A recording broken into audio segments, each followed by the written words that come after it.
Welcome back. Before we begin our spooky adventure tonight, remember to like the video, subscribe to the channel, and share this video with other horror enthusiasts to give us more motivation.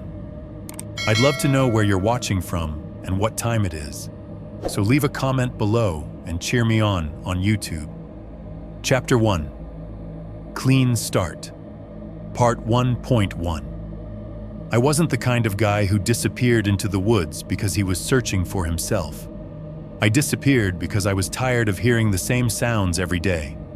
The warehouse had its own music, forklifts beeping in reverse shrink wrap, cracking like dry leaves, the conveyor's constant whine that wormed into your skull until you caught yourself humming it on your days off. My shift ended late, and by the time I dragged myself home, the neighborhood was always asleep. Porch lights, sprinklers ticking, a distant TV through someone's open window. That was it. Most nights I'd stand over the sink eating something that came out of a cardboard box, microwaved until it was hot in the middle and cold at the edges. Steam fogging the glass. My phone propped up against the toaster with a half-watched video playing quietly, not because I cared about it, but because silence in an apartment can feel like someone else is listening. I don't have a dramatic reason for this story. No old family curse, no Ouija board. No, we found a book we shouldn't have opened. It started the way a lot of bad things start in the US. With a regular working guy, a little bit of saved vacation time, and the dumb belief that if you drive far enough away from your problems, they'll get winded and stop following. I'd been telling myself for months that I needed a reset, something clean, something simple. One foot in front of the other, miles and miles of it, until the noise inside my head got bored and shut up. That's the lie you sell yourself. The truth is, I wanted to feel small again, small in a way that wasn't humiliating, small in a way that felt natural. In the woods, being small makes sense. Out there, you're one heartbeat among a million living things. In the city, being small just makes you disposable. I picked a section of trail that wasn't trendy, not a spot with a hashtag, no crowded viewpoints, no lines of people waiting to take the same photo of the same waterfall. I didn't post about it, didn't tell coworkers beyond going camping. I didn't want advice, and I definitely didn't want anyone checking in on me like I was 12 years old going on his first sleepover. Just me, a root, and a week of quiet. I did it the right way too. I didn't go out there with a drawstring bag and good intentions. I made lists, I checked weather. I weighed my pack on a bathroom scale until I stopped hating myself for the number. On my last day of work before leaving, I got home after midnight and laid everything out on the living room floor like I was packing for deployment. Sleeping bag, tent, rainfly, water filter, bear canister. Spare socks, 3 pairs, because that's how you keep your feet from turning into raw meat. Batteries, headlamp, first aid kit. Maps printed from the ranger site because phone signal in the backcountry is basically a myth. I even had my gear list taped to the wall above the kitchen table, scribbled with a Sharpie, like some REI employee's fever dream stove/fuel spoon lighter. ×2 knife emergency blanket, paracord purifier, tabs, wallet/ID keys, charger, handgun/ammo. That last one always makes people pause when I tell this story. It wasn't a personality thing. I'm not one of those guys who makes carrying his whole identity. I'm not trying to be a hero. I just grew up in a place where you learn early that the world doesn't always send a warning before it reaches into your life. And besides, out there, you can run into anything. Mountain lion, meth head. The kind of person you don't see until it's too late. I wasn't going to be the guy in the news story who never expected this could happen. So yeah, I carried. The morning I left, the sun was barely up. The air still had that stale night chill that sits in the corners of the street. I loaded my car in silence, trying not to wake the neighbor's dog that barked, like it had a personal grudge against the entire block. The engine started with a rough cough, then settled into a steady idle. The AC fan whirred, pushing air that smelled faintly like old plastic and whatever fast food I'd eaten 2 weeks ago.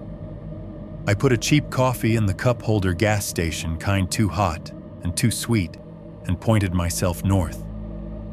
The city thinned out slowly. Apartment buildings became strip malls. Strip malls became nothing. The freeway lanes widened, then narrowed, then turned into long stretches of 2-lane highway bordered by sunburnt grass and fencing that didn't fence anything anymore. A few hours in, I stopped at a gas station that looked like it existed for exactly one reason: to keep people from dying between towns. Fluorescent lights buzzed inside the convenience store. A teenager behind the counter stared through me like I was part of the shelves. I grabbed trail mix jerky, 2 energy drinks I promised myself I wouldn't drink, and a bag of gummy worms, because I'm a grown man and I do what I want. At the counter, my card machine beeped. The kid mumbled something that might have been "have a good one," and I walked back out into the heat. The parking lot was empty except for a dusty pickup and a minivan with a cracked windshield. In the distance, somewhere behind the gas station, I could see the first line of trees, dark green and dense like a wall. I remember the sound of my car door closing, that heavy thunk. It's a normal sound. You don't think about it until later when you start hearing it in your sleep. The closer I got, the more the landscape changed. The air smelled different, less exhaust, more pine, more dirt warmed by sun. The radio faded in and out. Eventually, I turned it off. I wanted the quiet I'd been craving. I got it. The last turn onto the forest road felt like slipping behind a curtain. The pavement gave way to gravel and hard-packed dirt. The car started to rattle. Tiny stones pinged the underside like someone was flicking pebbles at metal. Ahead, a faded sign leaned slightly to one side: National Forest. Beneath it, the usual warnings about fire restrictions and wildlife. Someone had slapped a sticker on the corner, something sarcastic and worn by weather. I parked at the trailhead in a small lot with a few other cars scattered around. Nothing fancy, no gatehouse, just a wooden kiosk, sun-bleached and covered in flyers. The permit box was mounted to the side with a slot and a stack of forms. I filled mine out carefully, pressing hard with the pen so it carbon copied properly. My name, my route, my expected return date. I tore off the bottom slip and stuffed it into my pocket. Then I stood there for a second, letting my eyes adjust. The trees rose like pillars, thick trunks with bark textured like cracked leather. Somewhere deeper in a bird called once sharp and lonely, and then nothing answered. It wasn't scary. Not yet. It was clean. A calm that felt earned, like you'd finally made it to the part of the day where no one can demand anything from you. I hoisted my pack, adjusted the straps until the weight settled right, and started walking. The first miles were exactly what I wanted.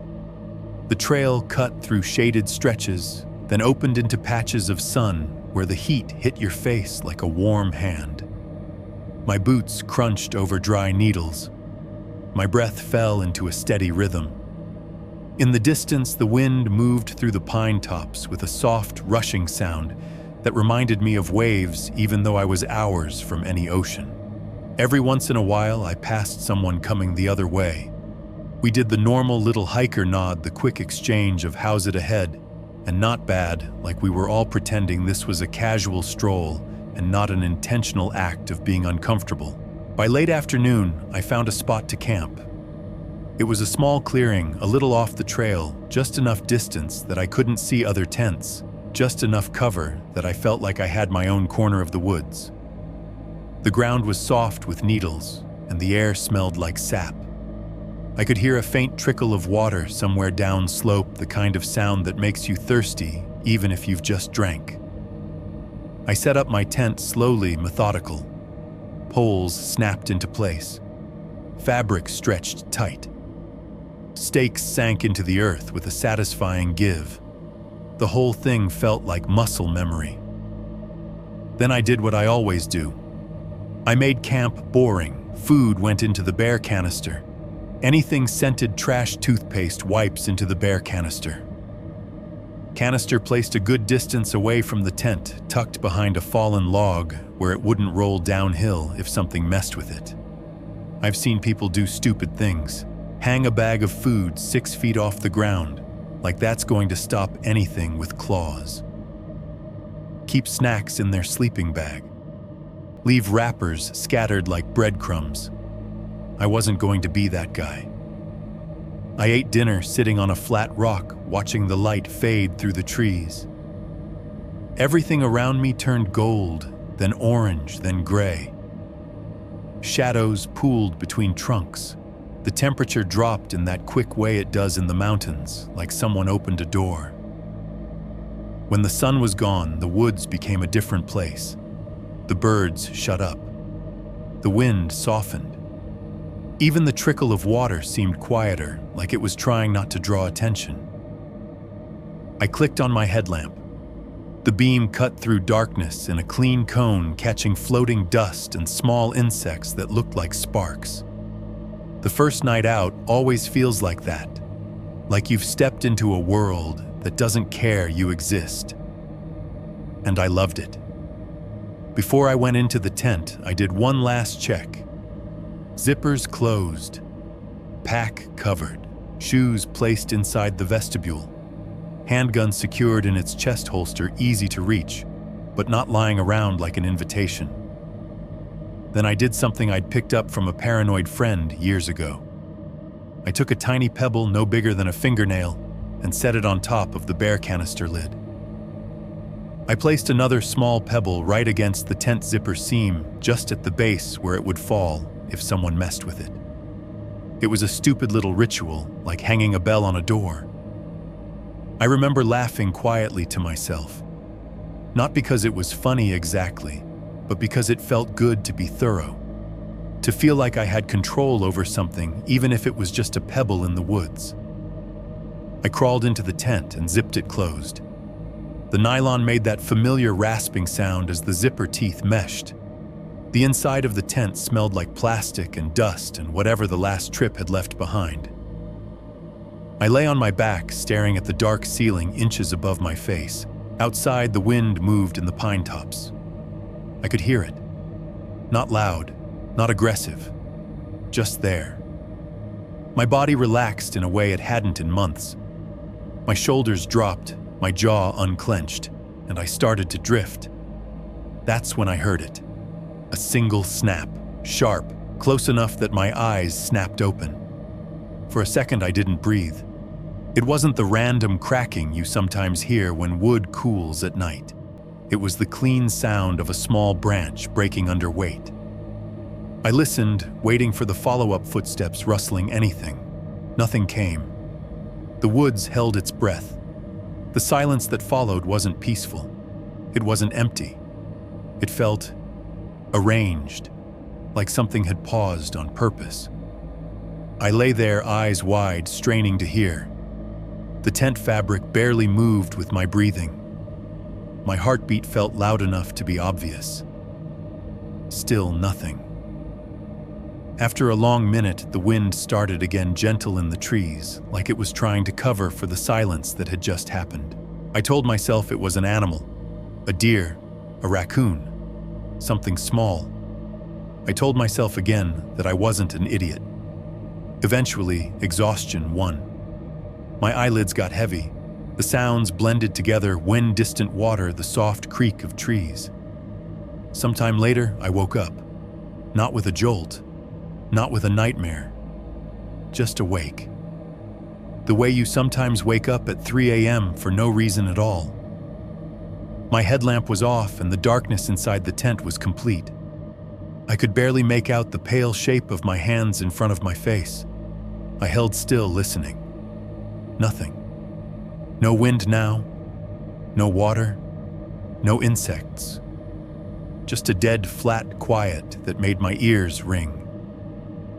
I remember thinking half asleep that it was strange how total it was, like someone had pressed a mute button on the entire forest. I stared at the tent wall, trying to decide if I was imagining it. Then very faintly, I heard the smallest sound in the world. Not a footstep, not a voice, just a soft shift outside, like something changing its weight in the needles. And then again, nothing. The silence settled back in heavy and deliberate. I lay there with my eyes open for a long time, refusing to move, refusing to unzip, refusing to make myself visible in any way. Eventually, without any real decision, I fell asleep again. In the morning, when sunlight filtered through the trees and the forest started making normal noises like it always does, I told myself I'd been jumpy. I told myself the quiet was just the wind dying. I told myself the branch snap was nothing. And I didn't check the pebbles right away, because at that point I still believed this was going to be a clean week. A simple week. A week where the only things I had to worry about were blisters and weather and how much water I had left. I didn't know yet that the first crack had already formed, or that something out there had heard me laugh in the dark and decided it liked the sound. Chapter 1. Clean Start, Part 1.2. Morning in the woods can make you feel forgiven. That's the only way I know how to describe it. Like the night was a misunderstanding, like whatever tension had coiled in your chest has been reset by sunlight and bird noise, and the simple fact that your hands still work. I woke up to pale gold light leaking through the tent walls. The fabric glowed softly like a lantern. Somewhere above me, a squirrel or something small skittered along a branch, nails ticking in quick little bursts. And the forest was alive again. Birdsong, distant wind, the faint trickle of water I'd noticed the day before. A few insects buzzing lazily like they didn't have a care in the world. The silence from the night seemed impossible in daylight, like a dream you can't fully describe once you've had breakfast. I sat up and listened for a long moment, letting my brain do what it always does, build explanations that make things normal. Branch snapped deer. Weird, quiet wind shifted. That weight change sound.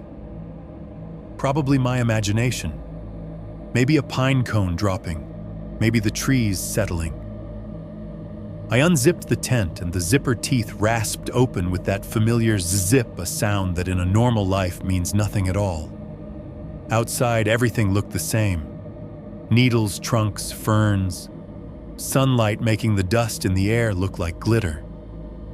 I stepped out and stretched, feeling my back crack. The air was cold enough to sting the inside of my nose. When I breathed out, I could see it thin fog curling away from my face. My first instinct was to check my little paranoia system. I walked over to the bear canister behind the fallen log, and the pebble was still sitting on the lid, exactly where I left it. Same tiny shadow underneath it, same angle like it had grown there overnight. Then I checked the pebble by the tent zipper seam, still there too. A stupid amount of relief washed over me. It was ridiculous putting my peace of mind on the stability of two tiny stones, but that's what fear does. It bargains. It clings to any evidence that you're not losing control. I ate a quick breakfast, filtered water from a small stream that ran clear over smooth rocks, and packed up. There's a kind of calm that comes from routine. Roll the sleeping bag, stuff it down. Fold the tent, strap it tight. Check the pockets. Tighten the hip belt. Adjust the chest strap until the pressure sits right. It felt good to be doing something simple and physical. By the time I got back onto the trail, the sun was higher and the forest looked like a postcard. Towering pines, a ribbon of dirt winding forward. patches of light flickering through branches as the wind moved above. I passed a couple of hikers mid-morning, 2 women with day packs and trekking poles. They were laughing about something, their voices bright and normal, and I remember feeling oddly reassured by it. Like their laughter proved the woods weren't haunted. Like if something bad existed here, they wouldn't be laughing. We did the quick hiker exchange. "Morning," I said. "Morning," one of them said back, smiling. "How's it ahead?" "Good." I lied automatically, because what else do you say? It got really quiet last night. Like the forest held its breath, they kept moving, their conversation fading behind me. Their footsteps softened, then vanished. And just like that, it was me again. Alone with my breathing and the steady crunch of my boots over needles and dirt. For a while, I forgot about the night.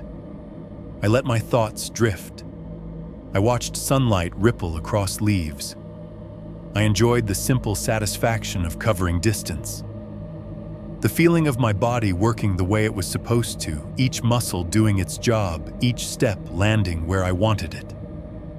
Around noon, I stopped at a flat rock near a bend in the trail where the trees opened enough to let a strip of sky show through. I dropped my pack and sat letting the sweat cool on my skin. I ate trail mix out of the bag like an animal chewing fast. I drank water, feeling it slide cold down my throat. The only sound was wind and a faint buzzing from insects. That's when I reached into my hip belt pocket for my mini Bic. I always carried it in the same place. Right front pocket zipped. It was a habit as ingrained as blinking. If I needed a quick flame stove emergency, whatever, I knew exactly where it was without looking. My fingers touched the inside of the pocket. Knife, hand sanitizer, energy gel, no lighter. I frowned, pulled the pocket open wider, and ran my fingers along the seam like it might be tucked into some hidden fold.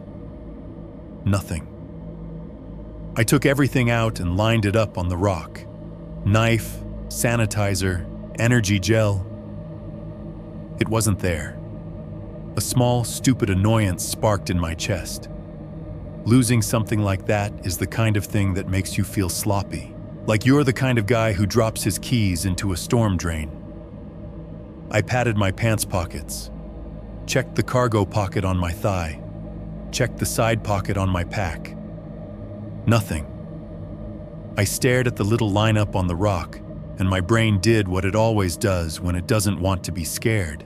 It built a rational story. Maybe it fell out when I was digging for snacks. Maybe the zipper didn't close all the way. Maybe I set it down last night and forgot it. Maybe it slipped between the tent and the ground. It's a lighter. It weighs nothing. It disappears if you look at it wrong. I told myself I still had my main fire starter anyway. The lighter was just a convenience, but the annoyance didn't fade the way it should have, because I knew I wasn't careless with my essentials. I'm not the kind of guy who leaves his wallet on a restaurant table or forgets his phone in an Uber. I have a mind that runs on checklists, on routines, on the comfort of knowing where things are. That was part of why I was out here in the first place, because the woods are one of the only places where those routines matter.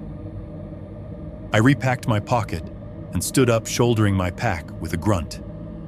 The straps dug into my shoulders in a familiar way, like an old handshake. It fell out, I muttered to myself, like saying it out loud would make it true. Then I started walking again. The afternoon passed in clean, quiet miles. The trail dipped into a shaded gully where the air felt damp and the ground was darker. Then it climbed again, switchbacking upward until my calves burned. Somewhere up high, I could hear a woodpecker hammering that repetitive tapping, like someone knocking on a door too far away to answer.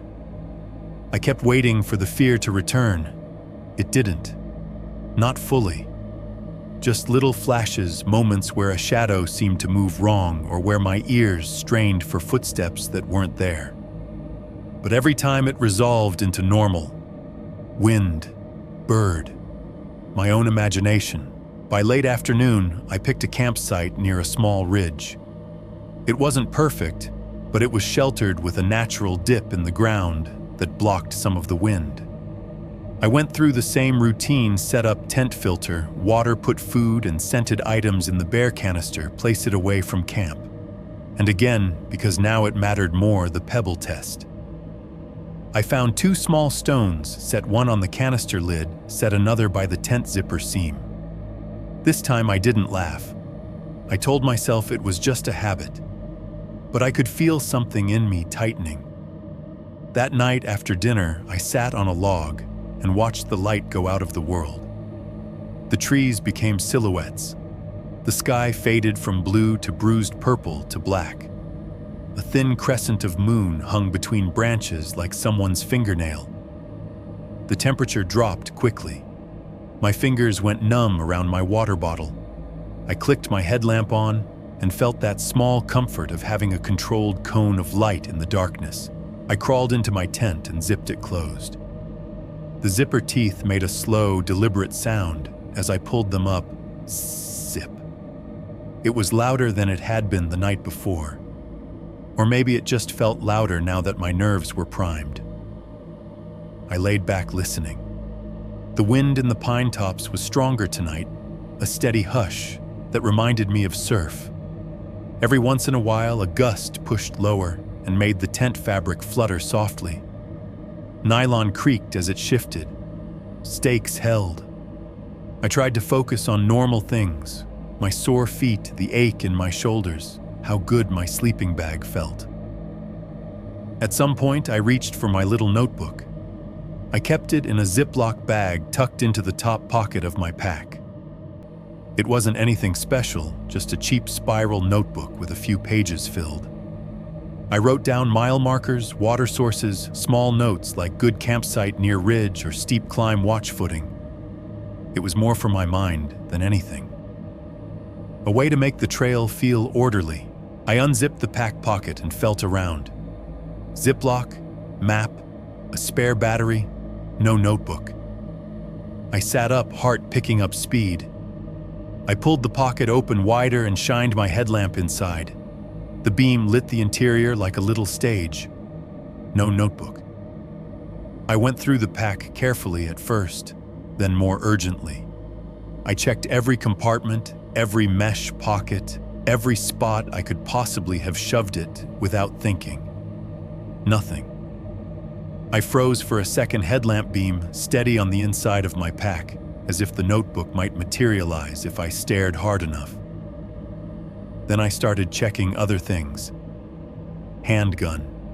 Still there, secure in the chest holster. The weight of it against my sternum was weirdly comforting. Cash. Still in a small zip pocket folded the way I'd folded it at home. Food. Bear canister sealed and placed away from camp.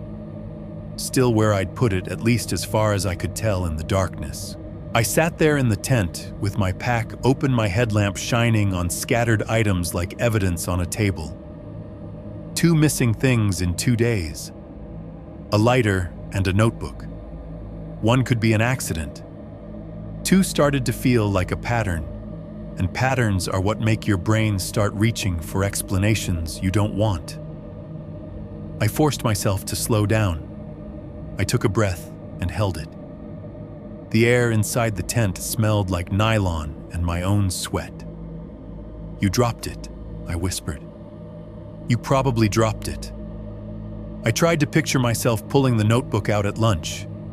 Did I write anything I couldn't remember? That was the worst part. The uncertainty. The way your memory becomes slippery when you're tired and alone. I zipped my pack back up and lay down. I turned my headlamp off to save battery, and the darkness snapped into place instantly, thick and total. The wind moved through the pines above me. My thoughts ran in circles. It fell out. "You're tired. It's not a big deal. It's not a big deal. It's not." A sound outside cut through my loop. One step. just one. Soft, compressed, the sound of weight settling into pine needles. I stopped breathing without thinking. The wind continued above, but close to the ground where my tent sat, everything went very still. I waited. My lungs burned. I wanted to inhale, but I didn't. I listened with my whole body, like my skin had turned into an ear. Nothing else moved. No second step, no rustle, no animal scurrying. Just that single soft impression of something heavy enough to press needles down. I let out a careful breath, and the instant I did, I heard the faintest response, like the woods exhaled too. Not wind, a close, subtle shift right beside the tent. My throat tightened. I brought my hand slowly to the zipper pull, not to open it, but to know it was there. The metal felt cold. I didn't move any more than that. A few seconds passed, or a minute, I couldn't tell. Then I heard something so slight, I almost convinced myself it was nothing. The tent fabric trembled. Not a gust of wind. Not the normal fluttering. A tiny tremor, as if a fingertip had brushed it. I lay there, rigid eyes open in complete darkness, heart pounding hard enough to feel in my teeth. The tremble happened again, closer to my head this time, like whatever was outside had leaned in just enough to touch. I didn't scream. I didn't reach for my gun. I didn't unzip the tent. I didn't do anything that would acknowledge I was aware of it. I lay there and pretended to be asleep, because some old animal part of my brain believed that if I played dead, maybe the thing outside would lose interest. And the sickest part is, for a moment, it worked. The pressure on the fabric eased. The tremble stopped. The wind in the treetops continued steady and indifferent, and I lay there thinking about a missing lighter, a missing notebook, and how quiet a forest can get when it's listening back. By the time I finally drifted into sleep, my hand was still curled around the zipper pull, like it was the only solid thing left in my world. Chapter 1, Clean Start. Part 1.3. I woke up before sunrise with the taste of metal in my mouth. Not blood, at least I don't think so. Just that sour, dry flavor you get when your body has decided you're in trouble before your brain can catch up. My stomach felt hollow and acidic at the same time, like I'd swallowed a stone. My skin had that tight, wired feeling you get after a bad dream, except I hadn't been dreaming. I lay still inside the tent and listened. The wind was gone. No water trickle. No birds yet. The forest sat in a kind of pre-dawn suspension, dim and breathless, as if the whole place was waiting for something to happen before it started making noise again. My first thought, my stupid, hopeful thought, was that the previous night had been a fluke. That whatever touched the tent fabric had been a pine needle caught in a gust, a moth bouncing against nylon, something that only felt personal because I'd been tired and jumpy. Then I remembered the tremble. Not a flutter, not a gust. A tremble like a hand. I swallowed and forced my shoulders to loosen. The inside of the tent smelled stale, warm with my own breath. My sleeping bag was damp around the collar from sweat that had nowhere to go. I told myself to do the routine. Wake, pack, filter water, walk. Normal things, normal order.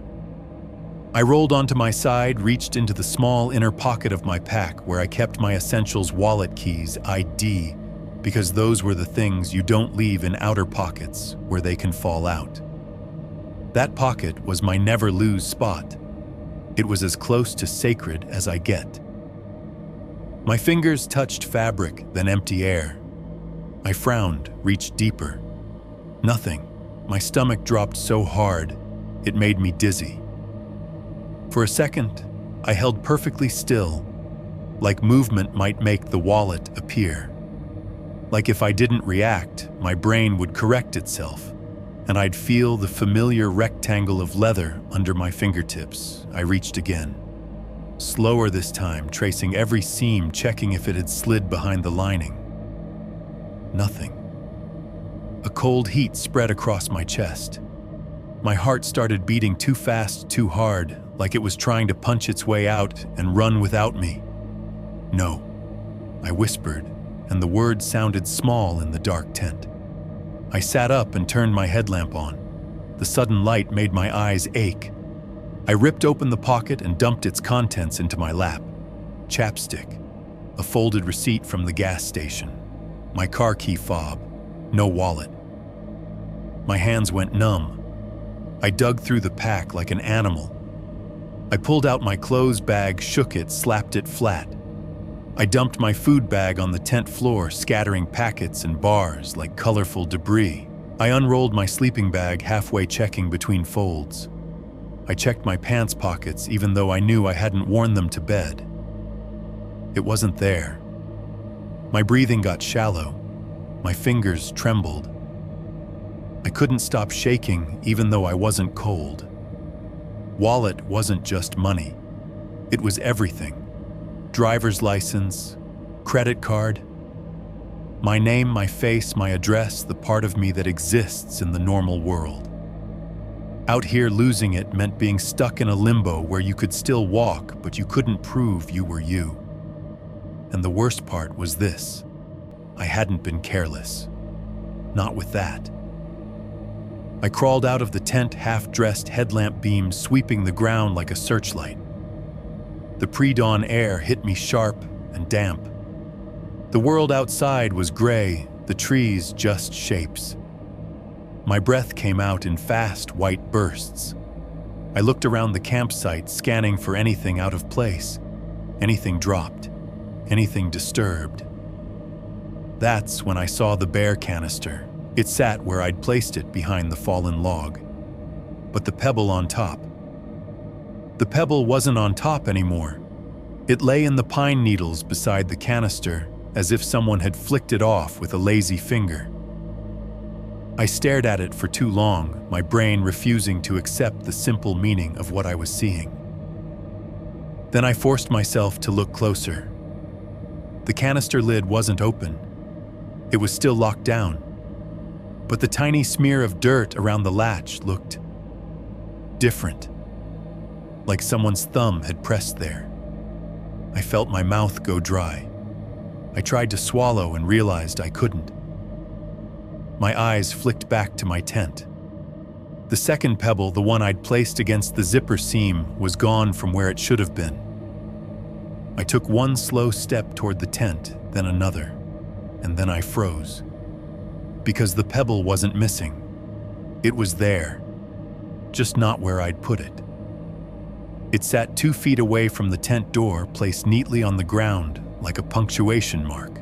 Not dropped, not kicked aside, placed. A quiet message: I can move your little markers whenever I want. My pulse roared in my ears. I found myself looking into the trees the way you look into a dark room after you've had the sudden certainty you're not alone. I couldn't see anything. The headlamp beam only reached so far, turning trunks into bright stripes and leaving the space between them deep and absolute. I backed up one careful step, then another toward the tent. My hand went automatically to the chest holster. The handgun was still there. The weight of it against my ribs should have comforted me. Instead, it made everything worse because it meant whoever was doing this had chosen not to take it. Had chosen to leave me armed like the weapon didn't matter. Or like they wanted me to have it. I crouched at the tent entrance and leaned in, searching the inside with my headlamp. My scattered gear looked pathetic in the light food packets, clothing, plastic bags, all of it thrown around like I'd been robbed in a hurry. But nothing else was missing. Not my phone. Not my keys. Not the cash in a separate pocket. Just the wallet. A clean surgical theft, like a finger plucking a single hair from your head. I knelt there for a second, breathing hard, trying to decide what to do. Call for help with what? There was no service. trigger the beacon and tell them what someone took my wallet and moved my pebbles. I could already hear the voice on the other end of that call, calm, polite, skeptical. "Are you injured? Are you in immediate danger?" I didn't know how to answer that. Because if danger had a face or a sound I could point to, I might have been able to handle it. This felt like being toyed with, like being studied. And then it happened. Right beside my ear, through the thin wall of tent fabric, I heard a sound so intimate it made my skin crawl. A wet inhale. Slow, curious. Close enough that I could feel the faintest shift of air like breath warming nylon. Every muscle in my body locked at once. My mouth hung open. My lungs forgot how to work. For a moment, I didn't even believe it. I told myself it was my imagination, my own breathing echoing back wrong in the tent. Then it happened again. A sniff, deliberate tasting the air, like something was smelling me. My hand slid to the gun without thought. I eased it halfway free, careful, terrified of the tiny sound the holster might make. The metal felt cold and real under my fingers, but I didn't draw it all the way. Because if I drew it, that meant I was committing to the idea that something was out there. And if something was out there, then I had to decide what kind of man I was. The kind who steps outside and confronts it, or the kind who hides behind nylon and hopes it goes away. I stayed frozen, gun half drawn, holding my breath so hard my throat ached. Outside, the sniff stopped. Then I heard footsteps, not crashing through brush, not running. Slow steps in pine needles circling the tent in an unhurried loop. 1, 2, 3. The soft compress and release of weight. They went around, once the sound traveling from my left to my right, passing behind my head, then toward my feet. At the far side, the footsteps paused, long enough that my heartbeat started to sound like a drum. Then the steps moved away, not retreating, not fleeing, just drifting like the person or thing had gotten what it wanted, like it had checked on me, like it knew exactly what my breath sounded like when I was trying not to breathe.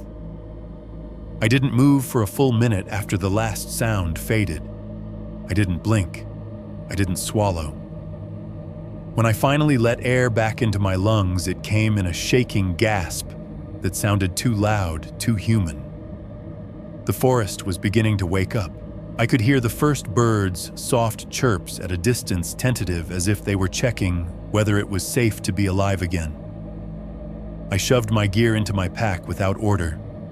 I didn't roll anything tight. I didn't care if it fit right. My hands were clumsy, numb. I kept dropping things and snatching them back up like the ground itself might steal them.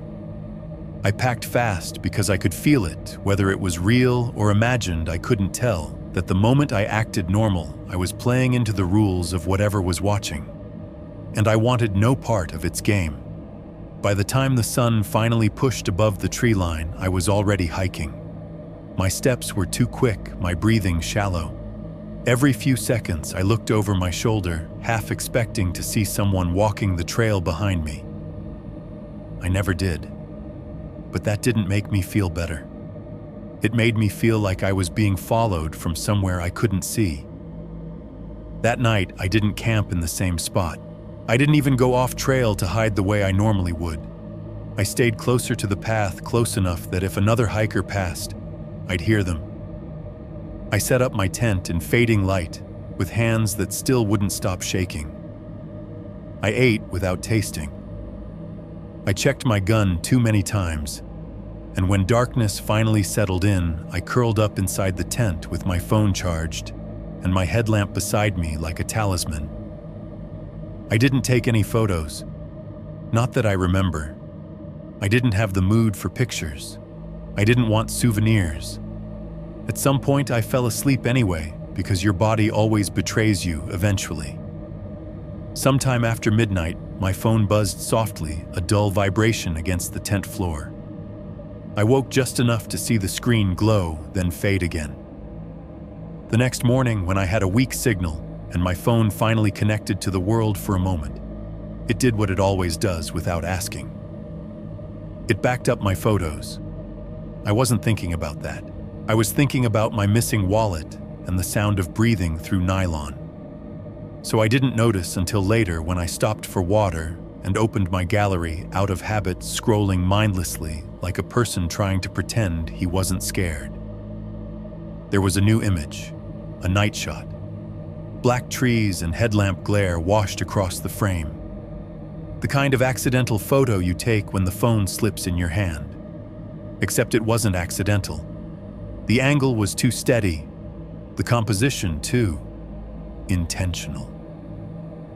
In the corner of the frame, half hidden behind a trunk, there was the faint suggestion of a shape. Not clear enough to call a face, but clear enough to feel like something tall was standing there watching. My throat tightened as I stared at it. Then my eyes dropped to the little details under the photo, the automatic information my phone adds without your permission. Time, date, and location. At first, my brain didn't process it, because it wasn't a trail name, it wasn't the forest, it wasn't even close to where I was. It was an address, an exact street address, my address, the place I slept when I wasn't in the woods. I stared at that line of text until the words stopped looking real. Because there are only two ways a phone can tag a photo like that. Either the photo was taken at home or something had taken that photo and wanted me to think about home. And as I sat there in the thin daylight holding the phone so tightly my fingers hurt, I realized something with a clarity that made my stomach turn. Whatever was doing this wasn't just trying to scare me off the trail. It was trying to make sure I understood I wasn't walking away from it. I was bringing it with me. Chapter 2. Property Part 2.1. After I saw my own address under that night photo, the trail stopped being a place. It became a problem I couldn't explain without sounding insane. I tried at first to treat it like a technical glitch. Phones do weird things in the woods, GPS, drift cached locations, timestamps that don't match reality.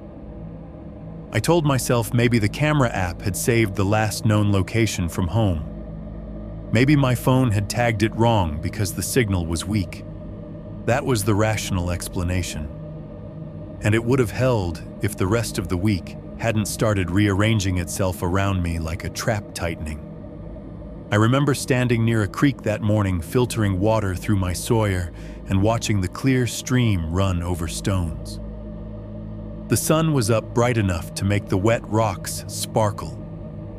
Birds were calling back and forth in the canopy like they were gossiping. Everything looked normal in a way that almost made me angry, because normal didn't match what I'd heard. Normal didn't match a pebble moved on purpose.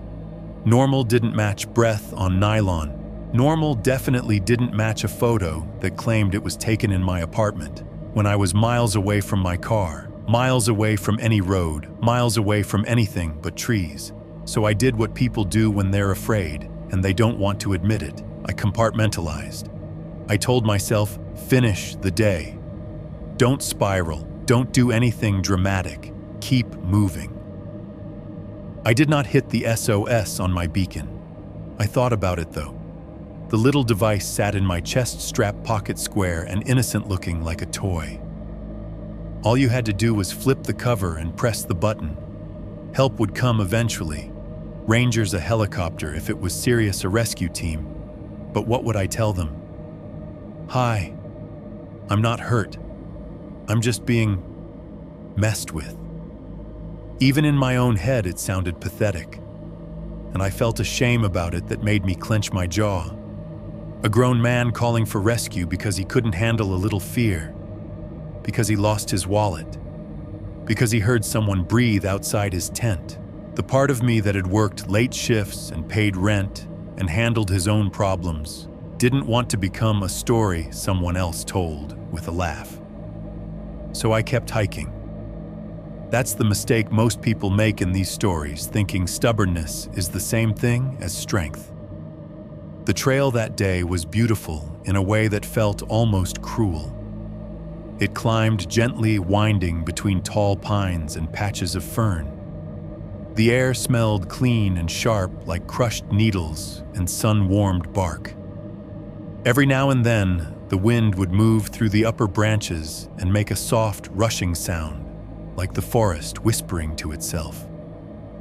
I passed two guys with huge packs around mid-morning. They looked like they were doing a long section, scruffy, sunburned, laughing about something as they adjusted their straps. "Hey," one of them said, friendly.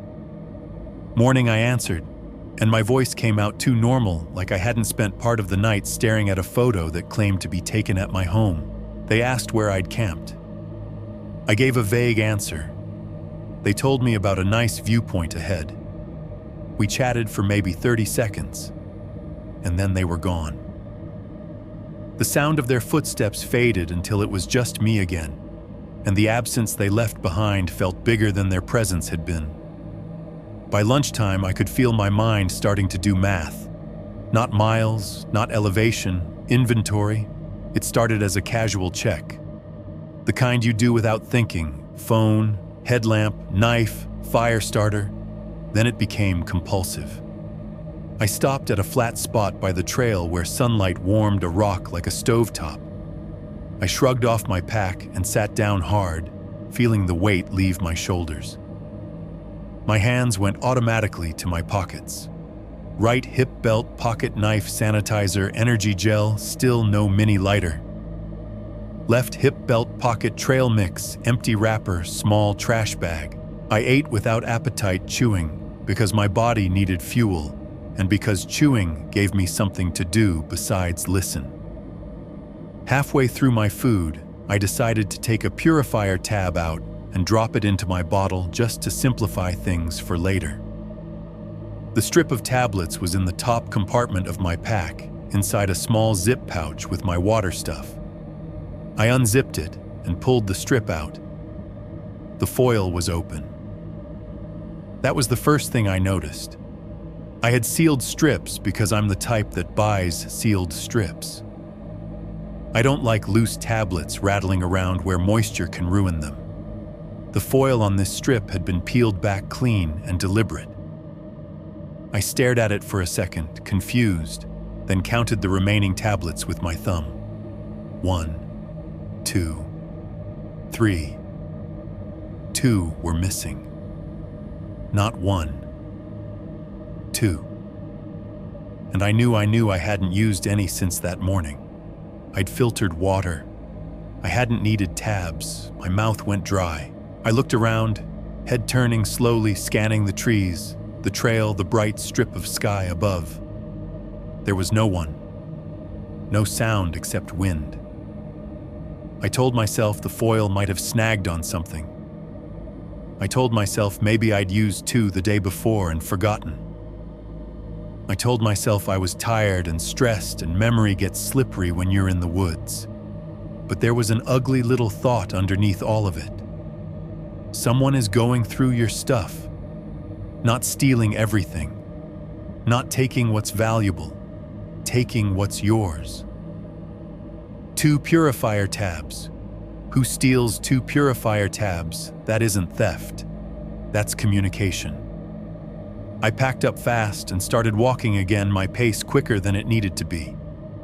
The trail dipped into a shaded section where the air cooled and the sunlight turned into thin green shafts. The forest felt closer here, the trunks tighter, the brush thicker. My footsteps were loud in the silence.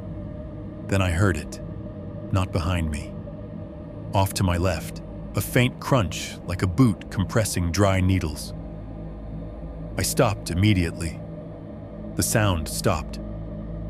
I stood there for a long beat, heart thumping, waiting for another noise that would prove it was an animal. Nothing came. I took a step forward, a crunch in the trees matching mine. Not the same sound, exactly different texture, slightly heavier, but close enough that my brain recognized the pattern. I stopped again. Silence. I could feel my pulse in my throat. The air suddenly seemed thinner, colder. I moved forward in 2 quick steps. 2 faint crunches followed, keeping pace. My skin prickled with that wired feeling again, like static under my clothes. I looked into the trees, but the undergrowth swallowed everything past 10 feet. The light didn't reach far. Shadows layered on shadows. I forced myself to keep walking, refusing to break into a run like a scared animal. And that's when the ritual checking started. At first, it was just a habit, a way to calm myself. Every mile or so, I'd stop, drop my pack, and do a quick scan. Knife, sanitizer, headlamp, phone, map, beacon. Then it became a chant. Not because I wanted it to, because the part of my brain that understands survival started looking for control anywhere it could find it. I began counting out loud under my breath as I walked. Phone, keys, headlamp, knife. It was ridiculous. It was something an anxious person would do in a grocery store, patting their pockets to make sure their wallet was still there. Except my wallet was already gone. Which meant the ritual wasn't about preventing loss anymore. It was about tracking the game. It was about catching the exact moment the rules changed again. By mid-afternoon, I stopped to adjust my sock. My feet had started to rub in a spot that felt like it was turning into a blister, and I didn't want to be limping miles from my car. I sat on a fallen log, pulled off my boot, and peeled my sock down. My foot was damp with sweat. The air cooled it instantly, raising goosebumps on my skin. I reached into my pack for a spare sock, just one to swap out. The spare sock bag was in the same spot it had been since day one, a small stuff sack, bright color so I could find it easily. I opened it. 2 socks were inside, but they were mismatched. 1 thick hiking sock, 1 thinner liner sock, and there should have been 3 pairs. I stared at them, blinking like that would fix it. I pulled everything out. A rolled-up pair intact, and then a single sock by itself, its mate missing. The missing sock wasn't on the trail. It wasn't stuffed into my boot. It wasn't caught in the corner of the stuff sack. It was just gone. I sat there on the log with my bare foot hanging in the air, staring at the sock like it was a dead animal. The absurdity of it hit me first. 1 sock. Who takes 1 sock? Then came the anger, sharp and hot. Not because I cared about the sock, because at that point it wasn't about the sock. It was about the fact that someone could reach into my life, remove a piece, and leave me holding the mismatch like a joke. It was humiliation. It made me feel like I was being trained, like a dog being taught to respond to a whistle. I shoved the socks back into the sack, pulled my boot on, and stood too quickly, my pack swaying on my shoulders. As I started walking again, the wind picked up. Not hard, just enough to move the tops of the trees. The sound of it came down through the branches in soft waves, and in that moving sound, my brain started doing something I didn't want it to do. It began trying to find words. Have you ever listened to a fan in another room and suddenly heard your name, or the way a radio between stations can sound like someone whispering if you're tired enough? That's what the wind did.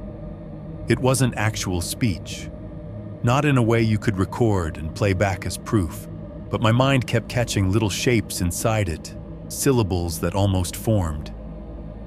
Hey, here, mine. I shook my head hard like I could jostle the paranoia loose. I told myself it was just my brain trying to make meaning out of noise. But the more I told myself that, the more the forest started to feel claimed, owned, like I wasn't hiking through neutral wilderness, like I was cutting across someone's property without permission, and every missing item was a polite warning. You're not supposed to be here. I started to notice things I hadn't noticed before. a section of bark on a tree trunk that looked freshly scraped too light compared to the rest. A small pile of stones at the base of another tree, arranged in a neat little stack that didn't look like it happened by accident. A length of twine tied around a branch faded by sun like a marker. Normal people might see those and think trail signs, old camps, nothing. After the wallet, after the breath, after the missing tabs and sock, everything looked like a footprint. Everything looked like evidence. Late in the day, the trail curved along the side of a slope, with thicker brush on one side and a drop on the other. I could see farther here, little windows through the trees opening into distance. I stopped to drink water and did my pocket check again, the ritual now so automatic it happened, even when I tried not to do it. Phone, I whispered. Knife. Headlamp. My voice sounded wrong in the open air, too loud, like I'd broken a rule just by speaking. I took another sip and lowered the bottle. That's when I saw it. Movement off to my right. Not behind me, parallel. Just a flicker between trunks, a pale vertical shape that slid smoothly through shadow.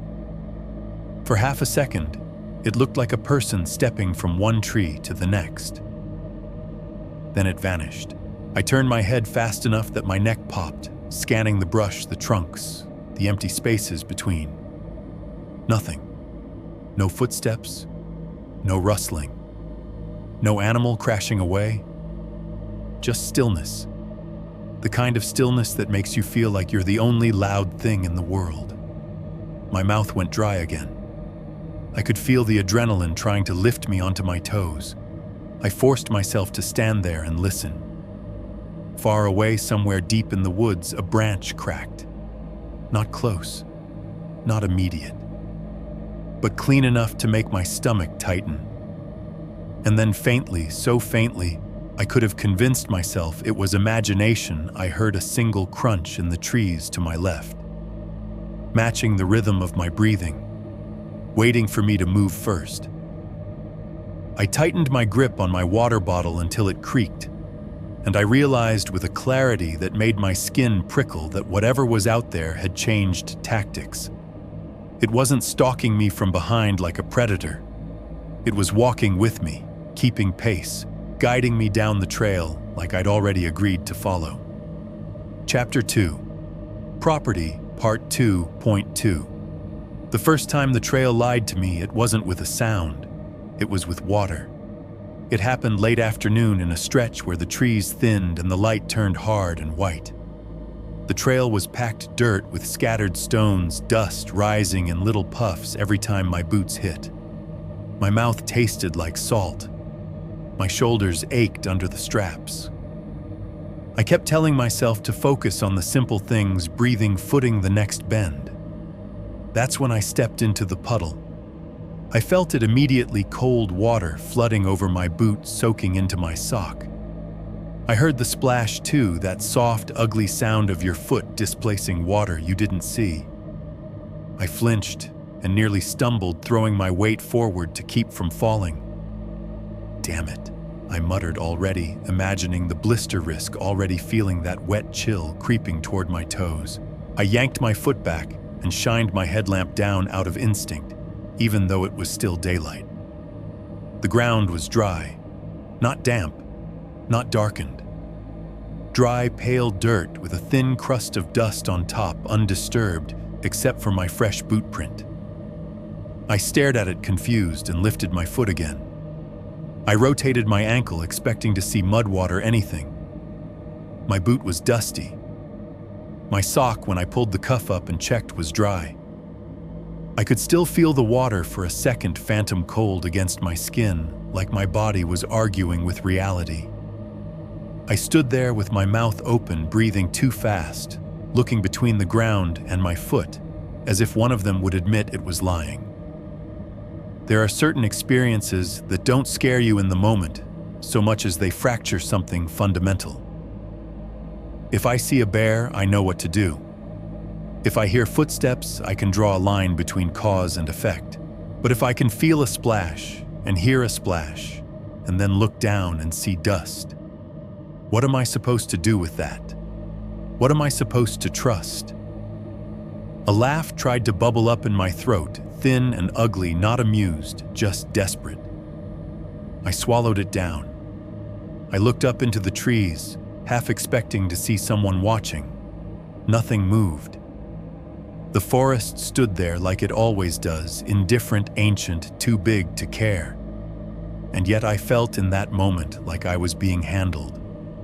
Like something had reached into my nervous system and flicked a switch to see what would happen. I started walking again because stopping felt worse. Stopping gave my mind room to run, but as I walked, the doubt stuck to me like cobweb. Maybe I was dehydrated. Maybe I hadn't eaten enough. Maybe I'd been sleeping badly and my brain was misfiring. That's what people don't tell you about solitude, not the Instagram version, where it's all sunsets and quiet reflection. Isolation doesn't just make you lonely, it makes you loud. Your thoughts get louder. Your fears get louder. Your senses turn up like someone is twisting a dial searching for danger.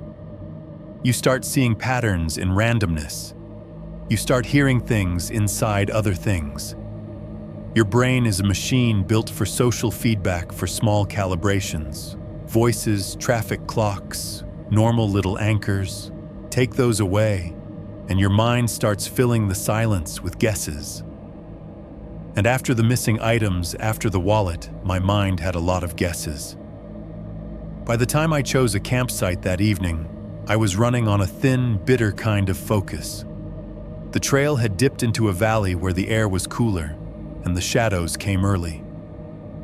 I picked a spot not far off the path, surrounded by pines with enough open ground to set up without fighting brush. I told myself to camp close to the trail because it was safer. The truth is, I wanted the illusion of witnesses. I wanted the comfort of knowing that if someone came through, I might hear their boots, that I might not be alone in the dark. I set up the tent quickly, movements efficient and rough. Poles snapped, fabric stretched, stakes hammered into earth. My hands wouldn't stop trembling, not shaking like cold, shaking like adrenaline that had nowhere to go. I ate dinner in a hurry, jerky, a handful of trail mix, water that tasted like plastic from the bottle. I didn't bother with the stove. I didn't want the smell. I didn't want extra steps. I didn't want to be outside longer than I had to. When the sun slid down behind the trees, the temperature dropped like someone had opened a freezer door. The woods turned dark in layers.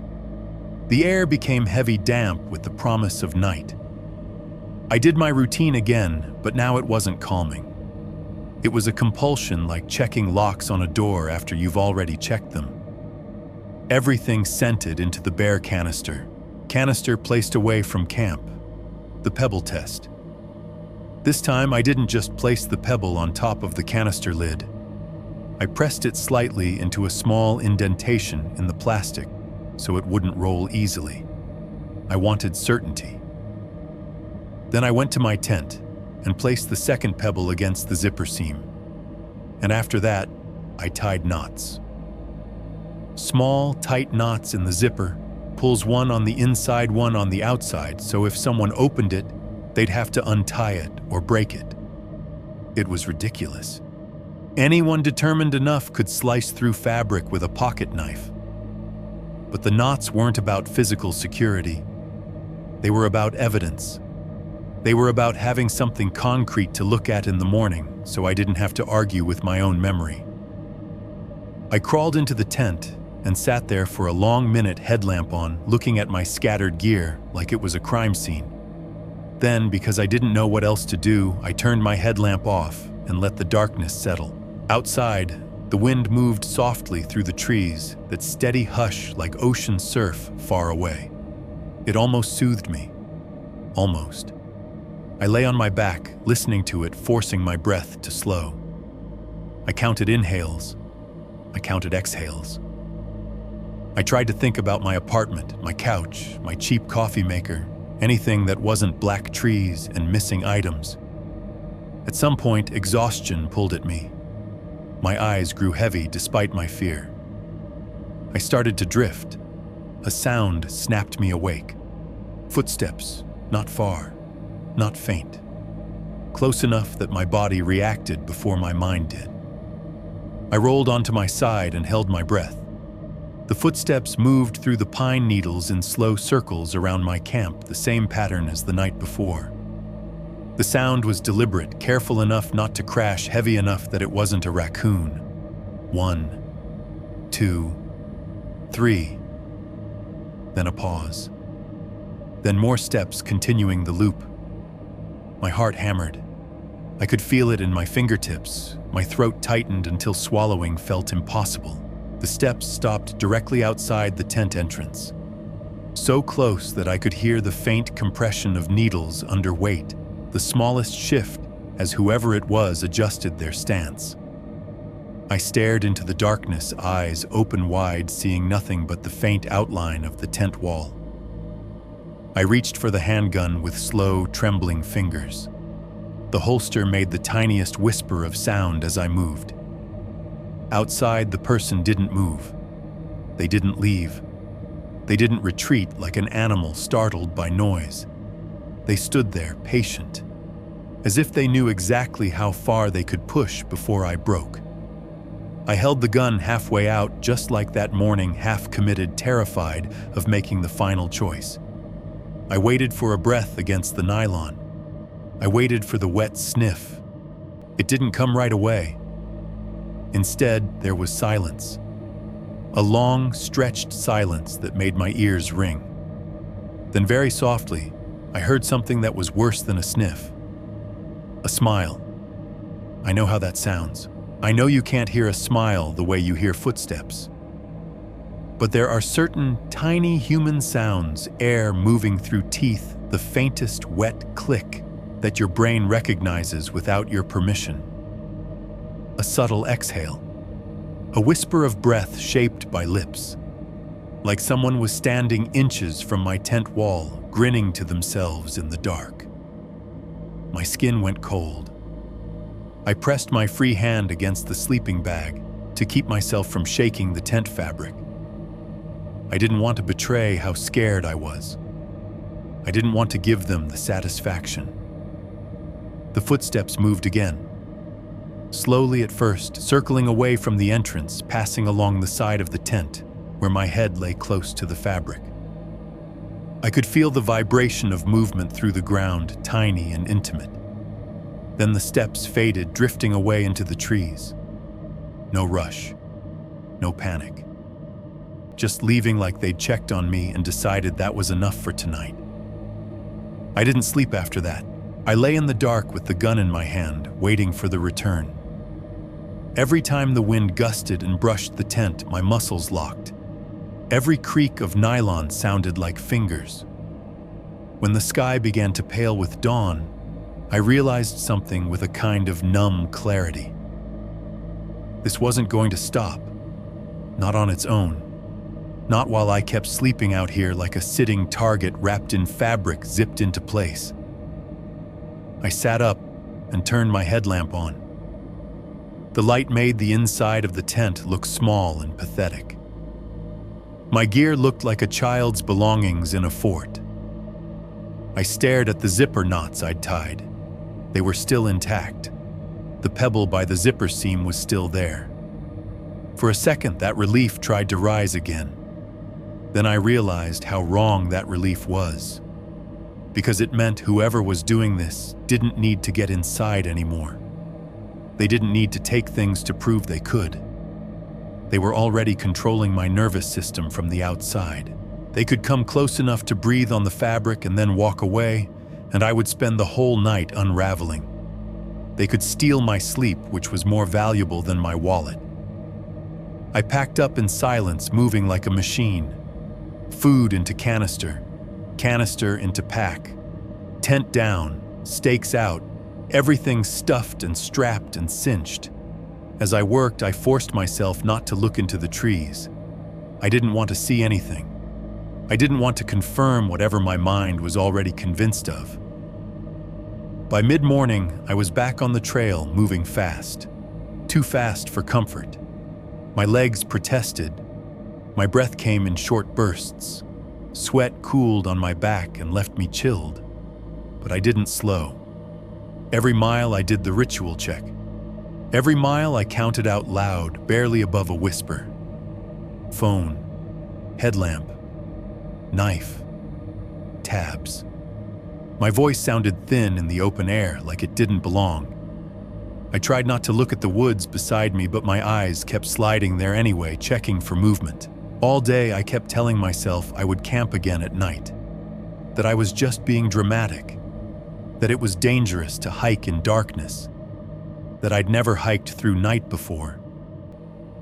And all day my body argued back, "You can't sleep out here again." As afternoon turned to evening, the light started to bleed out of the forest. Shadows grew long, the air cooled, birds went quiet one by one.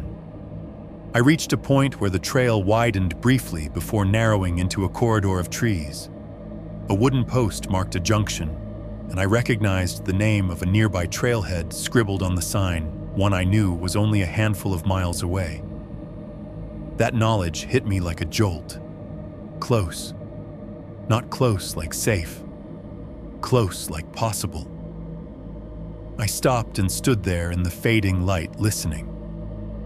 The wind moved in the treetops, and again my brain tried to pull syllables out of it. Little shapes of sound that weren't quite words. I swallowed hard and made a decision that didn't feel like bravery. It felt like surrender. I wasn't going to camp again. I wasn't going to give whatever this was another night where I lay trapped in fabric, listening to footsteps circle like a ritual. I would push to the trailhead in the dark. I adjusted my headlamp, checked the battery, tightened my pack straps until they bit into my shoulders, put my hand on the handgun, not drawing it, just feeling its presence. Then I started walking. As the sun fell completely and the forest turned black, my headlamp beam became my world. The trail ahead was a pale ribbon in the light, disappearing into darkness beyond. My footsteps sounded too loud. Every snap of a twig made me flinch. After about 20 minutes, I stopped to drink water and listen. Nothing. No footsteps, no movement. A wave of relief swept through me so hard it made my knees weak. I let out a breath I hadn't realized I'd been holding and started moving again. And that's when I heard it. A crunch in the trees to my left. Not behind, parallel, keeping pace. I stopped. The crunch stopped. My stomach tightened into a hard knot. I took one slow step forward. A crunch matched it, perfectly timed. I took another step. Another crunch, same distance away. Like a leash tightening when you pull. I stood there in the cone of my headlamp, surrounded by black trees, and I realized the truth I'd been avoiding all day. I hadn't decided to hike through the night. I'd been allowed to. And whatever was walking beside me in the dark was coming with me to the end. Chapter 2. Property, Part 2.3. The dark changes distance. In daylight, the trees feel spaced out, honest. You can see depth. You can judge how far a sound might be, how close something could get before you'd notice. At night, everything compresses. The forest becomes a wall just beyond your headlamp beam, black trunks, and blacker gaps like doors that are either closed or waiting to open. I walked with my light held steady in front of me, and my other hand hovering near my chest holster. Every few steps, I stopped to listen, and every time I stopped, the crunching in the trees stopped too. Like whatever was beside me had perfect manners, or perfect practice. My breathing sounded too loud in the cold air. My boots scuffed over stones. The trail was a pale ribbon in the cone of light, and beyond that cone there was nothing, just the suggestion of space. The wind moved in the pine tops above, but down where I was, it felt still. The kind of stillness that makes you suddenly aware that your body is warm and loud and full of smell. I kept thinking about the address tag under that photo. My address. My home. I kept trying to make it make sense, and every explanation fell apart the moment I said it in my head. Maybe the phone glitched. Maybe it pulled the last cached location. Maybe. But then I'd hear a crunch matching my step, perfectly timed, from somewhere just out of sight, and maybe started sounding like a child's word for comfort. I had been hiking for about an hour when the trail narrowed and began to descend slightly. My headlamp beam picked up a patch of fallen branches ahead, tangled like bones. I slowed, picking my way around them. A little farther down, I saw something pale between the trees. At first I thought it was bark, one of those trunks stripped lighter where the outer layer peels away. Then it moved. Not fast. Not like an animal. Like a person shifting their weight. My stomach dropped so hard I felt it in my throat. I stopped with my boots planted, headlamp beam locked in place. The pale shape held still for a beat, half hidden behind a trunk. For a second, my brain tried to call it something else. A deer, a stump, a trick of light. Then the figure stepped fully into the beam, and every rational story I'd been building cracked apart. He was human, barefoot on the dirt and needle's toes pale against the ground. His legs were streaked with grime and old scrapes, the kind you get when you move through brush without caring if it tears you up. His skin looked raw in places, not fresh blood, but irritated, rubbed the way skin looks after too many days of friction and dirt. His torso was lean and corded like someone who lived by moving. His shoulders were hunched slightly forward, not defensive, more like a habit, like he'd spent years ducking under branches. And his face. His face was half hidden by hair, not a neat beard, not the groomed kind of mountain man look you see in commercials. This was hair that didn't know what soap was. It hung in uneven curtains. It clumped at the jawline. It made his features hard to read, like he'd turned himself into a blur, but his eyes were clear. They reflected my headlamp beam like two small, wet stones. He stood there in the light, like he'd been waiting for it, like he'd stepped out at exactly the right moment. Then my eyes dropped, and the last piece of me that wanted to deny this died. He was wearing my shorts, the sleep pair. The ones I knew I'd packed because I remembered folding them at home. The ones I'd noticed missing from my tent bag and tried to convince myself I'd misplaced. They hung on him wrong, twisted at the waistband. One leg bunched up higher, showing a scraped thigh. The fabric looked stained, darker in patches. I could see the outline of the pocket seam I'd worn thin from years of use. My shorts, on his body. The air left my lungs in a shaky exhale. For a moment, all I could do was stare, trying to force my brain to accept the simplest truth: he had been in my tent. Not once. Not by accident. He had gone through my things and taken what he wanted carefully, deliberately, and without leaving the kind of mess you'd expect from a desperate thief. And if he could do that, I didn't want to finish the thought. I raised my gun. My arms felt too light, like they didn't belong to me. The muzzle tracked up until it pointed at his chest. My voice came out louder than I meant it to, sharp enough that it bounced off the trees. Stop. He didn't move. He didn't flinch. He didn't raise his hands like someone who understood consequences. He just stood there, shoulders rounded, head slightly tilted, looking at me as if we were having a conversation I hadn't been invited to. I swallowed, forcing the words through a throat that felt too tight. "Back up," I said. "Right now." He took a step forward, slow, unhurried, barefoot, pressing into dirt like it belonged there more than I did. My pulse exploded. My finger tightened on the trigger before I could think. "Don't," I snapped. He took another step, and that was the moment I understood what terrified me most. He wasn't approaching like a man testing boundaries. He was approaching like someone who already knew the outcome, like he'd seen this part before. I fired a warning shot into the dirt near his feet. The gunshot cracked through the trees and echoed sharp and metallic like it hit something hollow.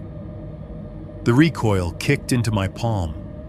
The smell of burned powder filled my nose, instantly harsh and familiar. The figure reacted, but not the way I expected. He flinched, yes, but only slightly, like the sound annoyed him. He shifted his weight back one step. Then he looked up at me again, and he smiled. Not a wide, manic grin, not a horror movie expression, a small, private smile. The kind someone makes when you do exactly what they wanted you to do. Like I just hit my mark. A cold wave ran through me, making my fingertips go numb. My skin tightened, every hair on my arms standing. He held that smile for one beat longer than any normal person would. Then he began to move backward, not turning around, not running, sliding into the darkness between the trees in slow, controlled steps, still facing me, still watching, as if he didn't need to protect his back from the woods, as if the woods belonged to him. My headlamp beam followed him, jittering with my shaking hands, catching the pale of his bare feet, the scrape marks on his shins, the twisted waistband of my shorts. And then he was swallowed by shadow.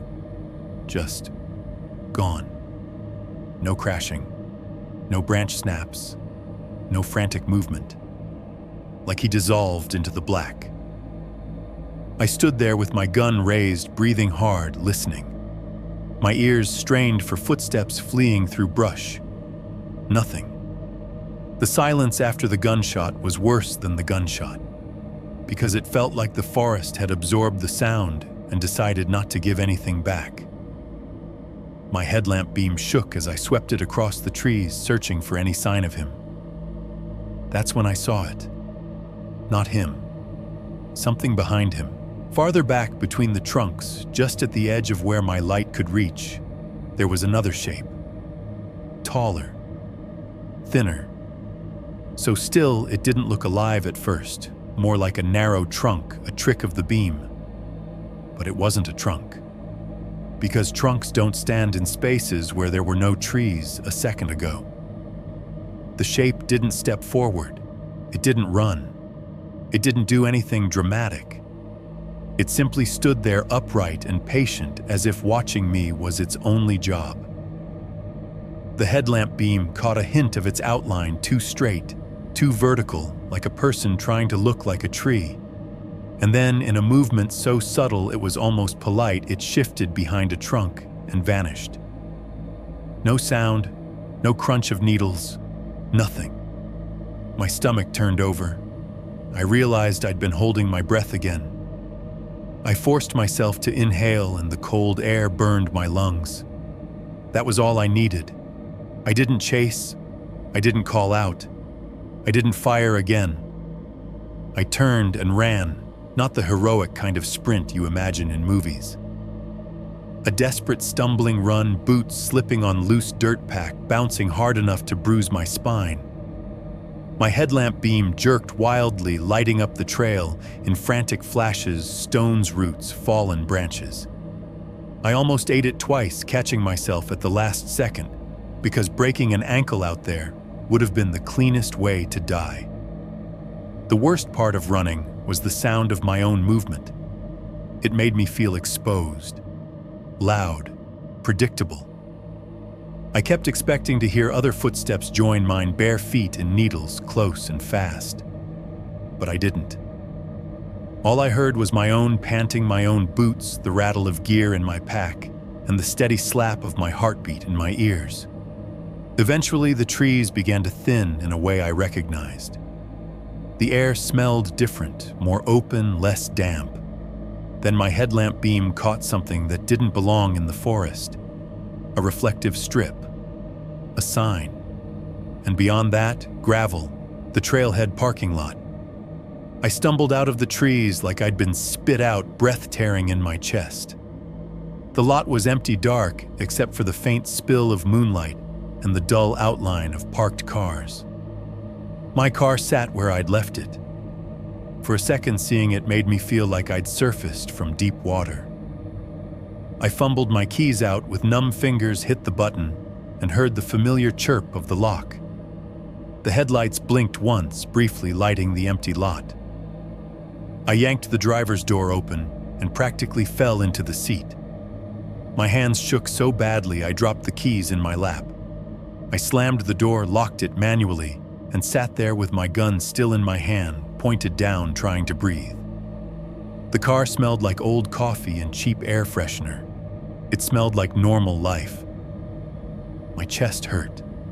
My throat felt raw.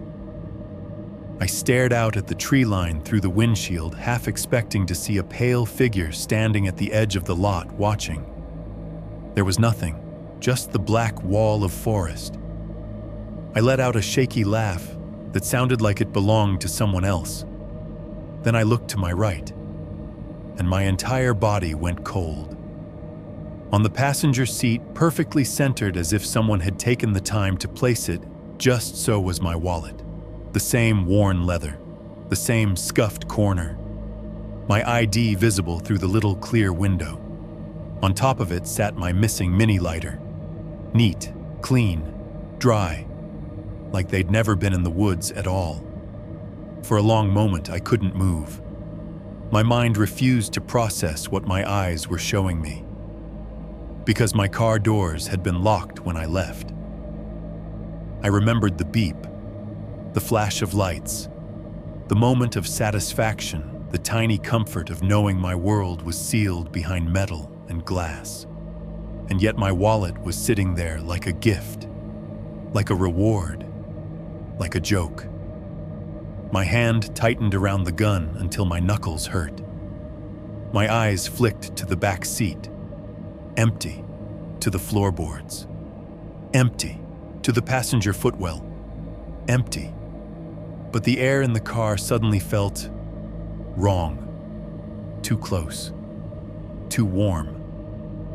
A faint smell drifted up that didn't belong, something damp and rotten sweet like wet clothes left too long in a closed trunk.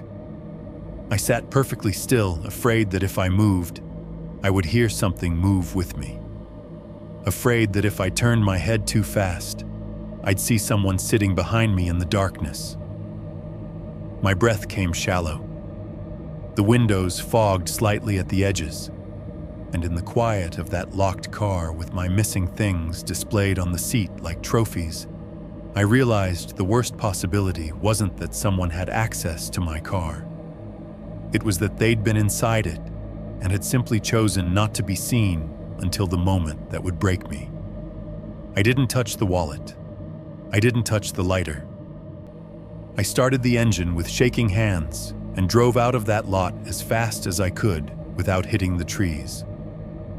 In my rearview mirror, the trailhead disappeared into darkness. But even as the highway lights began to appear ahead and the world started to look like America again, pavement reflectors, distant truck headlights, I couldn't stop thinking about the way that man smiled. Like I'd performed correctly. Like I'd done exactly what I was supposed to do. And that thought followed me all the way home. Chapter 3. The World Follows You Home.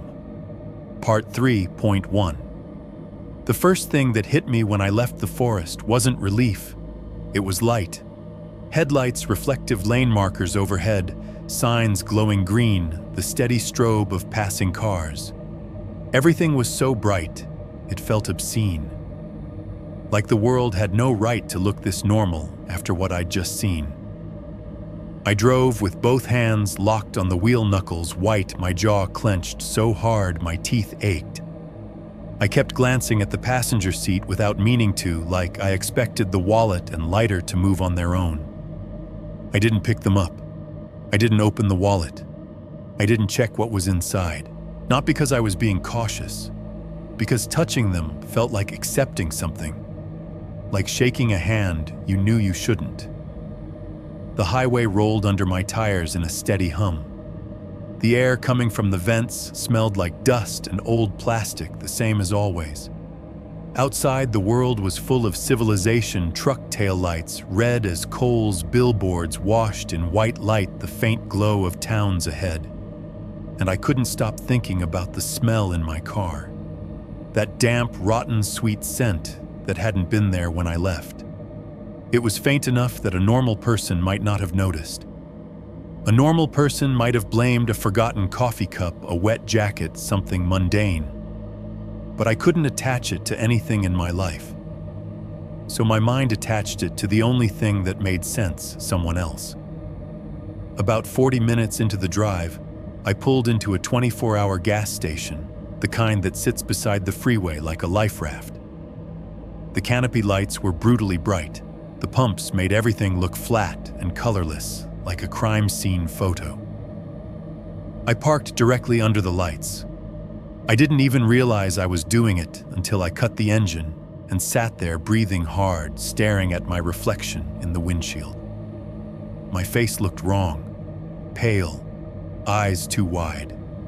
The kind of expression people get when their bodies are still running on adrenaline, but the danger is technically gone. Technically. I made myself get out of the car. I locked the doors, then without thinking, I locked them again, hitting the button twice like it could erase whatever had happened. The air outside was warm compared to the woods, heavy with the smell of gasoline. A semi-truck idled in the far corner of the lot, engine rumbling low. The driver was nowhere in sight. I walked into the store with my head slightly down, like I didn't want anyone looking at me too closely. Inside, the fluorescent lights buzzed. The sound of it was constant, a thin electrical whine that made my teeth feel sensitive. The floor tiles were grimy around the edges. Shelves of chips and energy drinks stood in neat rows, like nothing bad had ever happened in this building. A man in a hoodie stood at the coffee station, pouring creamer with slow concentration. A woman in scrubs paid for something at the counter, her posture tired normal, her face lit by the glow of the register screen. It was all so ordinary that it made my skin crawl. I bought a bottle of water I didn't need, paid with a card that trembled slightly between my fingers. The cashier didn't look up, didn't care. She slid the bottle toward me and said something that might have been, "Have a good night." As if good nights were still an option. I took the bottle into the restroom because I needed to see myself under different lighting, like maybe that would prove I was real. The restroom door creaked open, and the smell of industrial cleaner hit me sharp and sour. The floor was damp around the drain. The mirror above the sink was streaked like someone had wiped it with a dirty rag. The fluorescent bulb in there flickered, slightly brightening and dimming in a slow pulse that made the space feel unstable. I leaned over the sink and turned on the tap. The water came out lukewarm. I splashed it onto my face once, twice, hard enough to sting. Droplets slid down my cheeks and dripped off my chin. I stared at my reflection.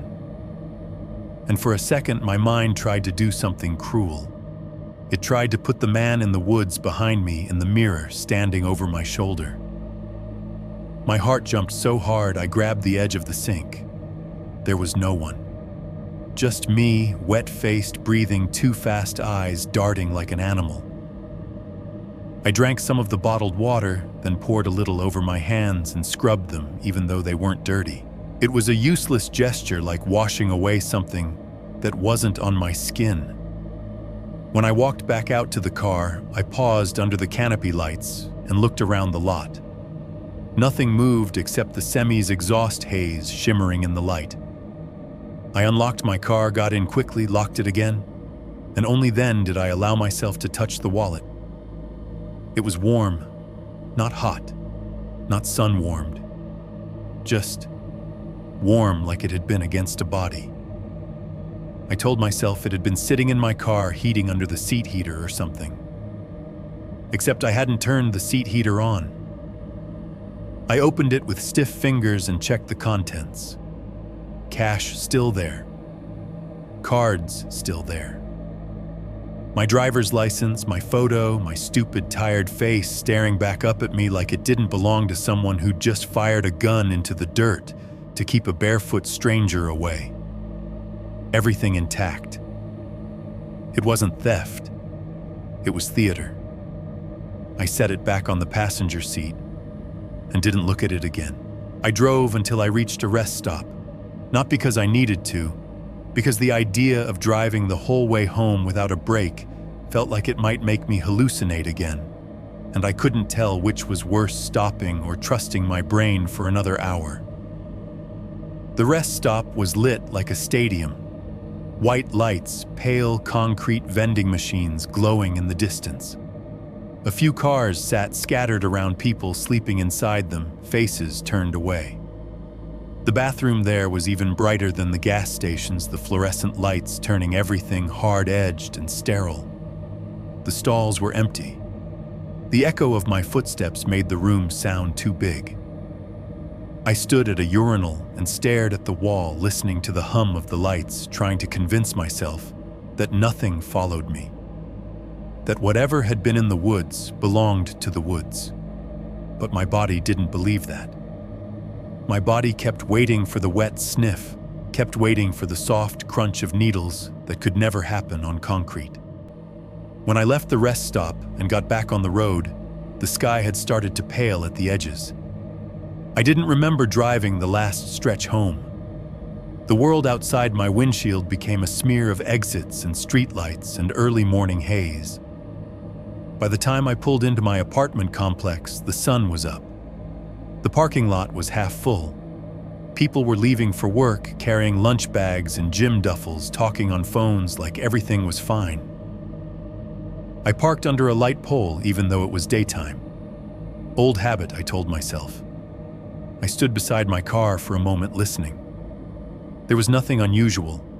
No smell, no movement, no shadows doing the wrong thing. I grabbed my pack from the trunk and carried it inside, feeling like I was dragging a piece of the woods behind me. The lobby smelled like stale carpet and someone's air freshener. The elevator was waiting with its doors open like a mouth. I got in alone. As the doors slid shut, the cable system above made a soft, mechanical whine. The elevator rose with a steady vibration under my feet, and the sound of it, metal and tension and motion, made me think of zipper teeth. My skin prickled. When the doors opened on my floor, I stepped into a hallway lit by warm bulbs that made everything look safe. Someone's TV murmured behind a door, a laugh track muffled by drywall. Normal life. I walked to my unit and slid my key into the deadbolt. The metal clicked and turned with a sound I'd heard 1,000 times. But this time I paused after I unlocked it. Because the click didn't sound neutral anymore. It sounded like an invitation. I pushed the door open and stepped into my apartment, and the familiar smell hit me: laundry detergent, old pizza, the faint plastic scent of my couch. I dropped my pack on the floor and stood there, still wearing my shoes, listening. The HVAC kicked on with a soft tick, and then a low whoosh. The vents breathed air into the room. Somewhere inside, the wall pipes made a quiet knocking sound. Everything the building usually does. But my body didn't process it as normal. My body processed it as noise that can hide other noise. I walked through the apartment, checking windows and locks like I'd done it my whole life. Only now it felt like I was doing it for someone else's approval. Living room window locked. Bedroom window locked. Balcony door locked. I checked the front door lock again. Then again. I told myself I was being ridiculous. I told myself I'd just had a scary experience and I needed sleep and food and time. That in a week I'd laugh at myself for how paranoid I was. I took a shower so hot it reddened my skin. The water drummed against the tile like rain. Steam fogged the mirror. I scrubbed myself until my arms ached. I still couldn't get the smell from the car out of my head. After the shower, I ate a bowl of cereal because it was the easiest thing. Milk, sugar, crunch, childish comfort. I sat at the kitchen table and stared at the wall while I chewed, listening to the building around me. Neighbors' TV, elevator cables far away. A door opening and closing down the hall. Normal, normal, normal. And yet I kept seeing the man smile in my mind, small and private, like he'd been pleased, like I'd played my part. By afternoon, exhaustion finally hit me hard enough that I couldn't resist. I went to bed with the curtains half open so sunlight would spill in, because darkness didn't feel like sleep anymore. Darkness felt like a stage. I fell asleep fast anyway. When I woke up, it was early evening. The room was dim, the light outside turning orange. My phone had a few missed texts from coworkers asking if I could cover a shift, and I felt a strange, bitter laugh rise in my throat. They had no idea. I didn't answer. I didn't call anyone. I didn't know what I would say. I did eventually do the one thing I thought might help, something official, something that would put a layer of reality between me and whatever I'd experienced. I called the ranger station, not 911, not the police. The ranger station felt safer, like they'd understand weird trail stuff, like they'd heard stories before. A recorded message played, "First hours emergency info, press 1 for permits." Then a woman answered with a calm, bored voice. "Forest Service." "How can I help you?" I swallowed. My mouth was dry again. "Hi," I said. I was hiking a section this week. I gave her the trail name, the rough mile marker, trying to sound normal. And I think someone might be messing with campsites out there. There was a pause on the line. "What do you mean by messing with campsites?" I tried to keep my voice steady. I didn't mention the breath. I didn't mention the photo with my address. I didn't mention the barefoot man wearing my shorts. I said the watered-down version, the version that sounded plausible. "I had some things go missing," I said. "Small things, and my wallet. But then it showed up again, and I saw someone in the woods. I fired a warning shot and left." Another pause. I could hear typing. "Were you threatened directly?" she asked. "I mean..." "No," I said, and hated myself for how weak it sounded. He was close. He wouldn't back up. "Did you see a weapon?" "No." "Did you get a description? Height, clothing?" Any identifying features? I hesitated. Barefoot, scraped, hair masked, wearing my shorts. How do you say that without sounding like you're telling a campfire story? "He was barefoot," I said finally. "And didn't have much on, just shorts." Silence again, longer this time. "Sir," she said, "careful the way people talk when they're trying not to insult you. We do have transient individuals in the area sometimes. If no crime was committed and you can't provide a clear description, there isn't much we can do beyond making a note. If you feel you're in immediate danger, call local law enforcement." "I did have things stolen," I said, and my voice sharpened. "Wallet stolen." "If the wallet was returned," she said, "that may complicate a report. But you can still contact the county sheriff. We can't initiate a search without a current emergency or credible threat." Credible threat. Like breath against nylon wasn't credible until it came with paperwork. I thanked her, because that's what you do in America when you're being dismissed politely. I hung up and stared at my phone. Then I called the county sheriff's non-emergency line. It went about the same. The deputy sounded tired. He asked if I knew who it was, if I had video, if I had a license plate, if I could confirm a break-in. He told me they get calls about weird people on trails all the time, and without a direct threat or injury, there wasn't much to do. He suggested I avoid hiking alone, He suggested I carry pepper spray. I almost laughed. When I hung up, the apartment felt smaller. The walls felt thinner. The normal sounds, the neighbor's TV, the HVAC tick, the distant elevator no longer sounded comforting. They sounded like cover. That night, I parked under the brightest light in the lot. I checked my back seat before I got out. I checked it again after I locked the car, peering through the glass like I expected to see a face appear in the dark. I went upstairs and locked my door. Then I checked the deadbolt again. Then I sat on my couch with the TV on too low to follow, and my phone in my hand, scrolling through the night photo from the woods, zooming in until it became pixels and glare. The location tag under it still showed my address, like it was daring me to dispute it. Around midnight, I turned the TV off and tried to sleep. The apartment was quiet except for the building's soft, mechanical life. The HVAC made its tiny tick as it cycled. The elevator cables hummed faintly when someone rode it late. Somewhere down the hall, a door clicked shut. I lay there staring at the ceiling, waiting for fear to loosen its grip. It didn't. At about 2 a.m., when I was finally drifting, I heard a sound outside that snapped me awake instantly. A click. Metal on metal. Soft, distinct, familiar. The sound of a car door unlatching. My eyes opened in the dark.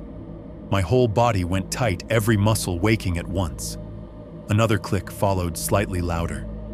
I sat up, listening. The parking lot was outside my bedroom window.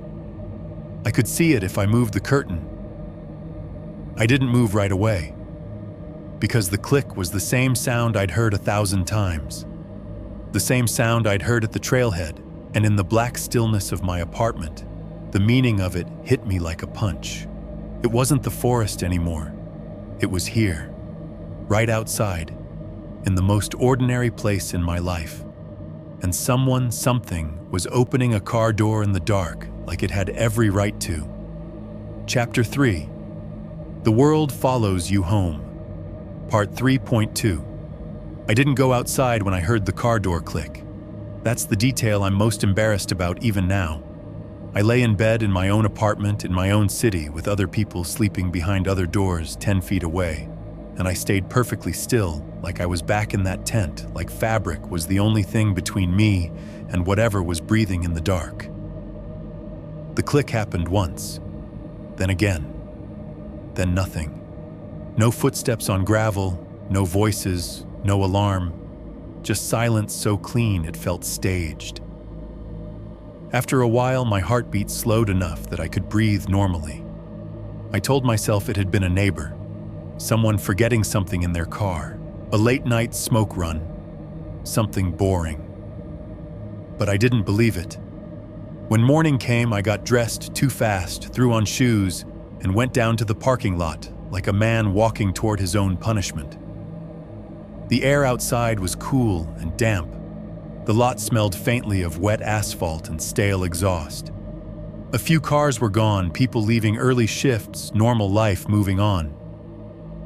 My car sat in its space under the light pole.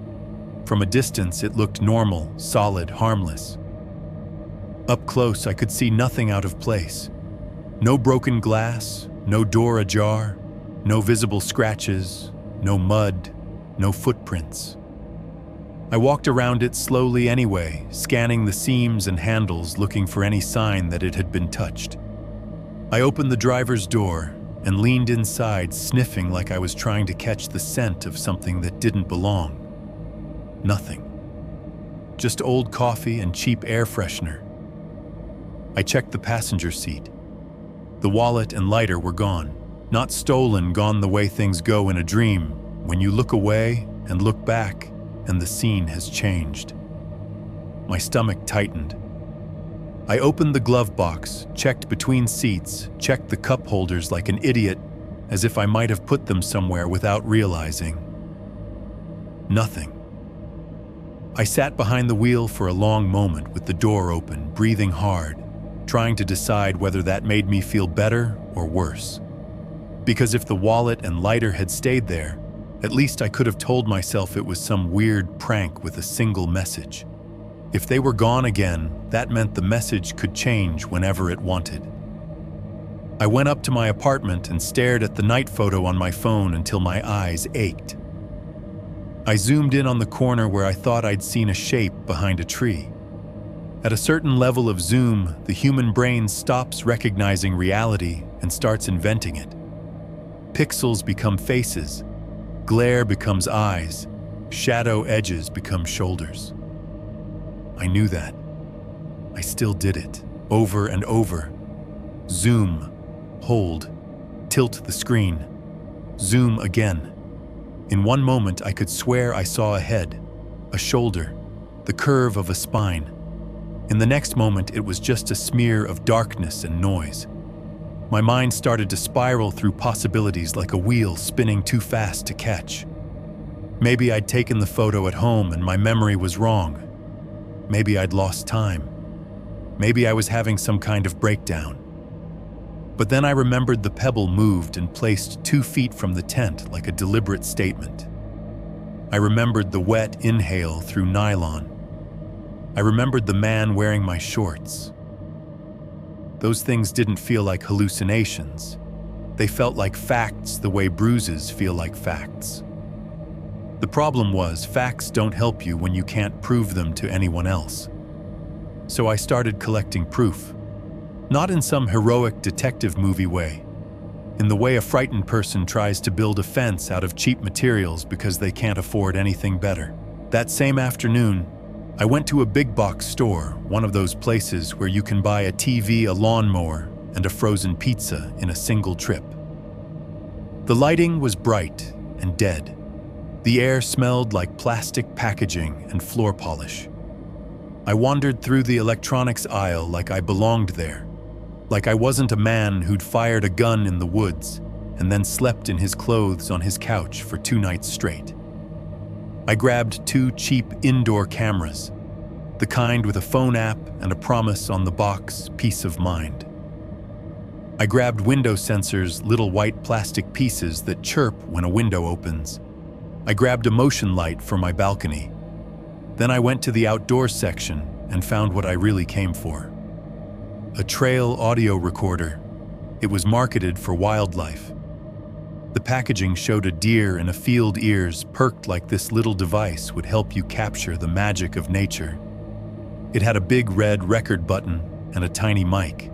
I held it in my hand and felt a bitter laugh creep up my throat. Wildlife. Yeah, I bought it anyway. Back home, I set up the cameras facing the front door and the living room window. One on the bookshelf, one on the kitchen counter, angled like a cheap surveillance state. The app made me name them. I called one door and the other window because I didn't have the energy to be cute. I stuck window sensors on the frames with adhesive strips. I tested them by opening the window a fraction of an inch and listening to the chirp. Chirp. Normal sound. Predictable. Controlled. It made me feel slightly less crazy. Then I went outside and inspected my car again, this time like I was trying to solve a crime. I checked the door locks. I checked the trunk latch. I checked under the seats in the spare tire compartment, even behind the panel where the fuse box sits. I looked for broken plastic tabs, tool marks, anything that would tell me someone had gotten inside. I found nothing. And that was worse than finding something. Finding something would have meant an explanation. A pry mark means a tool. A broken lock means force. Scratches mean struggle. But nothing. Nothing meant either the intruder was careful enough to leave no trace or there had been no intruder. And my mind was inventing the whole thing. I stood in the parking lot with my hands on my hips, staring at my own car like it was a stranger. I hated it. I hated the way the situation cornered me into 2 options, both humiliating. Either I was being hunted, or I was losing my grip. That night, I barely slept. Every small sound in the building made my nerves jump. The neighbor's TV cut off and I flinched like a gunshot. The HVAC ticked, and my skin tightened. The elevator cables hummed, and my brain tried to turn it into zipper teeth. In the morning, I called the only person I trusted to tell me the truth without trying to soften it. His name was Theo. I'd known him since before the warehouse job, back when I'd bounced through a few different gigs and still thought I might eventually go to school. Theo was the kind of guy who always had dirt under his fingernails even when he worked indoors. He hunted. He fished. He actually knew the woods, not in a weekend warrior way, but in a way that made me feel like a tourist. He answered on the second ring. "Yo," he said. I could hear noise in the background like he was in a garage. Metal clinks. An engine fan. Theo's world always sounded like tools. "Hey," I said, and my voice came out rougher than I expected. "You got a minute?" He paused. "Yeah." "You good?" "No," I said.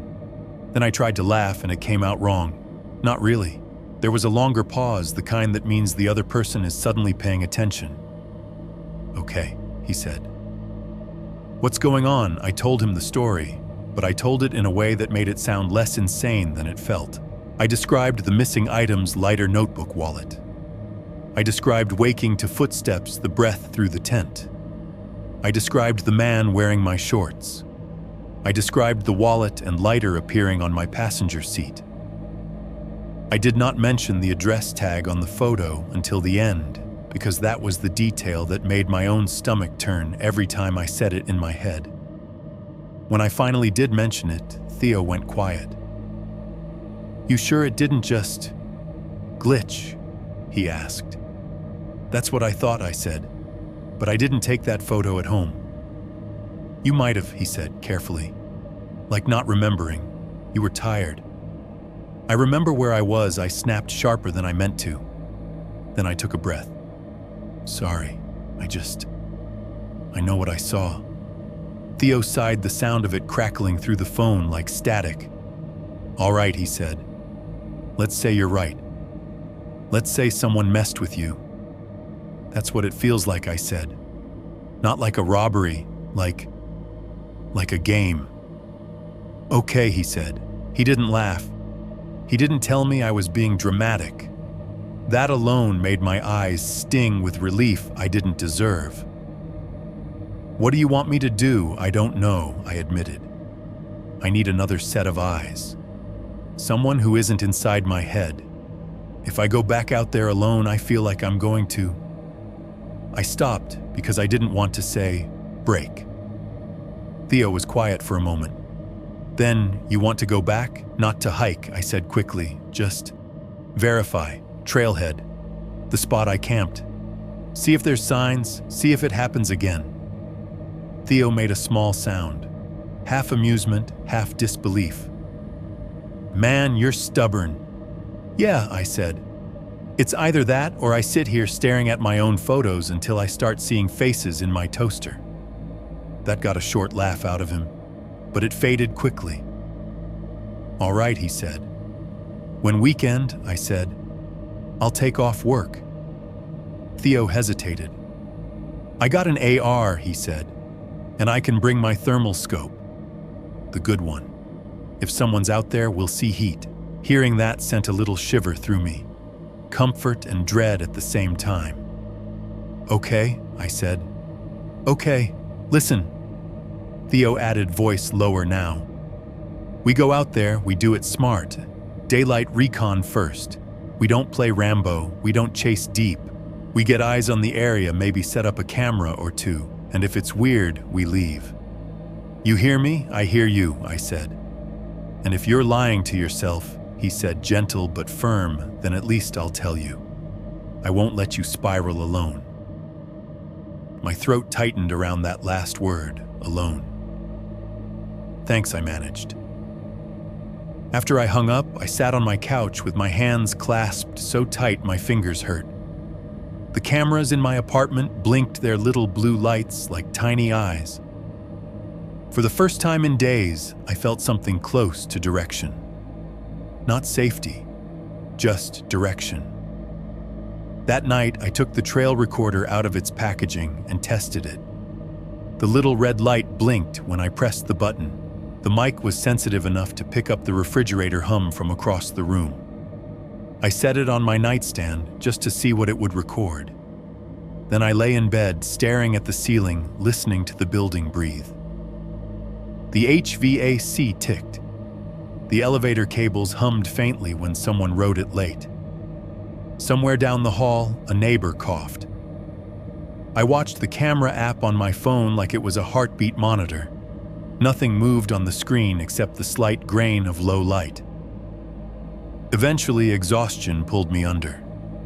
But even as I drifted, I kept thinking about the woods, about the way the footsteps had matched mine, about the man's smile, about the fact that I'd come home and nothing was out of place, no marks, no proof, like the entire experience had been designed to live only inside my head. So I slept with the recorder on, hoping that if the click happened again, if the door opened, if something came inside, if someone stood near my bed and breathed, at least this time, I'd have sound. At least this time, it wouldn't just be my word against the dark. Chapter 3. The World Follows You Home. Part 3.3. We went back on a Saturday. Theo picked me up just after sunrise in his beat-up Tacoma. The bed full of gear, hard cases, a rolled sleeping pad, a cooler that smelled faintly of old ice and jerky.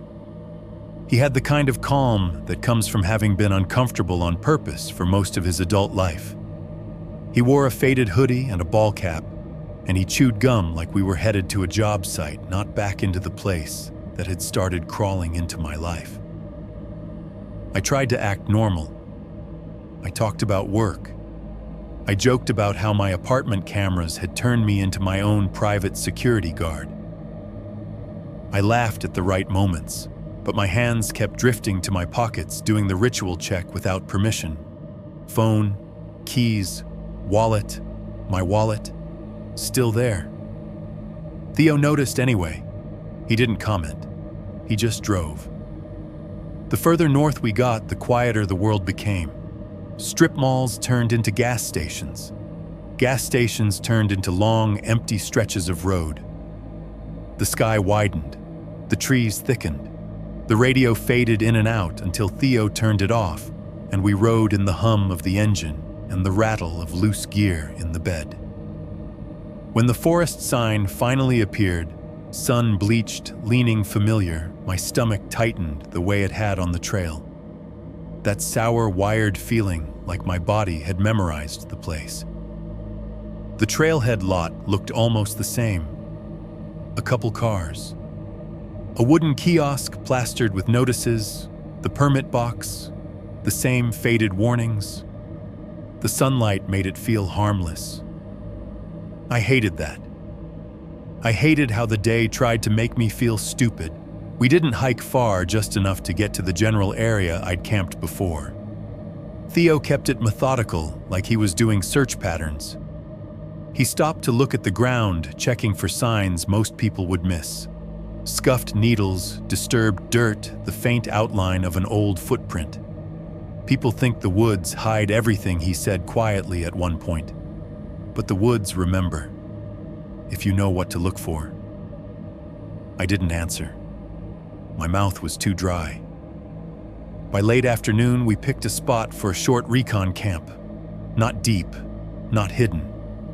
Close enough to the trail that we'd hear other hikers, if any passed, but tucked back enough that our tent wasn't sitting right in the open. Theo set up his gear with practiced efficiency. He checked his thermal scope twice like a pilot running pre-flight. I watched him do it and felt a strange mix of comfort and dread. We didn't talk much once the sun started to go down. It wasn't awkward.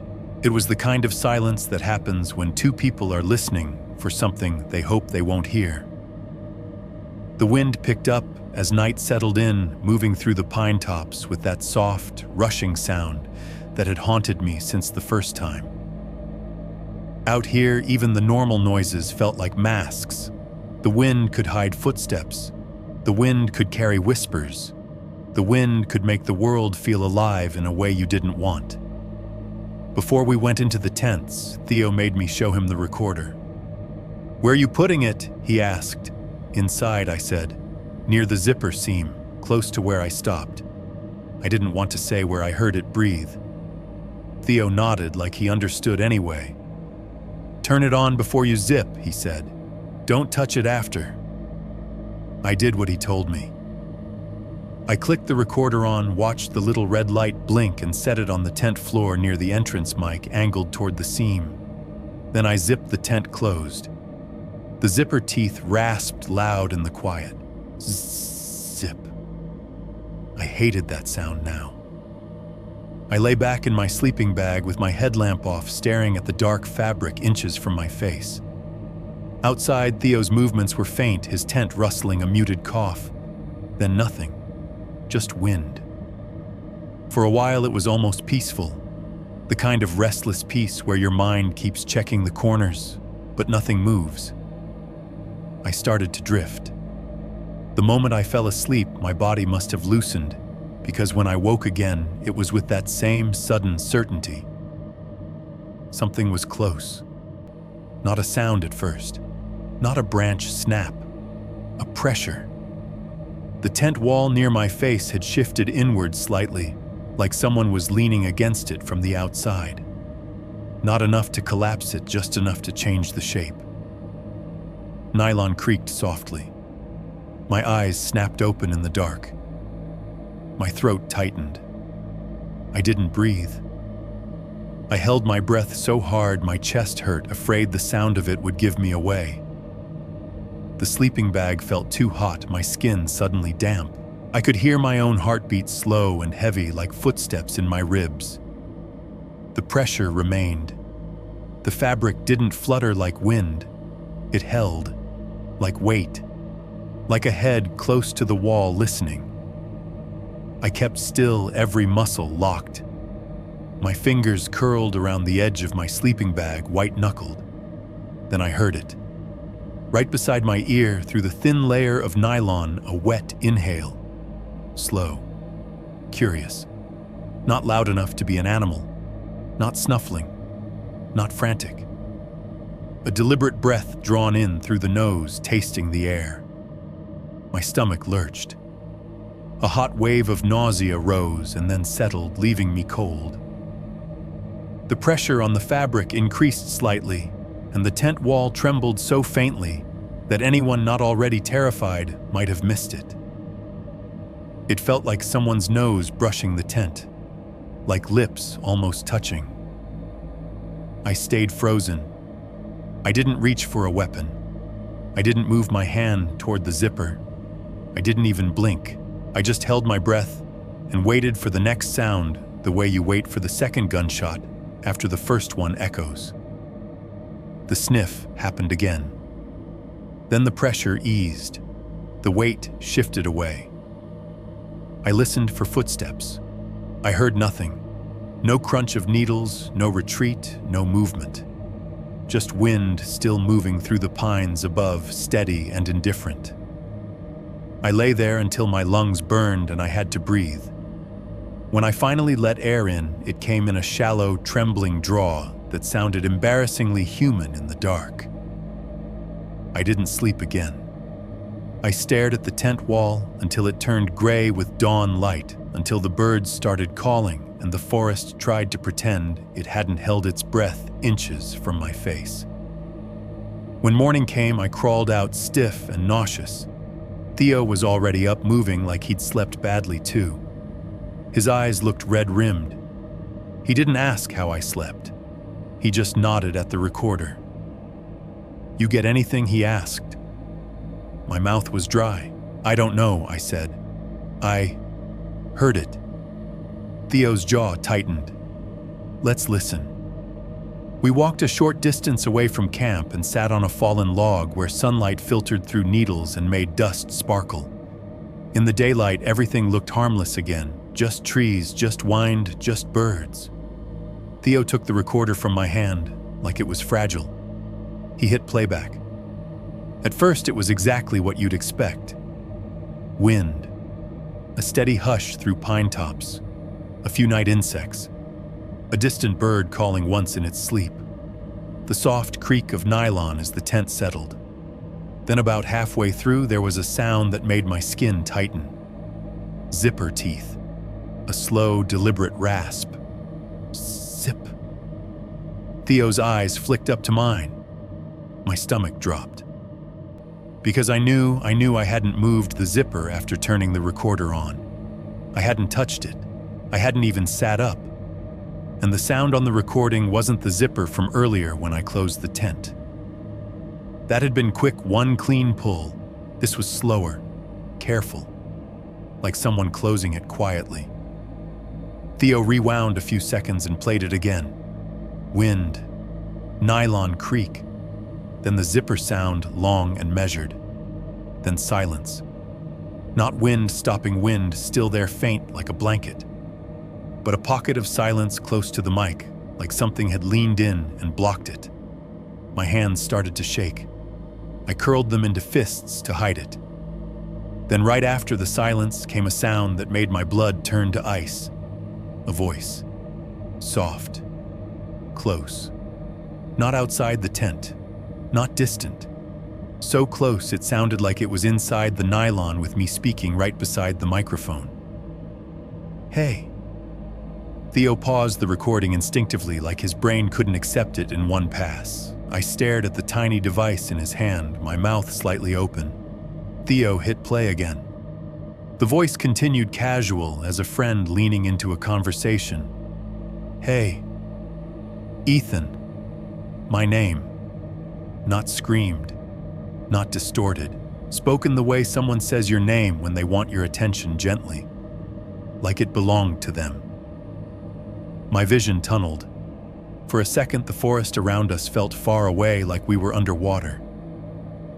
Theo stopped the recording again. He looked at me, and for the first time since we'd met at the trailhead, I saw real fear in his face. Not adrenaline, not excitement. Fear. That's he started. I couldn't speak. My tongue felt thick. Theo swallowed hard. That's your voice, he said finally, very quiet. A cold shock went through me. No, I managed hoarse. It's not. Theo shook his head slowly, like he hated what he was about to say. Not exactly, he admitted. But the cadence, the way it falls, the way you say hey like you're trying to sound normal when you're not.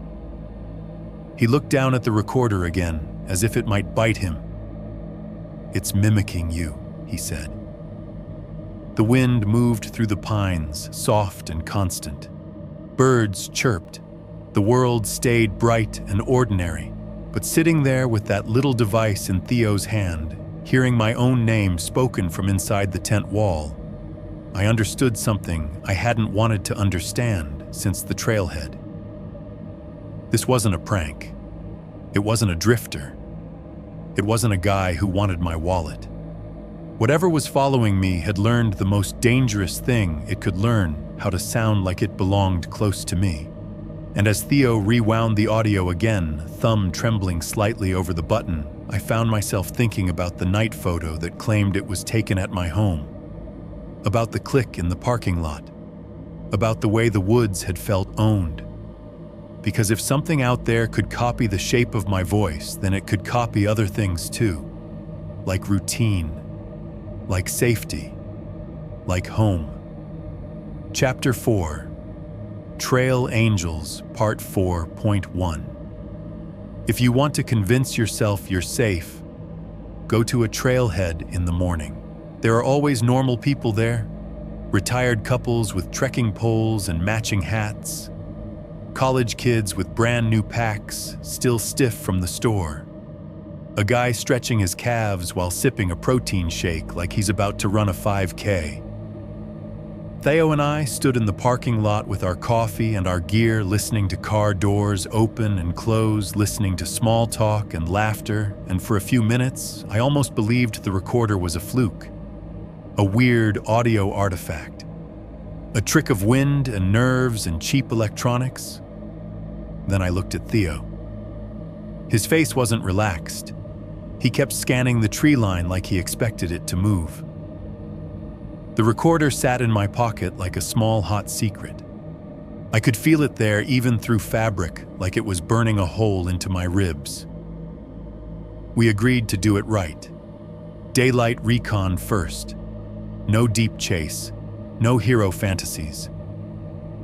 Theo carried his rifle case in the truck bed, but he didn't sling it the way he would on a normal hunt. It stayed cased, like even he didn't want to advertise what we were doing.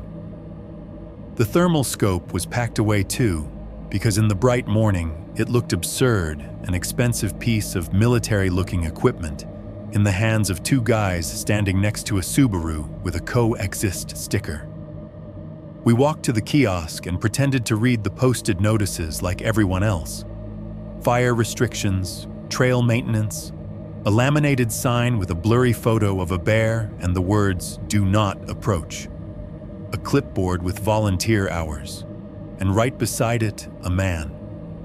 He looked like the kind of person who belonged there in the way some people belong to a church.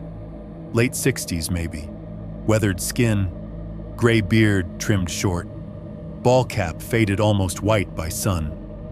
He wore a bright orange vest with reflective strips and a patch that said volunteer in block letters. He smiled at us like we were old friends. "Morning," he said, voice warm, easy. "You boys heading out?" Theo nodded politely. "Just doing a short loop," he said, the way people lie when they don't want questions. The man chuckled. "Short loops turn into long days out here. Trail always takes what it wants." I forced a small smile. That sentence shouldn't have bothered me, but it did. The man extended a hand. "Name's Hank," he said. "I do a little trail work, keep an eye on things. Folks call us trail angels, I guess. Sounds nicer than old man who won't stay home." Theo shook his hand. "Theo." I shook it too. Hank's grip was dry and firm, his hand rough like old leather. "Ethan," I said automatically, then immediately wished I hadn't. Names feel too intimate after you've heard your own spoken from inside a tent wall. Hank's eyes flicked over me quickly as if measuring. "Ethan," he repeated, and his tone was friendly, but there was something about the way he said it that made the hair on my arms rise. Not threatening, just familiar. "You fellas been up here before?" Hank asked. Theo opened his mouth, probably to give a vague answer. Hank beat him to it. "Wallet thing," Hank said like he was talking about a pothole on the highway. "That was you." The words hit me like a slap. My stomach tightened. Theo's posture changed, slightly subtle, but I saw it. That instinctive stiffening when someone names something they shouldn't know. I forced my voice to work. What Hank nodded as if it was obvious. "Wallet went missing, then showed back up. Folks been talking about it. Happens sometimes." I stared at him. "Who's folks?" Hank shrugged easy. "Hikers, volunteers, rangers hear things. Word travels around trailheads." Theo's eyes narrowed. "We didn't tell anyone," he said carefully. Hank smiled wider like Theo had just said something funny. "You don't have to tell anyone. People tell on themselves without realizing. Body language, panic. The way a man keeps patting his pockets like he's checking if he's still real." My throat went tight. Hank's gaze flicked down to my hands. I hadn't realized I was doing it again, thumb pressing against my pocket, where my wallet sat like touching it could anchor me. I stopped immediately and felt heat rise in my face. Hank didn't press. He kept his voice light. "Not saying it's you specifically," he said. "Just saying I've seen it. People come out of the woods rattled, missing little things. One sock, a spoon. Lighters disappear like they got legs." The word sock landed in my chest like a stone. I hadn't said anything about a sock. Not to rangers, not to the sheriff, not to anyone. I told Theo yes, but Theo hadn't spoken to this man before today. Theo stared at Hank. His voice was polite, but the steel under it showed. "You see someone doing that?" Hank lifted his hands slightly. "I don't see much anymore," he said with a small laugh. "Not the way I used to. But I see signs, and I hear stories."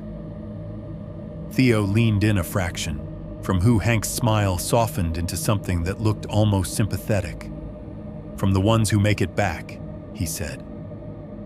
The air around us suddenly felt colder despite the sun. I could hear the normal trailhead sounds, car doors, distant laughter, the squeak of someone tightening a trekking pole. Hank stood in the middle of it, like he belonged there, like he was part of the scenery. And yet everything about him made me feel like the rules had changed again. Theo shifted his weight. "We're just hiking," he said. "We're fine." Hank nodded like he was humoring a child. "Sure," he said. "Just don't go off trail too far. Folks get turned around. And if you find little markers, twine bottle caps, stacked rocks, don't mess with them." My stomach tightened again. Theo held Hank's gaze. Why not Hank's eyes crinkled at the corners? "Because whoever put them there doesn't like it," he said. "And you boys don't want to make enemies in a place where the trees all look the same." Theo's jaw flexed. I could tell he wanted to ask more, to push. But there were other people around, and Hank was wearing a volunteer vest, and the whole conversation had that slippery quality of someone saying just enough to unsettle you while still sounding reasonable. Hank tipped his cap. "Be safe," he said. "If you need anything, I'm usually around." Then he turned back to the kiosk like we were dismissed. Theo and I walked away in silence. We didn't speak until we were back on the trail and the parking lot noise had faded behind us. Theo leaned close and murmured, "That guy's either trying to freak us out, or he knows I said my voice too tight." Theo's eyes flicked to mine. "How does he know the sock I didn't tell anyone I whispered?" Theo exhaled through his nose. "Yeah," he said, "me neither." We hiked for an hour in a tense quiet. I kept expecting to hear crunches in the trees matching our steps. But the forest stayed normal wind in the pine tops, occasional bird calls, the faint squeak of Theo's packstrap as it shifted. It should have been comforting. It wasn't. Because now there was a new possibility layered over everything people. Not one barefoot man, not one strange figure, a system, a community, a set of rules that existed out here alongside the official rules. A trail with its own owners. Theo led us off trail intentionally, after a while not far, just a careful detour into a patch of trees where the underbrush was thin enough to move through without making a ton of noise. "Look for sign," he said quietly. "Not the dramatic kind, the small kind." We moved slowly, scanning the ground. At first I saw nothing but natural mess, fallen branches, pine cones, old needles layered like fur. Then I saw the fire ring. It was old, half-collapsed stones darkened by soot. The center was filled with damp ash gray and clumped. Whoever had used it hadn't cared about leaving evidence. There was no attempt to scatter it. A few feet away I found twine tied around a low branch. Faded beige, sun-bleached. It wasn't a normal trail marker. It wasn't bright tape left by hikers. It looked like something you'd use to tie a package. Theo crouched and touched it with one finger, then pulled his hand back like it might stain him. "See?" he murmured. We moved deeper still, not far from the trail. The woods felt quieter here, as if sound didn't travel the same off the beaten path. Then I saw something that made my throat tighten. Strips of fabric, not one, several. Thin, torn pieces of cloth tied to branches at knee height, fluttering slightly in the breeze. They were different colors, blue-gray, a red that had faded to pink. Some looked like they'd come from shirts, some from bandanas. It felt like walking through someone's laundry line or someone's warning flags. Theo stared at them, expression hard. "That's not normal," he said. "No," I whispered. We kept moving, and then under a fallen log I found the bottle caps. At first I thought they were trash, someone's old beer. But when I looked closer, my stomach rolled. They weren't scattered. They were arranged. A line of them pressed into the dirt in a curved pattern like a half moon. Each cap faced the same direction, reflective sides up. Some were rusted, some were newer. All of them were placed intentionally. Theo crouched beside me. He didn't touch them. "Pattern," he said. I stared at the caps until my eyes watered. It felt like an alphabet I didn't understand.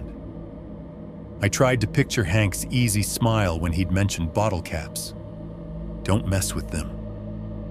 A sound echoed through the trees. Talk, wood on wood, not a branch falling. A knock. I froze so hard my muscles cramped. Theo's head snapped up.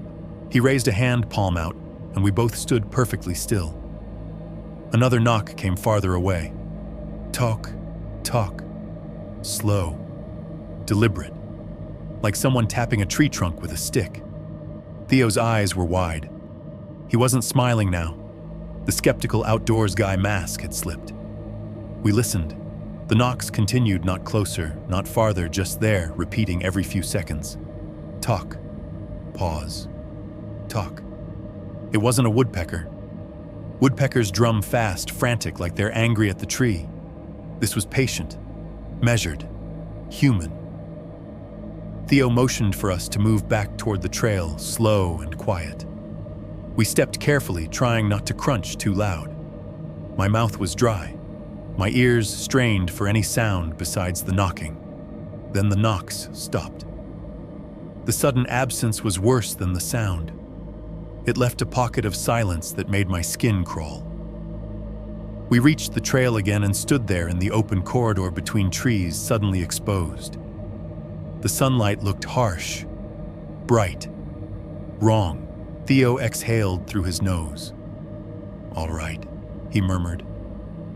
"We're not alone." "I know," I whispered. Theo glanced down at the ground. Our footprints were clear in the soft dirt at the trail edge, 2 sets side by side leading away from the lot. Boot prints, normal civilized marks. Theo pointed subtly. "Look," he said. At first I didn't see it. Then my eyes adjusted and my stomach tightened. A 3rd set of prints had appeared beside ours. Not behind, not crossing, joining. They kept a perfect spacing from ours, like someone had measured the distance and decided where to place each step. They weren't boot prints. They were too smooth, too rounded in the edges, bare feet. But what made my blood run cold wasn't just that they were there. It was that the spacing was consistent, as if the person making them knew exactly how long Theo's stride was, as if they weren't following at random, as if they were walking with us again, parallel, precise, deliberate. Theo stared at the joined trail for a long moment, jaw tight. Then he looked up into the tree's eyes, narrowing. I followed his gaze. The forest stood there silent and innocent, and somewhere just out of sight, I felt the presence of something patient enough to measure our steps and confident enough to announce itself in the dirt. Not with a chase, not with a scream, with perfect spacing, with ownership, with the unspoken message that made my skin go cold. You're walking where you're allowed to walk. Chapter 4. Trail Angels. Part 4.2. The scariest part of that 3rd set of footprints wasn't the fact that they existed. It was the fact that they were polite. They didn't stomp through our tracks like someone trying to hide. They didn't rush up from behind like a threat. They simply joined us side by side, keeping perfect distance as if we were all walking together and no one had bothered to introduce us. Theo crouched and studied them with the kind of focus you see in men who've tracked animals for years. "You see the spacing," he murmured. I nodded, throat tight. Theo's finger hovered over the edge of a print, but didn't touch it. Whoever did this, he said, knows how we walk. A chill crawled up my spine. I forced myself to breathe slowly, scanning the trees, the brush, the shafts of sunlight cutting through branches. Nothing moved. It was bright enough that shadows were sharp on the ground, bright enough that any person standing within 30 feet should have been visible, bright enough that fear felt like a mistake, and yet my stomach stayed clenched, sour and hard. Theo stood, dusted his hands on his pants, and looked at me. "We're not going deep," he said. "We're just confirming. Then we're out." I wanted to agree. I wanted to say yes, get back to the lot, get in the truck, go home where walls and locks and neighbors exist. But the part of me that had been humiliated by missing socks and returned wallets, the part that needed proof, wanted one clean, undeniable thing. One thing I could show someone without watching their eyebrows rise in skepticism. So when Theo started walking again, I followed. We stayed near the trail, at first moving at a steady pace. Theo kept his eyes on the ground more than the trees, reading dirt and needles like a page. Every so often he'd stop and I'd freeze beside him, both of us listening. The forest stayed normal. Birds called. Wind moved through the canopy. Sunlight warmed my arms when we stepped into a clearing. If you'd passed us on that trail, you would have seen two guys hiking, nothing more. Maybe you would have thought we were enjoying the day. You wouldn't have seen the tightness in my jaw, the way Theo's hand kept drifting toward his gear like he was checking it was still real. After a while, Theo motioned me over to the edge of the path, where the dirt was softer and the prints showed clearer. "Look," he said. The third set continued smooth, barefoot impressions beside our boot prints. Then abruptly they stopped. No trailing off, no turn, no scuff marks indicating a pivot. Just ended as if whoever made them had stepped off the earth. Theo stared at the last print, then scanned the area around it. "That's not how people walk," he muttered. My mouth went dry. "Maybe they jumped." Theo shook his head. "You'd see it," he said. "You'd see the landing. You'd see broken needles. Something." We followed the edge of the trail for a few yards, searching for where the prints might have continued into the brush. Nothing. It felt like looking for a door in a wall that had never had one. Theo crouched and examined the last print again. His expression tightened. Then he stood up slowly and looked at me with a kind of grim certainty. "They walked backward," he said. I blinked. What Theo pointed to, the print edges. "See the toe marks," he said. "They're wrong. They're too clean on the forward edge. Like the foot came down and lifted in a way that doesn't match forward movement." He looked up at the trail ahead, eyes narrowed. "They came from that direction," he said, pointing behind us. "Walking backward toward us, so it looked like they'd been going away." The idea hit me like a cold wave. Walking backward for that long, in the woods, without tripping, without leaving obvious mistakes, just to confuse. That wasn't random. That was skill. That was practice. Theo started moving again, and now I noticed something I hadn't noticed before. The trail itself was full of little tricks. Old scuffs where someone had stepped off and back on again. Places where the dirt looked disturbed, then smoothed. Small sections where tracks reappeared in odd places, like the trail had folded and laid itself down differently overnight. We followed one set of prints off to the side where the undergrowth thinned enough to step through without making a ton of noise. The prints' bare feet again went straight for about 20 yards. Then they ended in a patch of pine needles, like someone had been erased. Theo crouched, scanning. He lifted his head slowly, eyes darting across trees. Nothing, he said, frustration sharp in his voice. We backtracked, retracing our steps carefully. That's when we saw the next set appearing again on the trail 10 yards away, as if whoever made them had been watching us search and decided to plant the next clue where we'd look. My skin prickled. "They're playing with us," I whispered. Theo didn't deny it. The worst part was how calm the daylight made everything appear. The sun shone through branches like warm honey. A breeze moved through the leaves. The woods looked like a brochure. It didn't look like a place where someone could be hiding 10 feet away, watching you sweat and breathe and panic. It didn't look like a place where a human could turn into a ghost just by stepping behind the right trunk. We kept moving, and the prints kept doing the same thing, leading us forward, then stopping abruptly, then reappearing somewhere else. Every time we followed, we wasted time. Every time we stopped and tried to decide, the forest seemed to hold its breath. At one point, Theo put his hand out to stop me and tilted his head. "Did you hear that?" he whispered. I listened. At first, nothing. Then softly a knock. Toke. Wood on wood, farther away this time, like someone tapping a tree trunk with a stick and moving as they did it.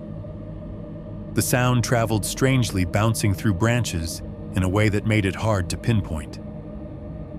Theo's jaw clenched. He lifted his gaze to the canopy, scanning. The knock came again. Tock. Tock. Then it stopped, and the wind filled the space where it had been. Theo exhaled. "They want us to look," he murmured. I didn't like how certain he sounded when he said they. We reached a small clearing later, just a break in the trees, where sunlight spilled down and the ground was softer, damp in patches from recent shade. The prints were clearer here, and Theo crouched to study them again. That's when my stomach dropped. There beside one of the larger barefoot impressions was a smaller print. Not a boot print, not a raccoon. A tiny human foot shape, shallow but unmistakable, like a child stepping lightly. My breath caught. I stared at it until my vision swam. Theo saw my expression and followed my gaze. His face changed instantly, hardening, darkening. "Jesus," he muttered. The small print wasn't consistent. It didn't appear with every step. It was there once, then gone again like a flicker. Like someone wanted us to see it just enough to poison our thoughts. I felt cold all over despite the sun. A child had no business out here. No business walking barefoot through woods with adults who moved like ghosts. Theo stood up slowly and looked around the clearing. His eyes were sharp, scanning trunks, scanning brush, scanning the places someone could hide. The clearing looked empty, but I felt watched so intensely it made my skin itch. Then, in the corner of my vision, something moved. A flash of pale skin between two trees. Not a deer, not fur, skin. It was gone instantly, swallowed by shadow like it had never been there. My heart slammed. I spun, head snapping toward the movement. Nothing. No sound of retreat, no leaves shaking, no branch snap, just trees standing in sunlight, innocent and still. Theo's head turned the same direction, a beat after mine. His eyes narrowed. You saw that he said not a question. "Yeah," I whispered. Theo's mouth tightened. "All right," he said quietly. "We're done." Relief flooded me so hard, it made my knees weak. We turned back toward the trailhead, with a speed that wasn't running, but wasn't relaxed either. The kind of brisk walk people do when they don't want to admit they're scared. The woods stayed normal on the way back, as if it were satisfied. No more knocking. No more visible prints. Just wind and birds and the crunch of our boots. It should have made me feel better. Instead, it felt like a predator lying down in tall grass, letting you think you've escaped while it watches you leave. By the time we reached the trailhead, other hikers had come and gone. A couple families unloaded day packs. A dog barked once, happy and oblivious. Someone laughed near the kiosk. Theo and I stood beside his truck in the bright afternoon light, both of us quiet. Theo opened the tailgate and started checking his gear with fast, practiced movements. He unzipped a hard case, checked the thermal scope, ran his hand over the rifle case like he was making sure it was still there. Then he paused. His expensive gear pouch, one of those rugged military-style pouches with thick zippers and reinforced seams, hung from his pack strap. He stared at it, frowning. The zipper was open, not wide open, just a few inches enough for someone to slip fingers inside. Theo's hand hovered. I watched him carefully. "You open that?" I asked. Theo didn't answer right away. He slid 2 fingers into the pouch and felt around. Then he pulled his hand out slowly. Something had been in there. Something small. Whatever it wasn't there now. Theo swallowed. His throat bobbed. "I must have left it open," he said. But he didn't look at me when he said it. His eyes stayed locked on the pouch, on the zipper teeth, on the small gap that shouldn't have existed. His face was tight, not with anger this time, but with something closer to dread, because Theo was careful. Theo was the kind of guy who double-checks his gear the way a pilot double-checks instruments. Theo didn't leave things open. I waited for him to explain what was missing. He didn't. He just zipped the pouch closed with a slow, deliberate pull. Zip. The sound made my skin crawl. Theo's hand lingered on the zipper tab for a second longer than it needed to, as if he could will it to stay shut. Then he finally looked at me. And in his eyes I saw the same realization that had been gnawing at me since the 3rd set of footprints joined ours in perfect spacing. Whatever was out there didn't just know the trail. It knew us, our habits, our routines, the way we check and count and lock and tell ourselves we're in control. And it had just proven quietly in broad daylight that it could reach into Theo's world the same way it had reached into mine, without being seen, without leaving a mark, like it had done it 1,000 times before. Chapter 4, Trail Angels, Part 4.3. The lie didn't announce itself with a confession. It showed up the way everything else had been showing up, small, quiet, tucked into the corner of something I thought I understood. Theo drove us back toward town in a tight silence. The Tacoma's cabin smelled like coffee and sun-warmed upholstery. The road hummed under the tires. Outside the window, the forest slid past in bright green streaks that looked harmless from a moving vehicle. I kept seeing that unzipped pouch in my mind. Not because of what had been stolen, Theo still hadn't said what it was. Because of the way he'd said I must have left it open. Like the words tasted wrong, but he forced them out anyway. I tried to let it go. I told myself he was embarrassed, that he didn't want to admit he'd been shaken. Men like Theo build their lives around competence. Admitting fear can feel like admitting failure. But something in my gut stayed tight. It wasn't just suspicion, it was pattern recognition. This whole thing had been built on patterns, missing items, returned items, footsteps that matched sounds that stopped when I stopped breathing. And now there was a new pattern forming. Theo was starting to edit the truth the way I had at first, watering it down, shaving off the parts that sounded impossible. We stopped at a diner on the highway, one of those places with neon signage and booths that smelled like old fries.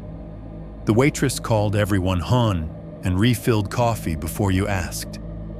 The TV above the counter played muted sports highlights. Theo ate half a burger without tasting it. I picked at fries, my stomach too sour for food. The normalcy around us felt like a thin sheet over something dark. When we got back to the truck, the sun had dropped lower. The light outside was softer, making everything look gentler. Theo tossed his trash in a bin and started loading gear. He moved fast, like he wanted to get out of there before the world changed its mind. That's when I noticed the knot. On Theo's pack, there was a paracord lanyard he used as a quick tie-down for the gear pouch, something he'd shown me earlier, proud of how efficient it was. He'd tied it with a specific knot, an adjustable loop that tightened clean and released with a single pull. A knot a guy like Theo ties the same way every time. Now the cord was tied differently. Not just sloppy, different. The loop was wrong. The tail was too short. The knot itself was one I recognized from my own habits. Simple, hurried, the kind you use when you're not thinking. Theo's knot had been functional. This was a message. My mouth went dry. I didn't speak right away. I watched Theo for a moment, letting my brain do a quick, ugly calculation. Either Theo had retied it himself without thinking, which was unlikely, or someone else had, and if someone else had retied it, it meant they weren't just stealing.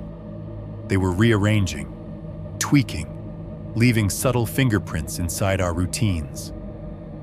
I forced myself to sound casual. "Hey," I said. Theo glanced over. "Yeah," I nodded toward the cord. "That your usual knot?" Theo's eyes flicked down. He stared at it for a fraction of a second too long, like his brain had to catch up. Then he shrugged. "Must have retied it earlier," he said. But his voice didn't have conviction, and he still didn't look at me. My stomach tightened. "Theo," I said quietly, "don't do that." Theo's shoulders stiffened. He kept loading gear like he hadn't heard me. I stepped closer, lowering my voice. "We're not doing this," I said. "We're not pretending it's nothing. If something happened, say it." Theo exhaled hard through his nose. For a second, he looked like he might snap at me. Then his expression changed, cracking into something tired, something raw. He leaned against the side of the truck and rubbed a hand over his face. "Last night," he said, finally, voice low. I woke up. My skin prickled. Theo stared at the pavement, not at me. His jaw worked as if he was chewing on words. "I felt something touch my boot," he said. The sentence came out flat, like he was reading it off a report. My throat tightened. "Touch it," how Theo swallowed. "Like fingers," he admitted. "Light. Testing. Like someone was checking if I'd move." A cold wave rolled through me. I pictured Theo asleep in his tent, the nylon wall inches from his face, and the idea of hands outside it, hands that weren't panicked. Hands that didn't rush made my stomach turn. "And you didn't say anything?" I whispered. Theo's eyes flicked up to mine for the first time. He looked angry at himself. "I didn't want to feed it," he said. "Whatever it is. The fear." The "he" cut himself off, jaw tight. I figured if I pretended I didn't notice it would back off. My mouth went dry. "Did it?" Theo gave a short, humorless laugh. "No," he said. "It got bored." The word landed wrong. Bored is what you say about a movie, not a thing that touches your boot in the dark. Theo pushed off the truck and opened his phone. "Here," he said, like he needed to give me something concrete. I took a couple shots through the scope earlier. Daylight stuff. I didn't think it mattered. He swiped through photos, mostly useless trees rendered in washed-out thermal color, vague heat signatures that could have been deer or hikers. The scope didn't show faces, just shapes. Then Theo paused. His thumb hovered. "Jesus," he murmured. What I asked, leaning closer. He zoomed in on one photo. It showed the trail edge through the scope lens, a bright heat smear where Theo's own hand had been.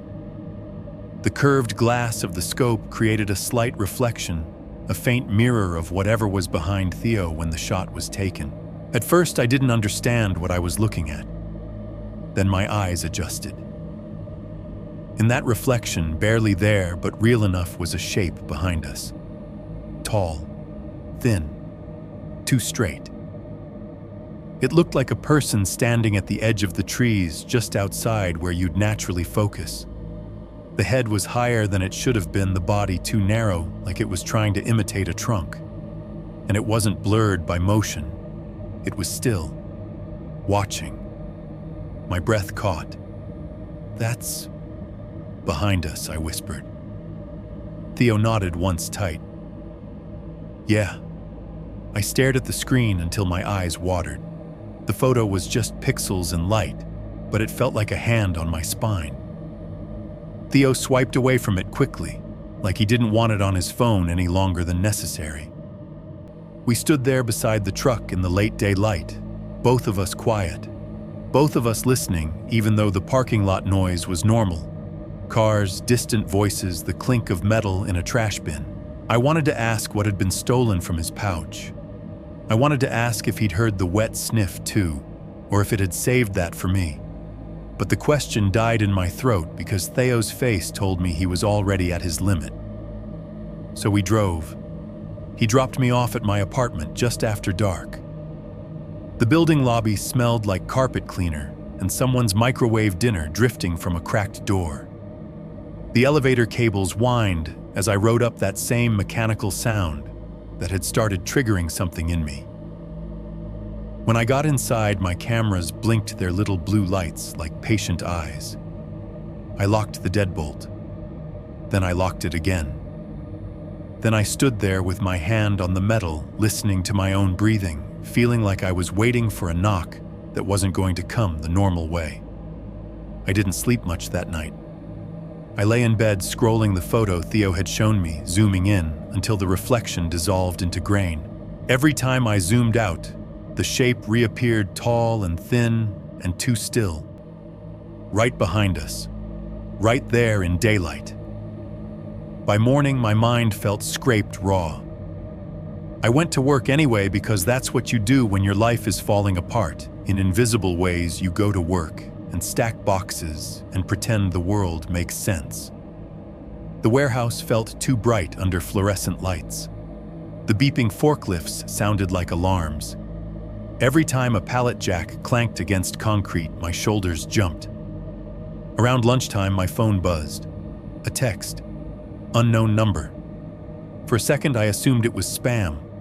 A wrong number. A delivery update. Then I saw the message. You left something behind. I stared at it until my eyes burned. My mouth went dry. My heart started beating too fast. I didn't have to ask who it was from. There was only one person I'd met on that trailhead who would text like that, casual, confident, like he was doing me a favor. Hank, the volunteer, the trail angel. I hadn't given him my number. I hadn't written it on the permit. I hadn't posted anything online. And yet there it was, proof that the boundary I'd been clinging to didn't exist. The woods didn't stay in the woods. The trailhead didn't stay at the trailhead. And the worst part was the implication tucked inside that simple sentence. If I'd left something behind, it meant someone had been close enough to pick it up, close enough to hold it, close enough to decide when I got it back. I didn't text back. My fingers hovered over the screen anyway, shaking, because a question rose in my mind, cold and unavoidable. What exactly had I left behind? And why did it feel like it wasn't an object? Chapter 5 Inventory, Part 5.1. After Hank's text, I started living like a man who'd been robbed of the right to be surprised. Every morning, I'd wake up and brace myself before I even opened my eyes, like the day itself might be waiting in the corner of the room. You left something behind. I read that sentence so many times, it lost its shape. At work, I'd catch myself staring at my phone screen, scrolling back up to it, checking the number like it might change. I called it once from a private line. It rang twice and went to a generic voicemail box with no name, no greeting, just the cold, automated voice asking me to leave a message. I didn't. Leaving a message felt like stepping into a conversation I didn't understand. Theo didn't like it either. When I showed him the text, his expression tightened and he muttered, "Block it." I couldn't. Blocking it felt like pretending it wasn't real. And the truth is, by then I was desperate for something concrete, something I could touch and point at, that didn't vanish when I blinked. Proof doesn't have to be complicated. Sometimes proof is just a spoon that appears where it shouldn't. The first returned item showed up on a Tuesday. I walked down to my car in the morning, keys in hand, thinking about nothing more than caffeine and traffic. The parking lot was damp from overnight rain. A faint mist hung low around the light poles like smoke. I unlocked my car, opened the driver's door, and froze. On the driver's seat, right where my thigh would land, was my mini Bic lighter. Not the one I'd bought since coming home. The original. The one with the chipped red plastic and the tiny scratch on the bottom from when it fell off my kitchen counter years ago. It sat there like it had never left, like it had always belonged in that seat. My stomach tightened. The air in the car smelled normal, no rotten sweetness this time, no damp funk. Just the faint scent of my own life. I didn't touch the lighter. I stared at it for a long minute, trying to decide which was worse. That someone had been inside my car again, or that someone had never left access to it in the first place. I took the lighter between two fingers and lifted it carefully, as if it might bite me. It felt warm again. Not sun warm, not sitting in a car warm, body warm. I dropped it into my cup holder like I didn't want it on my skin any longer than necessary. At work, I couldn't focus. My hands kept drifting to my pockets. My mind kept replaying the moment I'd opened the door and found that little red object waiting for me like a reward. That night, I went home and checked the camera footage obsessively. The cheap indoor cameras had an app with a timeline you could scrub through. I sat on my couch with the TV off and the lights dim, scrolling through hours of footage like a bored security guard. Nothing. No intruder. No shadow slipping through the door. Just the normal, grainy view of my living room. Except the timeline had gaps. Not obvious ones at first. A minute here, 2 minutes there. But once I saw one, I started seeing them everywhere. Little jumps in time like the video had blinked. The app would show 10:14:07, then 10:16:22. No connection lost warning, no camera offline, just missing time. I checked the rotor logs. I reset passwords. I moved the cameras to different outlets. I even bought a new SD card, like that would fix a world that didn't want to be recorded. The gaps stayed. The next returned item appeared 3 days later. I opened my mailbox after work and found my metal spoon resting on top of the junk mail. Not inside an envelope, not wedged between flyers, just sitting there, clean, reflective, like it had been placed with care. My first thought was that some neighbor had found it and returned it, because that's what a normal mind tries to do. It tries to attach weird things to normal explanations. Then I remembered the spoon had been lost on the trail, in the woods, hundreds of miles away. I stood there in the mailroom with fluorescent lights humming overhead, holding a handful of coupons and a spoon like I'd been handed a weapon. That was the day I installed the second set of sensors on my mailbox door and my balcony. That was the day I started checking my doormat like it was a crime scene. The sock appeared on a Sunday morning. I opened my apartment door and almost stepped on it. One single hiking sock, thick and gray, damp at the toe, as if it had been carried through rain.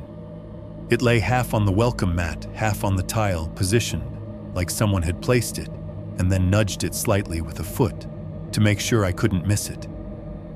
The sight of it hit me harder than the lighter had, because the sock wasn't valuable. It was intimate. It was the kind of thing you sweat into, the kind of thing that smells like you if you press it to your face. And whoever returned it wanted me to know they could carry my sweat and deliver it to my front door whenever they chose. I went inside and locked the door, heart pounding, and immediately opened the camera app. The hallway camera I'd added 2 days earlier showed the corridor outside my unit in grainy black and white. The timestamp read 3:17 a.m. I scrubbed backward. At 3:16, the hallway was empty. At 3:17, the hallway was empty. At 3:18, the hallway was empty. And yet the sock had arrived. The only difference on the timeline was another gap. A clean, silent hole. I stopped sleeping normally after that. I started dozing in short bursts like an animal waking at every building noise. The elevator cables would whine and I'd sit up. The HVAC would tick and my skin would tighten. I began keeping the cameras open on my phone like a heartbeat monitor, checking the time gaps as if they were bruises appearing on my skin. Then on Thursday, I received the clue that turned the fear into direction. I found it in my car again. I climbed into the driver's seat after work, exhausted and jittery, and saw something hanging from my rearview mirror. A small plastic key tag, the kind you get at storage facilities, numbered cheap, scuffed from use. It wasn't my key tag. It had a logo printed on it in faded blue Hilltop Storage. Under the logo was a unit number in black marker, and taped to the back, folded neatly, was a narrow strip of paper. My handwriting wasn't neat. It never had been. But the strip of paper looked like it had been torn from my old packing checklist, the one I'd taped to my kitchen wall before the hike. On it, in my own Sharpie, was a single-line spoon. I stared at that tag for a long time with my hands gripping the steering wheel, trying not to shake. The message was clear enough that even my stubborn brain couldn't twist away from it. You want proof? Go where I keep it. I called Theo immediately. He answered with noise in the background, metal clinks, a radio, the steady hum of his life. What's up? He asked. I got something, I said. Theo went quiet. What kind of something? I described the key tag, the storage logo, the unit number, the strip of my own checklist. When I finished, Theo swore softly. Don't go alone, he said immediately. I'm not waiting, I said, and my voice came out sharp, almost angry. I can't keep living like this. Theo's pause was long enough to make my stomach clench. Okay, he said finally. Daylight. You hear me, Daylight? I'll meet you there. I'm going now, I said. It's still light. Theo exhaled. Send me the address. I'll head over. I hung up and drove across town with my pulse pounding in my throat. The sun was still up, but everything looked slightly wrong, too bright, too crisp, like I was inside a video game with the saturation turned too high.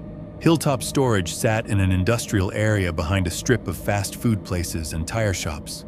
Chain-link fence, security gate with a keypad. A big sign promising 24/7 surveillance like that meant something to anyone who'd watched a camera blink and lose time. I parked outside the office and sat for a second, forcing myself to breathe. The place looked normal, boring, beige buildings, rows of metal doors. A couple people moving boxes into a unit. A man in a baseball cap rolling a dolly like it was any other Thursday. The normalcy was the point. It made my fear feel childish. I walked into the office and was hit by the blast of air conditioning and fluorescent light. The hum of it buzzed against my skull. The floor was clean tile. The counter had brochures and a bowl of cheap mints. Behind the counter, a clerk sat slouched in a chair, scrolling his phone with the dead-eyed focus of someone halfway through a long shift. He was maybe 25 with a patchy beard and a lanyard hanging from his neck. He looked up as I approached. How can I help you? I kept my voice neutral. I'm looking for a unit, I said. My friend asked me to check something for him. The clerk didn't care. He gestured vaguely toward the hallway. "You gotta have a code to get into the rows," he said. "I'm meeting someone I lied. Can I just—" He shrugged like it made no difference to him whether I lived or died. "If you got a code, you're good. If you don't, you're not." There were security mirrors in the corners, those convex ones that show you distorted angles of yourself. I could see my own reflection in one shoulder's tight eyes, too alert face drawn. I looked like a man about to commit something. I walked back out, found the keypad on the gate, and typed in the numbers printed on the key tag. The gate buzzed and clicked. It opened. The sound of that click made my stomach roll metal on metal, an invitation again. Inside, the rows of units stretched out like a maze of identical doors. Gray metal, same handles, same locks. The air smelled like sun-baked steel and dust. As I walked, I listened. Far away, a dolly rattled. Somewhere, a unit door rolled up with a screech. Otherwise, the place was quiet in that artificial way that makes your footsteps feel too loud. I found the row and the unit number from the tag. The door looked like every other. Except when I got close, I smelled it. A faint, rotten, sweet, damp smell. Not overpowering. Not enough that anyone else walking by would wrinkle their nose. Just enough to make my stomach drop because it was the same scent I'd caught in my car at the trailhead. The same wrongness. My hand hovered near the lock. Then I realized the lock wasn't there. There was no padlock hanging from the latch. The unit was unsecured. For a second, I stood frozen, staring at the empty latch, like it was a mouth missing a tooth. Then I grabbed the handle and lifted. The metal door rolled up with a low groan, the sound echoing down the row. Inside was darkness at first, then dim light as the sun spilled in. And there, right in the center of the concrete floor, sat a duffel bag. Black, clean, perfectly placed like it was waiting for me. Beside it were other items neatly arranged, too many to be random. Hiking gear, bootlaces coiled, a headlamp, a water filter, a small pile of socks folded with care. Not my socks, not my gear.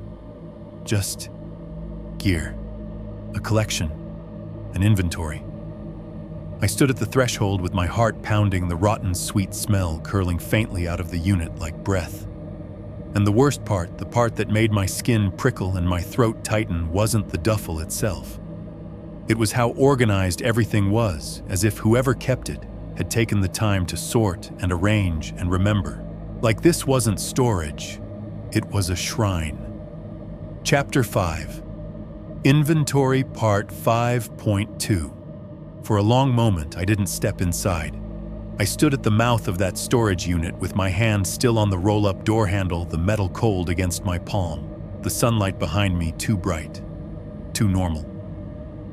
The air in front of me was dim and stale and wrong, carrying that faint, rotten, sweet, damp smell, like something living had been sealed in here for too long. The duffel bag sat in the center of the concrete like a black heart. Everything about it felt deliberate. If this had been a burglary stash, it would have been messy things, tossed boxes, stacked trash on the floor. This was arranged, curated. A clean circle of items around the duffel, spaced just enough that your eyes would land on each one. It was the kind of order that made my skin prickle more than chaos ever could. Because order means intention. I took one step inside. My boots scuffed faintly on concrete. The smell grew stronger in a way that made my stomach tighten. It wasn't rot like a dead animal. It was dampness and sweetness, like old cloth left wet in a bag too long. Like breath trapped in fabric. I lowered my head slightly, listening.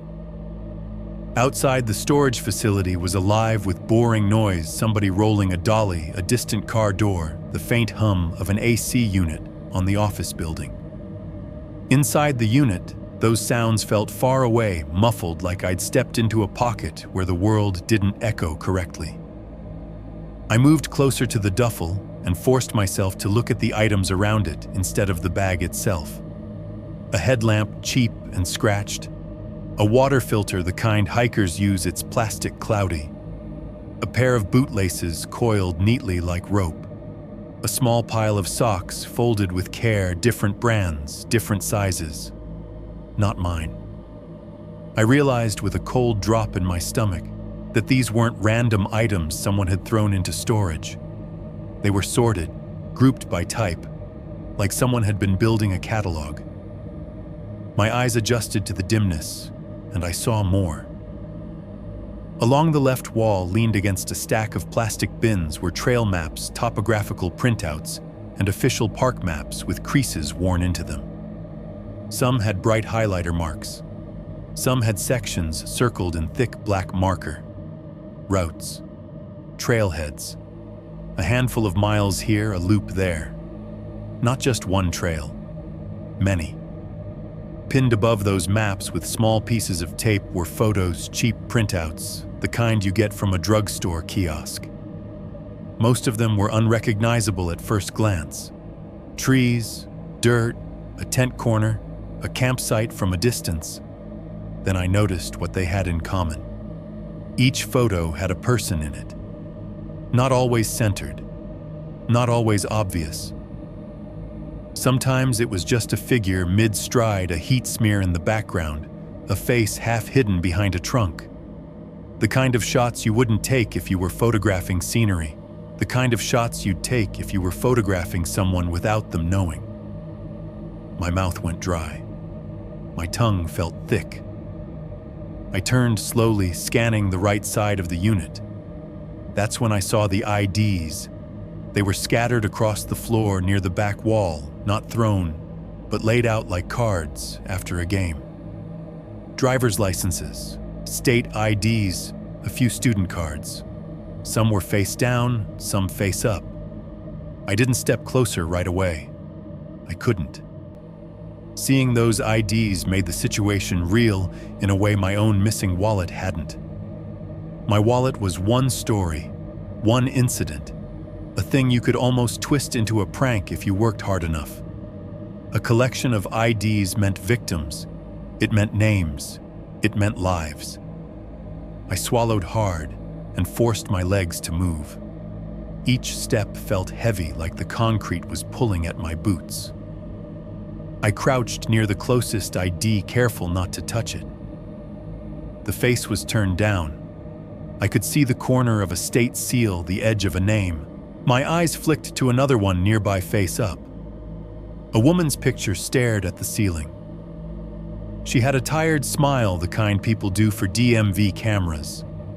Her eyes looked slightly annoyed, like she was thinking about the errands she still had to run that day. I recognized that kind of picture because we all have one. Seeing it here under fluorescent gloom in a storage unit that smelled like damp cloth made my stomach roll. I scanned the name without wanting to. It didn't mean anything to me, but it meant something to someone. My hands started to shake, so I shoved them into my pockets, nails biting into my palms. On the back wall, taped at eye level, was something that didn't fit the rest.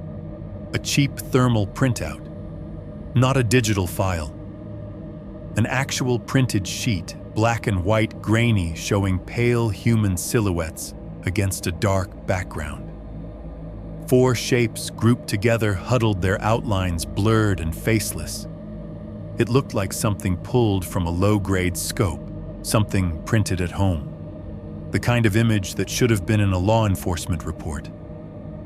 Under the printout, someone had written in marker, "Good night." The words were uneven, like they'd been written quickly. I felt a cold prickling on the back of my neck. I turned away from the wall and my eyes landed on the paracord. Knots of it, literal knots, bundled neatly in a pile near the duffel. Different lengths, different colors. Some braided, some cut clean. A few had loops tied at the end, tight and practiced. The kind of knots you tie when you know how to make rope obey you. I didn't want to touch them. I didn't want to know how they felt. And then I saw the shorts. A bundle of them folded and stacked like laundry, different sizes, men's athletic shorts, women's running shorts, even smaller sizes that made my stomach drop again. Different colors, different brands. Some looked washed, some looked stained, all of them folded with the same care. My sleep shorts could be in there, and I wouldn't have known without digging, which I wasn't going to do. I wasn't going to put my hands into that pile. I didn't want to feel fabric that had been on someone else's skin. I didn't want to smell someone else's sweat. My breathing went shallow. The unit felt smaller, the air thicker. The rotten, sweet, damp smell clung to the inside of my nose, now making every inhale feel like swallowing something. I stood up too quickly, dizzy. That's when I noticed the item on the shelf to the left, half hidden behind a plastic bin. A water bottle. A specific kind of bottle, bright color with a sticker on the side, a cartoon mountain, and a trail name printed beneath it. The sticker made my brain itch with recognition. I stared at it, trying to pull the memory out of the fog in my mind. Then it hit. A news story I'd scrolled past months ago. One of those local stories that circulates for a day and then disappears under sports highlights and politics and celebrity gossip. A hiker gone missing. A photo of a woman smiling, holding a bright bottle in one hand, standing at a trailhead sign. Her family asking for tips. Volunteers searching. The headline using the phrase "vanished." I remembered that bottle because the sticker had been distinctive. A dumb little detail my brain had saved for no reason. And here it was, sitting in front of me like a proof I hadn't asked for. My stomach lurched. My throat tightened so hard it hurt. A sound outside the unit made me freeze. A step. Slow, deliberate. Not a hurried footfall. Not a passerby dragging boxes. A single step that landed heavy enough to vibrate faintly through the concrete. Then another. Closer. My pulse exploded in my ears. I turned toward the open doorway. Sunlight spilled in, bleaching the entrance bright white. Beyond it was the row of units, empty as far as I could see. But the steps had come from somewhere near the opening, somewhere just out of my direct line of sight. I backed up instinctively deeper into the unit, then realized how stupid that was, backing into darkness like prey. I forced myself forward instead toward the roll-up door handle. My hands were sweaty. The metal felt slick. I wanted to close it quietly. I wanted to lower it slowly, seal myself out of this place like closing a book. But roll-up doors don't close quietly. The moment I grabbed the chain and pulled it, clinked. Metal links tapping each other bright and loud. The door shuddered and rattled, corrugated metal vibrating like a drum. The sound echoed down the row. My heart hammered. I pulled harder, trying to get it down fast. The door rolled part way, then stuck for half a second and made an ugly scraping noise. And in that half second, I heard something else. A sound so soft it was almost gentle. A fingernail dragging along corrugated metal. Not a scratch like vandalism.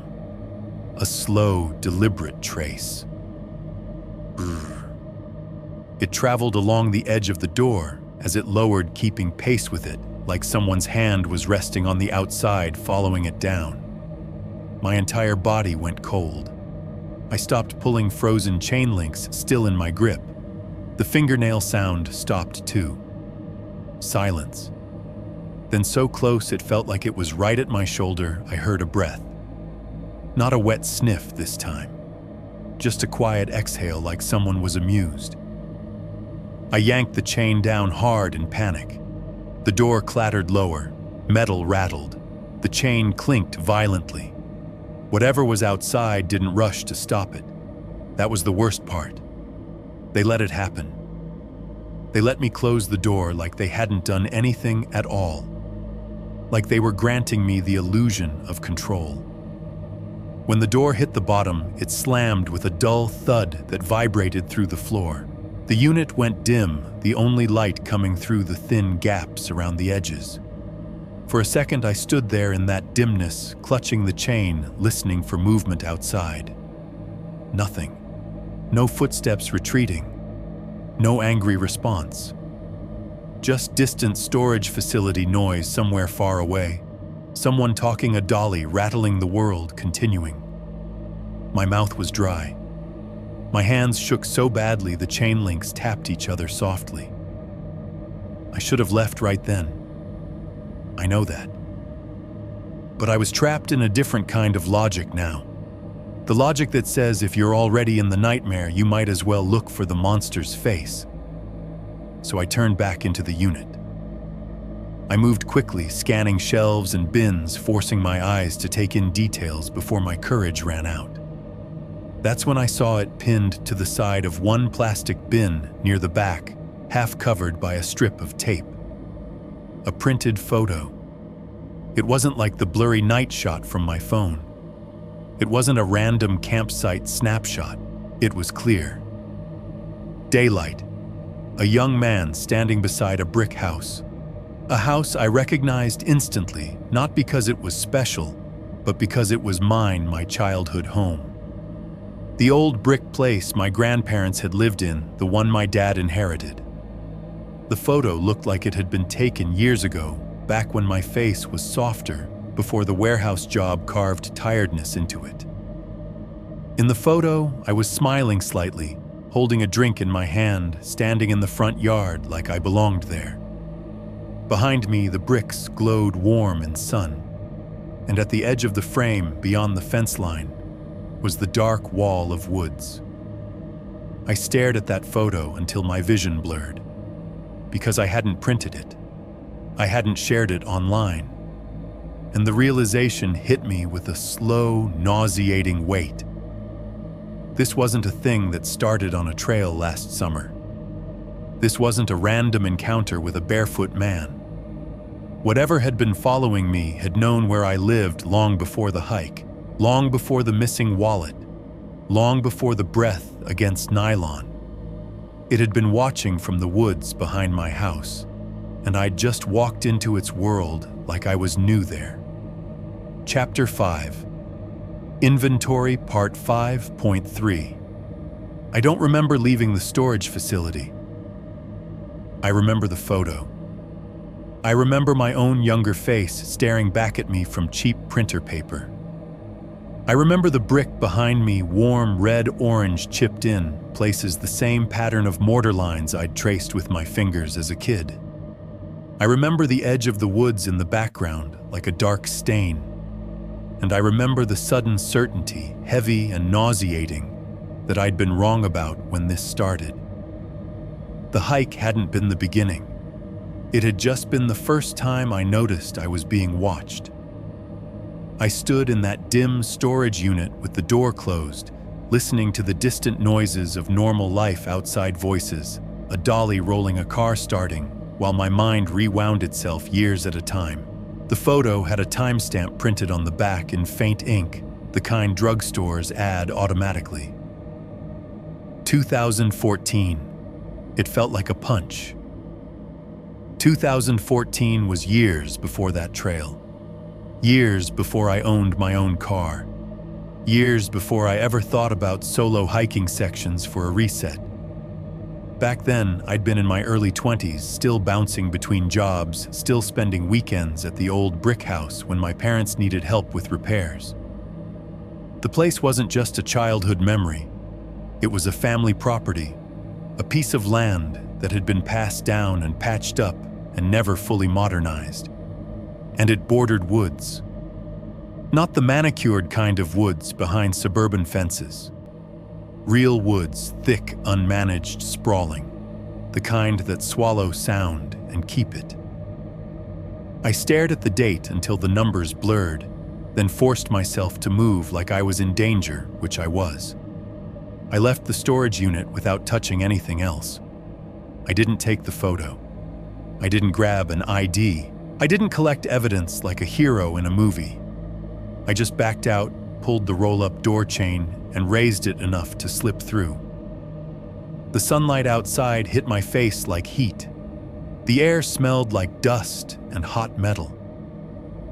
I looked up and down the row of units, hoping to see someone standing there, because at least that would give my fear a shape. No one. Just empty doors and long shadows. I walked fast, almost running back to my car. My hands shook so badly I dropped my keys once, and when the metal hit the pavement, the sound made my whole body flinch. I drove home in a kind of numb tunnel, the world outside my windshield sliding by like scenery in a dream. Every time I stopped at a light, I checked the rearview mirror. Every time a car followed behind me too long, my stomach tightened. At one point, I caught myself doing the ritual check, while driving thumb, patting my pocket, confirming the wallet was still there. The absurdity of it almost made me laugh, because it had never been about the wallet. It had been about attention, control, ownership. And now suddenly, I had a new center point, a location that wasn't the trail. The old brick house, the woods behind it. As I drove, memories surfaced the way bodies surface in water, slow, reluctant, undeniable. I remembered winter mornings there when the yard would be white and quiet, and the world felt paused. I remembered my dad letting me borrow his truck to haul lumber, the tires crunching over frozen gravel. And I remembered one morning, one I hadn't thought about in years, standing at the kitchen window and seeing footprints in the snow. Bare footprints, not boot prints, not animal tracks, just the shape of a human foot, toes and arch and heel trailing across the yard from the tree line toward the side of the house. I'd been maybe 13, old enough to know it wasn't normal, young enough to let adults explain it away. My mom had said it was probably a prank, a neighbor kid, someone cutting across the property. My dad had looked at them once, frowned, and said, "Probably a hunter being stupid." Then he'd gone back to making coffee like the world didn't change. But the footprints hadn't gone to the porch. They hadn't gone to the door. They'd stopped near the shed, then curved back toward the woods, like whoever made them had approached, and then changed their mind. I remembered that detail now with a clarity that made my throat tighten. Because it was the same behavior. A thing coming close, touching the edge of our lives, then retreating like it was practicing. Testing. Waiting for the right moment. I pulled into my apartment complex late afternoon, parked under the brightest light, even though the sun was still up. The habit had become instinct, like my body believed light could keep something away. As I got out of the car, my phone rang. Theo. I answered immediately. Yeah. Theo's voice came through tight and low. He didn't bother with hello. Ethan, he said. Where are you home? I said. Why? There was a pause. I heard a faint noise in the background like Theo was inside somewhere, an apartment maybe where sound bounces off walls. I'm freaked out, he admitted. Theo didn't say that kind of thing lightly. Hearing it made my stomach harden. What happened? I asked. Theo swallowed audibly. I checked my stuff, he said. The pouch, the thing that was missing. My skin prickled. Yeah, it was my spare key, Theo said. My mouth went dry. Spare key to what? My truck, he said, voice rough, and my apartment. I keep them together on a little ring. The key was in there yesterday. It's gone now. A cold wave ran through me. Theo, I didn't tell you because I didn't want you spiraling, he said quickly. But now his voice hitched slightly, and I realized he was breathing too fast. Now I think they know where I live. My throat tightened. I stared at the building entrance ahead of me, the glass doors reflecting the parking lot like a mirror. How would they? I started, then stopped, because the answer was obvious. They didn't need to find out the way normal people find out. They watched, they took, they returned, they arranged. Theo exhaled hard. "I'm changing my locks," he said. "I'm calling my landlord. I don't care if I sound insane. Do it," I said. My voice sounded distant to my own ears. "Do it right now." Theo hesitated. "You okay?" he asked. I almost laughed, because I didn't know what okay meant anymore. I found something I said instead, and my voice lowered despite the fact I was alone. A storage unit, a collection, and a photo. Theo went silent.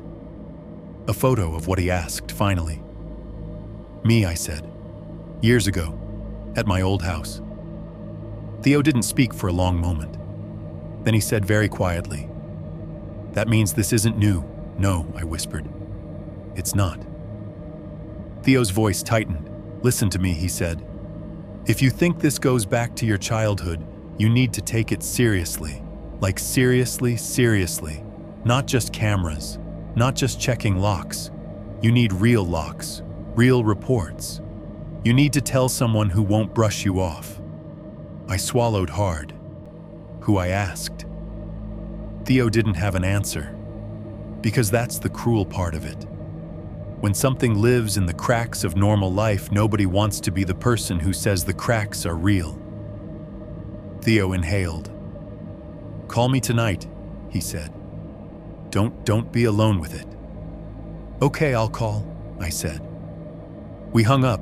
I stood in the parking lot for another second, phone still warm in my hand, staring at the building. The lobby door opened and someone walked out carrying groceries, smiling at their phone. Normal life. I waited until the door closed again, then went inside. The elevator cables whined softly as I rode up. The fluorescent hallway lights on my floor buzzed in that gentle, annoying way they always had. My unit door looked normal. The welcome mat sat where it always sat, slightly crooked, because the corner curled up. I almost stepped forward without thinking. Then I noticed the lock. At first it was just a tiny glint, a change in texture where the light hit metal. I leaned closer. There were fresh tool marks around the deadbolt. Not gouged, not messy. Tiny, neat scratches in the brushed metal, the kind you'd make with a pick or a small screwdriver if you knew what you were doing. Clean attempts. Careful attempts. My stomach dropped so hard I had to grab the wall to steady myself. I stared at the marks until my vision tunneled, and a hot wave of nausea washed through me. Then I looked down. On the welcome mat, in a faint arc of dried rainwater, was the print of a bare foot. Not a full, muddy stomp. Just enough to see the curve of toes, the edge of an arch, the heel's soft outline. A single footprint pressed into the fabric like a signature. I didn't move. I didn't unlock the door. I stood in that hallway under buzzing lights, listening to my own breath. And somewhere in the building, somewhere behind walls and doors and normal life, I heard a sound that made my skin go cold all over again. A soft, familiar click. Not the elevator. Not a neighbor's lock. A tiny metal sound like someone touching the inside of a deadbolt. As if they were right on the other side of my door, waiting to see if I'd come in. Chapter 6, the third set, Part 6.1. After I found the tool marks on my lock, the city stopped feeling like a place where danger had rules. In the woods, fear makes a kind of sense. You expect isolation. You expect darkness. You expect that if something happens, you might not be able to call for help. But in the city, under streetlights, surrounded by people with stores open and traffic humming, your brain is supposed to relax. It's supposed to believe in the social contract, in cameras, in neighbors, in the idea that the world is organized enough to keep strangers out of your life. That belief died in a bright hallway under fluorescent lights, looking at a single bare footprint pressed into my welcome mat like a signature. I didn't go inside my apartment right away. I stood there long enough that my legs started to tremble. I could feel the eyes of the building on me, peepholes, security mirrors at the elevator. The sense that someone could open a door at any moment and ask if I was okay. I didn't want anyone asking, because I didn't know how to answer without sounding like I'd lost my mind. Eventually, I forced myself to unlock the door. I did it with my key held between two fingers like it might burn me. The deadbolt turned with a familiar metallic click, and the sound made bile rise in my throat. I pushed the door open slowly. The apartment smelled normal. Laundry detergent, old couch fabric, a faint trace of whatever my downstairs neighbor cooked that night. Nothing moved. The air was still. I stepped inside, shut the door, and locked it again. Then I checked the chain. Then I stood with my forehead pressed lightly against the door, eyes closed, breathing through my nose like I was trying not to vomit. For the rest of that night, I didn't sit down. I walked my apartment in loops like a restless animal. I checked the windows. I checked the balcony door. I checked my closet. I checked the space behind the shower curtain like a cliché and hated myself for it. When I finally lay down, it was with the lights on and my phone in my hand camera app open like it could save me. Sleep came in broken chunks. Every time I drifted off, some small sound yanked me back, pipes ticking the elevator cables, humming a neighbor's TV laugh track muffled by drywall. The worst part was that my fear had started attaching itself to reflections. The microwave door, the dark TV screen, the glass of the framed picture on my wall. Every reflective surface felt like a place someone could appear without warning. The next morning, I went grocery shopping because my fridge was empty and because I needed something normal to do. I needed to move through a place where other people existed and pretend I belonged among them. The store was bright and cold, the air conditioning blasting. Fluorescent lights hummed overhead. Shopping carts rattled. A kid cried somewhere near the cereal aisle. I grabbed a basket and walked in, trying to keep my shoulders loose. It lasted maybe 30 seconds before paranoia wrapped around me again. In the produce section, I caught my reflection in the curved security mirror near the ceiling. The mirror distorted me, made my head look too big, my body too thin. It also showed a slice of the aisle behind me. Every time I glanced up, my eyes searched for a second figure in that reflection. Someone following. Someone standing too still. A man in a baseball cap passed behind me, and my heart slammed so hard it hurt. I spun ready to confront a stranger for no reason and caught myself at the last second. He didn't even look at me. He just grabbed bananas and kept walking. I stood there gripping my basket handle until my fingers ached, breathing shallowly, trying to act like I wasn't a problem. In the aisle with canned goods, I heard a sound and froze. Not a footstep, not a voice, a soft, wet inhale. For a split second, my body reacted the way it had in the tense skin, tightening lungs, locking the urge to become invisible. Then I realized it was just an old man at the end of the aisle, sniffing hard like his sinuses were clogged. I let out a shaky breath that made me feel pathetic. But even as I walked away, my brain whispered something cold. You didn't imagine it. Your body knows that sound. At the checkout line, I kept glancing at the automatic doors in the reflection of the soda cooler.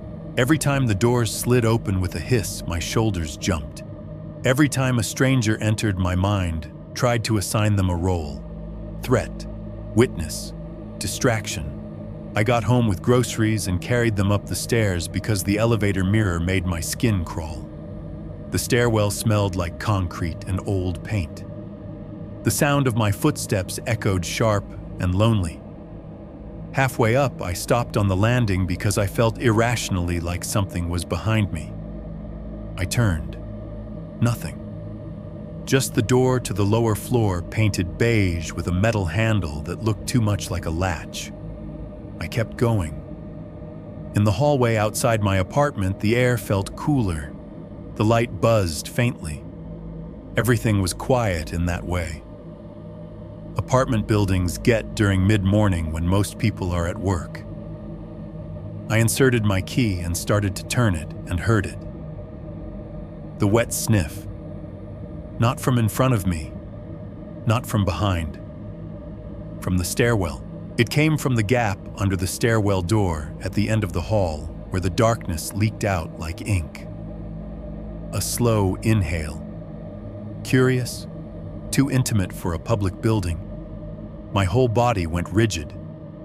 The key paused, halfway turned in the lock. I didn't breathe. For one terrible moment, I was back in the tent, listening to breath through fabric. Then the sniff happened again, closer this time, like whoever was behind that stairwell door had leaned in toward the crack. I swallowed hard and forced my eyes to move inch by inch toward the door. The stairwell door was shut. The handle didn't move. There was no shadow under it except the normal darkness, but the air around it felt attentive, like something on the other side was waiting for me to turn my back. I yanked my key the rest of the way and pushed into my apartment, slamming the door behind me. The lock clicked. The chain rattled as I threw it on. My hands were shaking so badly I could barely keep the key from slipping. I stood with my back against the door, staring at the peephole. A full minute passed. 2. No footsteps approached. No knock came. Nothing. Just the building's normal life pipes ticking distant elevator hum. But I couldn't unhear that sniff. It didn't matter that I hadn't seen a face. It didn't matter that no one was caught on camera. The message was clear. They could stand on the other side of any door. I called Theo. He answered instantly, voice tight. "Yeah, you home?" I asked. "Yeah," he said. Why I hesitated, then told him about the tool marks and the footprint. I told him about the sniff in the hallway, the way it had come from the stairwell door like someone was pressed against it. Theo was quiet for a long moment, and in that silence, I heard the faint buzz of his own anxiety through the line, breathing too fast, moving around the small sounds of a man checking locks. Finally, Theo said, "We need to talk in person," where I asked. Theo exhaled. "Diner," he said. "The one off the freeway. Public place. We met that night under neon lights. The diner was exactly what diners always are, bright, warm, a little greasy, full of the smell of coffee and fried food. The booths were cracked vinyl. The waitress called me Han without looking at my face. Theo was already there when I arrived, sitting in a booth near the window, with his hands wrapped around a coffee mug like it was the only solid thing in his world. His shoulders were hunched. His eyes flicked up every time the door opened. I slid into the booth opposite him, my own hands shaking as I reached for the menu even though I wasn't hungry. For a few minutes we did the normal guy thing. Work, weather, the price of gas. Words that felt like props. Because the real conversation sat between us like a third mug no one wanted to touch. Theo leaned forward slightly, voice low.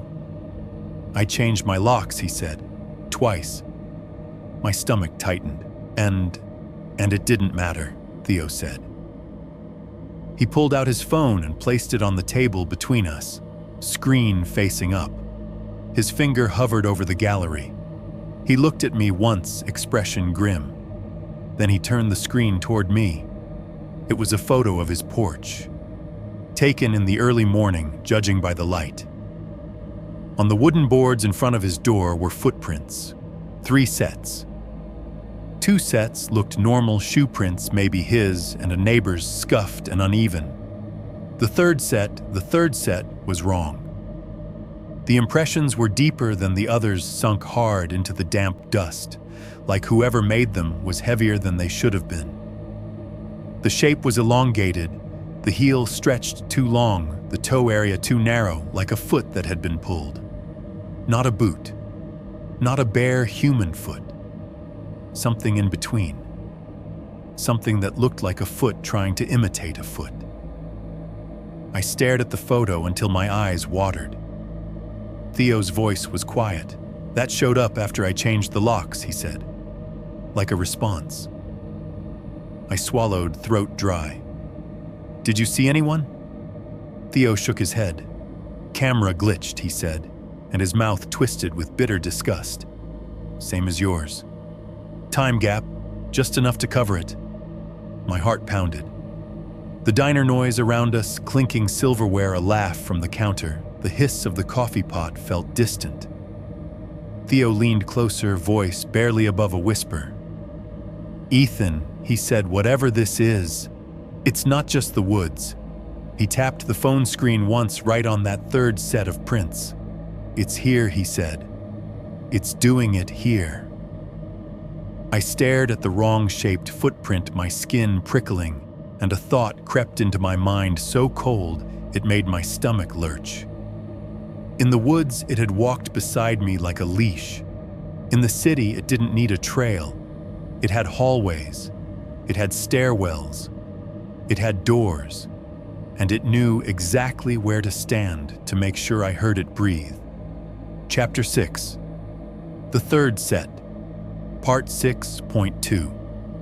By the time Theo finished his coffee, the mug was empty, and our hands were still shaking. That was the moment we stopped talking like scared guys swapping stories and started talking like men trying to build a cage. Okay, Theo said, voice low. No more reacting. We set the terms. I stared at the wrong-shaped footprint photo on his phone and felt something in me harden, not bravery, not confidence, just exhaustion. The kind that makes you willing to do risky things, because living like this is already a slow kind of death. How I asked. Theo leaned back, eyes scanning the diner like he didn't trust the corners. Controlled scenario, he said. Trailhead, not deep woods, not a chase. We bring our own eyes. He started listing it out like a checklist, the way I'd used to list gear before the hike, because checklists are how you pretend chaos is manageable. 2 cameras, Theo said. Not just yours, mine too. Different brands, different apps, redundancy, motion lights. I added automatically the word tasting, strange in my mouth. Bright enough to wash out shadows. Theo nodded. And a third person, he said. Someone in a truck with line of sight. Somebody who can call if we're focused on the wrong thing. You mean an actual witness, I said. Theo's jaw flexed. Yeah, he said. A witness who isn't inside our heads. He had a friend, Marcus. Ex-military, the kind of guy who wore calm like armor. Marcus didn't hike much, but he understood how to sit still and watch. Theo called him the next day and asked him to do it like it was nothing. Marcus didn't laugh. He just said, "Tell me where. What time? What you want me looking at?" We also did one more thing that felt humiliating and necessary. We notified the police non-emergency line, not because we thought they'd send a unit out to babysit 2 grown men in the woods, but because we wanted a timestamp, a record, a line in a system that usually ignores weird stories until someone bleeds. The dispatcher's voice was flat professional. She asked for our location, our plan, whether weapons were involved. Theo handled it. He kept the description tight and reasonable. We've had repeated harassment on a trail, he said. Trespassing, theft, we have audio evidence and photos. We're going back to the trailhead to document. We're not going deep. We'll be there from sundown to midnight. We're notifying you in case we need immediate response. The dispatcher said she'd note it. She asked for our names. Hearing my name spoken into a recorded line made my skin crawl. When we hung up, Theo looked at me. We do it smart, he said. If it feels wrong, we leave. No ego. No ego, I repeated, because saying it out loud made it feel more real. We drove up on a Friday evening. 3 vehicles, Theo's Tacoma, my car, and Marcus's truck, a dark SUV with tinted windows that made it hard to see inside. Marcus parked his vehicle so he had a clean view of the trailhead lot and the first stretch of the path. He sat in the driver's seat like a man settling into a post, a thermos of coffee in the cup holder, binoculars on the dash, phone charged and mounted. When he spoke, it was calm and low. "I'm here," he said. "I'm watching. If you guys see anything, say it out loud. Don't assume I see it." That was part of the plan narration, verbal confirmation, less room for imagination to fill gaps. Theo and I set up the equipment like we were building a small, cheap fortress against something that didn't respect walls. We placed motion lights on tripods around the lot, 2 on the tree line, 1 angled across the parked cars. They cast harsh cones of white that made the gravel look pale and dead. We set up cameras facing each other, 1 on Theo's truck, 1 on my car, 1 hidden near the kiosk. We tested them, watched the live feeds on our phones, watched the timestamp tick forward. For a moment it felt good, clean, methodical, breathing space. The forest looked almost polite under the light. The tree line was a hard black border, now not a mystery. The lot felt contained, like a stage we controlled. Theo even cracked a small smile as he tightened a tripod clamp. "See," he said, "real world, no ghosts." I tried to smile back, but my body didn't believe it. My body kept waiting for the first sound that didn't belong. Night came slowly. The sky shifted from blue to bruised purple. The last light bled out behind the hills. The first stars appeared sharp and cold, and then it was full dark. The motion lights made the lot look like an interrogation room. Beyond the light, the trees were absolute black, the kind of black that makes you think of closed eyes. Theo and I stayed near the cars, talking quietly, pretending this was a stakeout in a movie. Marcus stayed in his truck, occasionally texting updates, all quiet. No movement at tree line. "You guys, good hours passed. Nothing happened. Not even a weird sound. No footsteps in the brush.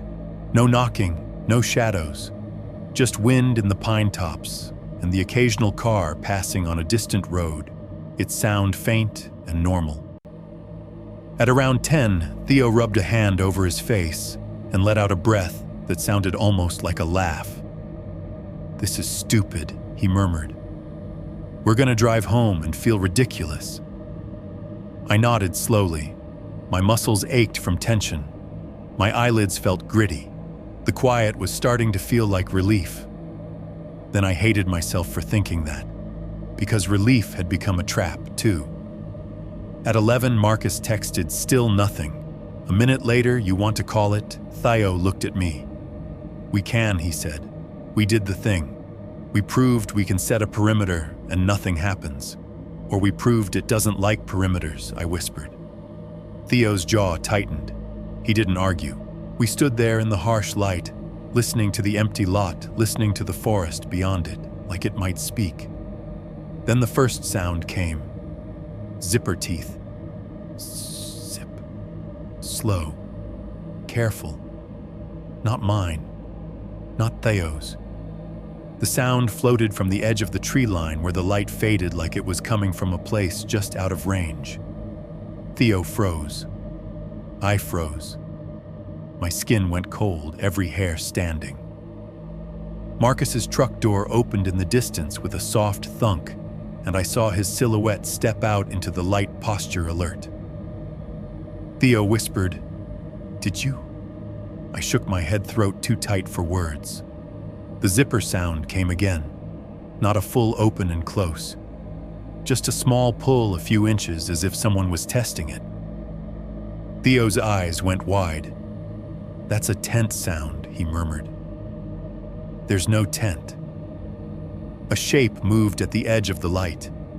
Not rushing, not stumbling. A smooth pass between two trunks, pale for a second, then gone. And the motion sensor didn't trigger. The light didn't flare brighter. No beep, no alert, nothing. Theo's head snapped toward the sensor unit. What the hell, he hissed. Marcus called quietly from his truck. I saw movement. Left tree line. Did your lights catch it? They didn't, Theo said, voice sharp. He looked down at his phone feed, live video timestamp ticking. No motion alert. Nothing captured beyond the steady static view of the lot. My stomach tightened. It's moving in blind spots, I whispered, and the words tasted like rust. Theo stared at the ground, scanning for footprints in the harsh light. How he muttered. Then it clicked in my head, the horrible logic of it. The motion sensors weren't magic. They had angles, dead zones, places where detection failed if something moved slow enough, or if the temperature matched the background, or if someone knew exactly where the cones of coverage ended. Someone who had practiced. Someone who knew what we would bring. Theo had said earlier, we set the terms. But standing there under those lights, watching the darkness remain intact just beyond their reach, I realized we hadn't set the terms at all. We'd only revealed our strategy. The shape passed again, this time closer to the row of cars, still at the very edge of illumination. For half a second, my eyes caught pale skin, barefoot. Then it vanished behind a trunk. Marcus's voice came calm but tense. Ethan, he called. Theo, get back to your vehicles. Theo didn't move yet. He was staring at the empty space where the shape had been, like he could force it to reappear by will. Motion should have caught it, he whispered almost to himself. Cameras should have something else moved quick low near the kiosk. The camera feed on my phone glitched for a fraction of a second. The timestamp jumped, not much, just enough to make my stomach drop. Theo saw it too. His face tightened. We're leaving, Marcus said, voice firm now. Now, Theo finally moved. We backed toward the cars in slow steps, refusing to turn fully around, eyes fixed on the tree line. The lot stayed bright and empty. That was the worst part. No monster charging out. No dramatic reveal. Just darkness holding its shape. I reached my car and grabbed the driver's door handle. My fingers were numb. Before I opened it, I did the thing I'd started doing since the trailhead checked the back seat through the window. Empty. I unlocked the door. The latch clicked loud in the tension. I slid inside and slammed it shut, locking it immediately. Theo did the same in his truck. Marcus climbed into his SUV, headlights flaring to life, bathing the tree line in a harsh sweep. For a second, I thought we'd beaten it. We had vehicles. We had engines. We had roads. Then I saw the glass fog. It was subtle at first, a faint bloom on the inside of my passenger side window. Like warm breath meeting cool glass, my heart stopped, because I hadn't exhaled there. I turned my head slowly, eyes wide, staring at the passenger window. A handprint formed in the fog, not pressed from outside, from inside. 5 fingers, clear pads the shape of a palm, appearing as if an invisible person had placed their hand on the glass and breathed. The print was slightly smeared, like skin had shifted against it.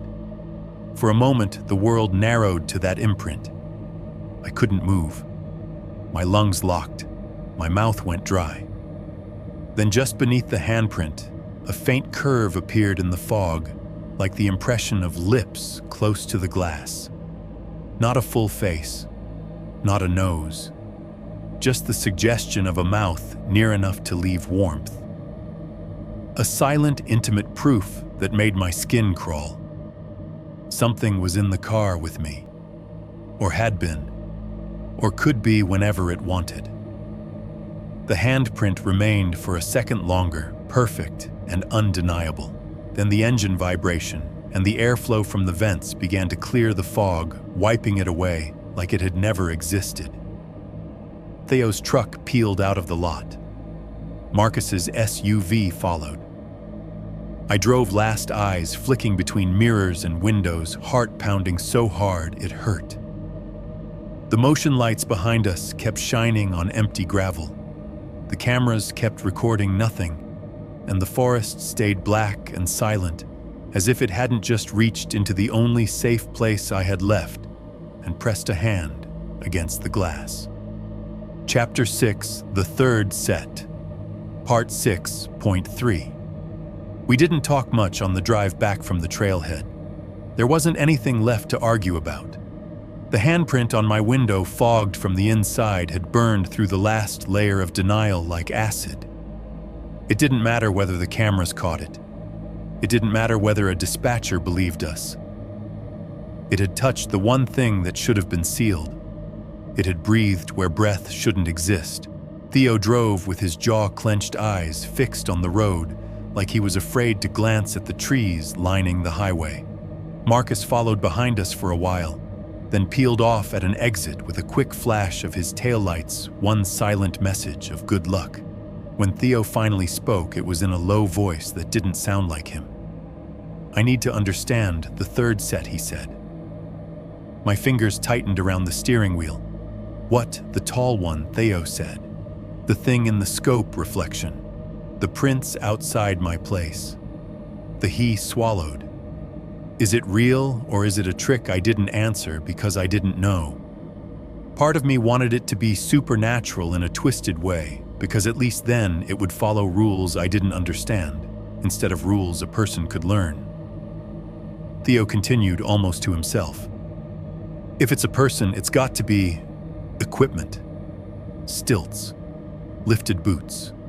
Something." The word equipment made my stomach tighten. Because equipment means planning. It means a choice. It means practice. We decided stupidly, stubbornly, to go back one more time in daylight. Not to set a trap. Not to sit in a lot under motion lights and pretend we were in control. To look for the mechanism. If the tall presence was a trick, it would leave clues. It would require storage. It would require places to set things down. It would require a routine, and routines leave marks. Theo met me the next morning at a trail access point farther down from the main lot, less populated, less official. We didn't bring Marcus this time. He'd done his part. He'd witnessed enough to believe us, and that was all we'd asked of him. Theo carried his rifle this time, slung properly. The thermal scope was mounted. His face looked drawn, eyes shadowed with the kind of fatigue you get when you've been listening for footsteps in your own house. "Quick," Theo said. "In and out. We find something, we document it, we leave." I nodded, but my chest felt tight. The woods in daylight looked harmless again. Sunlight made the pine needles glow. A light breeze moved through the branches. Birds hopped and called like the world wasn't broken. We followed a faint side trail Theo had noticed on the map, something unofficial, not maintained, leading toward a low ridge. It wasn't far from where we'd found the bottle caps and the twine, but it angled off into a quieter section. As we walked, Theo's thermal scope panned in slow sweeps. Every so often he'd stop and check a distant patch of trees, then keep moving. "What are you looking for?" I whispered at one point. Theo didn't take his eye off the scope. "Heat that holds still," he murmured. "Animals move, people fidget, something that doesn't. That's what worries me." We found the old camp by accident. It sat in a shallow bowl of ground, sheltered from wind, hidden behind a tangle of young pines. You could have walked right past it and never seen it unless you were looking for absence, the way the undergrowth had been cleared, the way the ground was too flat. A fire ring of blackened stones sat in the center, old ash, packed into the soil like scar tissue. Around it were subtle signs of long use, a half-buried can tab, a fragment of plastic, a small pile of twine ends like someone trimmed them with scissors. Theo motioned me forward, then pointed. Against the base of a fallen log, partially covered by pine needles and a scrap of tarp, were two objects that didn't belong. At first glance, they looked like hiking gear straps, buckles, hard plastic. Then my brain assembled the shape. Lifted footwear, not normal boots. These were platforms, thick, rigid extensions with straps that would secure over a boot and raise it higher off the ground. They were scuffed and dirty, the bottom edges worn as if they'd been used on rough terrain. One had a scratch down the side that exposed lighter material beneath, like someone had taken the concept of stilts and made it practical for the woods. Theo crouched and lifted one carefully, with the barrel of his rifle not touching it with his hands. The straps dangled. A buckle clicked softly. "Jesus," he murmured. "It's a rig." My mouth went dry. "So the tall one?" Theo nodded once. "Technique," he said. "Not a ghost. A sick relief tried to rise in me and then died. Because if it wasn't supernatural, then it was human. And humans who build rigs like that don't do it once. They do it because it works. They do it because it scares people into acting predictable." Theo angled the rig toward the thermal scope as if he could read it like a map. "They want height," he said. "They want to look wrong." He set it back down carefully. "Take a picture," he told me. My hands shook as I pulled out my phone. I snapped photos, 1, 2, 3, making sure the objects were framed clearly with the camp around them. For the first time since this started, I felt a thin thread of victory. Proof. Something I could show someone that wasn't just a breath on nylon. Then Theo stiffened. He lifted the thermal scope and pointed it toward the ridgeline above us. "Ethan," he whispered. My stomach tightened. "What?" Theo didn't answer. He adjusted the scope slightly, then lowered it just enough that I could see his face. He looked pale. "Look," he said, voice tight, and handed me the rifle. My hands closed around it automatically, heavy and unfamiliar despite having held guns before. I lifted the scope to my eye. At first I saw nothing but the washed-out thermal landscape trees, cooler than the air patches of ground, the faint heat of a squirrel moving somewhere. Then I found it. A shape on the ridge. Tall. Too tall. Standing upright between trunks. It was elevated higher than a normal person's head should be at that distance. The outline was narrow and vertical, like a heron perched in shallow water. And it wasn't moving. Not swaying, not shifting weight, not turning its head. Just still. The kind of stillness that makes your skin crawl because it doesn't match anything living. I lowered the rifle slightly, breath caught. "It's there," I whispered. Theo nodded, eyes locked on the ridge without needing the scope now. "Yeah," he said. "And it knows we see it." The tall shape didn't move. But something else did lower closer on the left side of the ridge, half hidden in brush. A flicker of pale heat that vanished instantly. Theo's shoulders tensed. "We're leaving," he said. He turned, stepping backward carefully, and his boot snapped a branch. The sound cracked sharp in the quiet, loud enough that my whole body flinched. Instant response. 2 quick, barefoot strides in the underbrush nearby, fast, close, decisive. Not on the ridge, near us. My blood went cold. Theo's eyes widened. "Run," he hissed. We ran. Not straight down the trail, Theo veered slightly, staying on the path but moving with the panicked precision of someone who knows what a straight line looks like to a pursuer. My pack bounced. My breath tore. Pine needles whipped my legs. Behind us, I heard movement, fast, low, barefoot on soft ground. Not crashing, not stumbling, matching. We burst back toward the main trail, sunlight flashing between trunks. My lungs burned. My throat felt raw. Theo glanced back once and swore. I didn't look. I didn't want the image burned into my brain. We didn't stop until we reached the access point where the cars were parked. I ripped open my car door and threw myself inside, locking it immediately. Theo did the same with his truck, slamming the door so hard the window rattled. For a long moment, we sat there breathing hard, staring through windshields at bright, empty woods. No one stepped out after us. No figure appeared at the tree line. No dramatic chase ended with a reveal. The forest stayed still as if it had never moved at all. Theo exhaled, shaking. "That was too fast," he whispered. That response was, he stopped staring down at his hands like he'd just noticed them.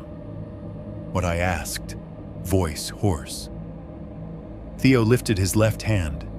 There was blood on it. Not a lot. A thin smear across his palm, bright red against skin. Theo stared at it like it didn't belong to him. "What the hell?" he muttered. He rolled up his sleeve and checked his forearm. Nothing. Checked his wrist. Nothing. Then he looked down at his leg.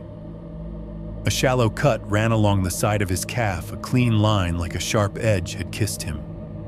It wasn't deep, but it was fresh. It hadn't been there before. Theo's breathing sped up again. I didn't feel that he said.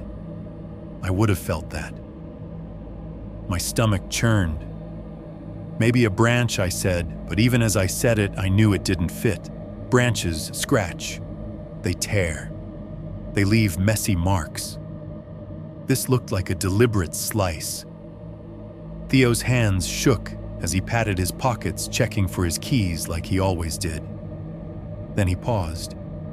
His expression changed, confusion first, then something like dread. He reached into his jacket pocket slowly and pulled something out. A small plastic bracelet. Child-sized. Bright color, cheap and flexible, the kind kids wear in pools or at fairs. It had little raised shapes on it.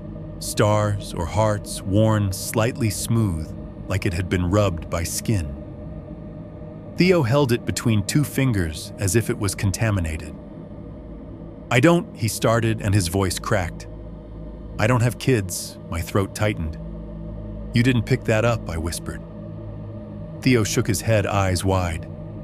"No," he said. "No, I didn't touch anything." He held the bracelet closer to his face, then flinched. "It's warm," he said. Warm like it had just been worn. Warm like it had been against a small wrist minutes ago. Theo stared at it, blood still slick on his palm, and I felt something deep in me go cold and heavy. Because the bracelet wasn't just a creepy prop. It was a message, a reminder of the small footprints we'd seen.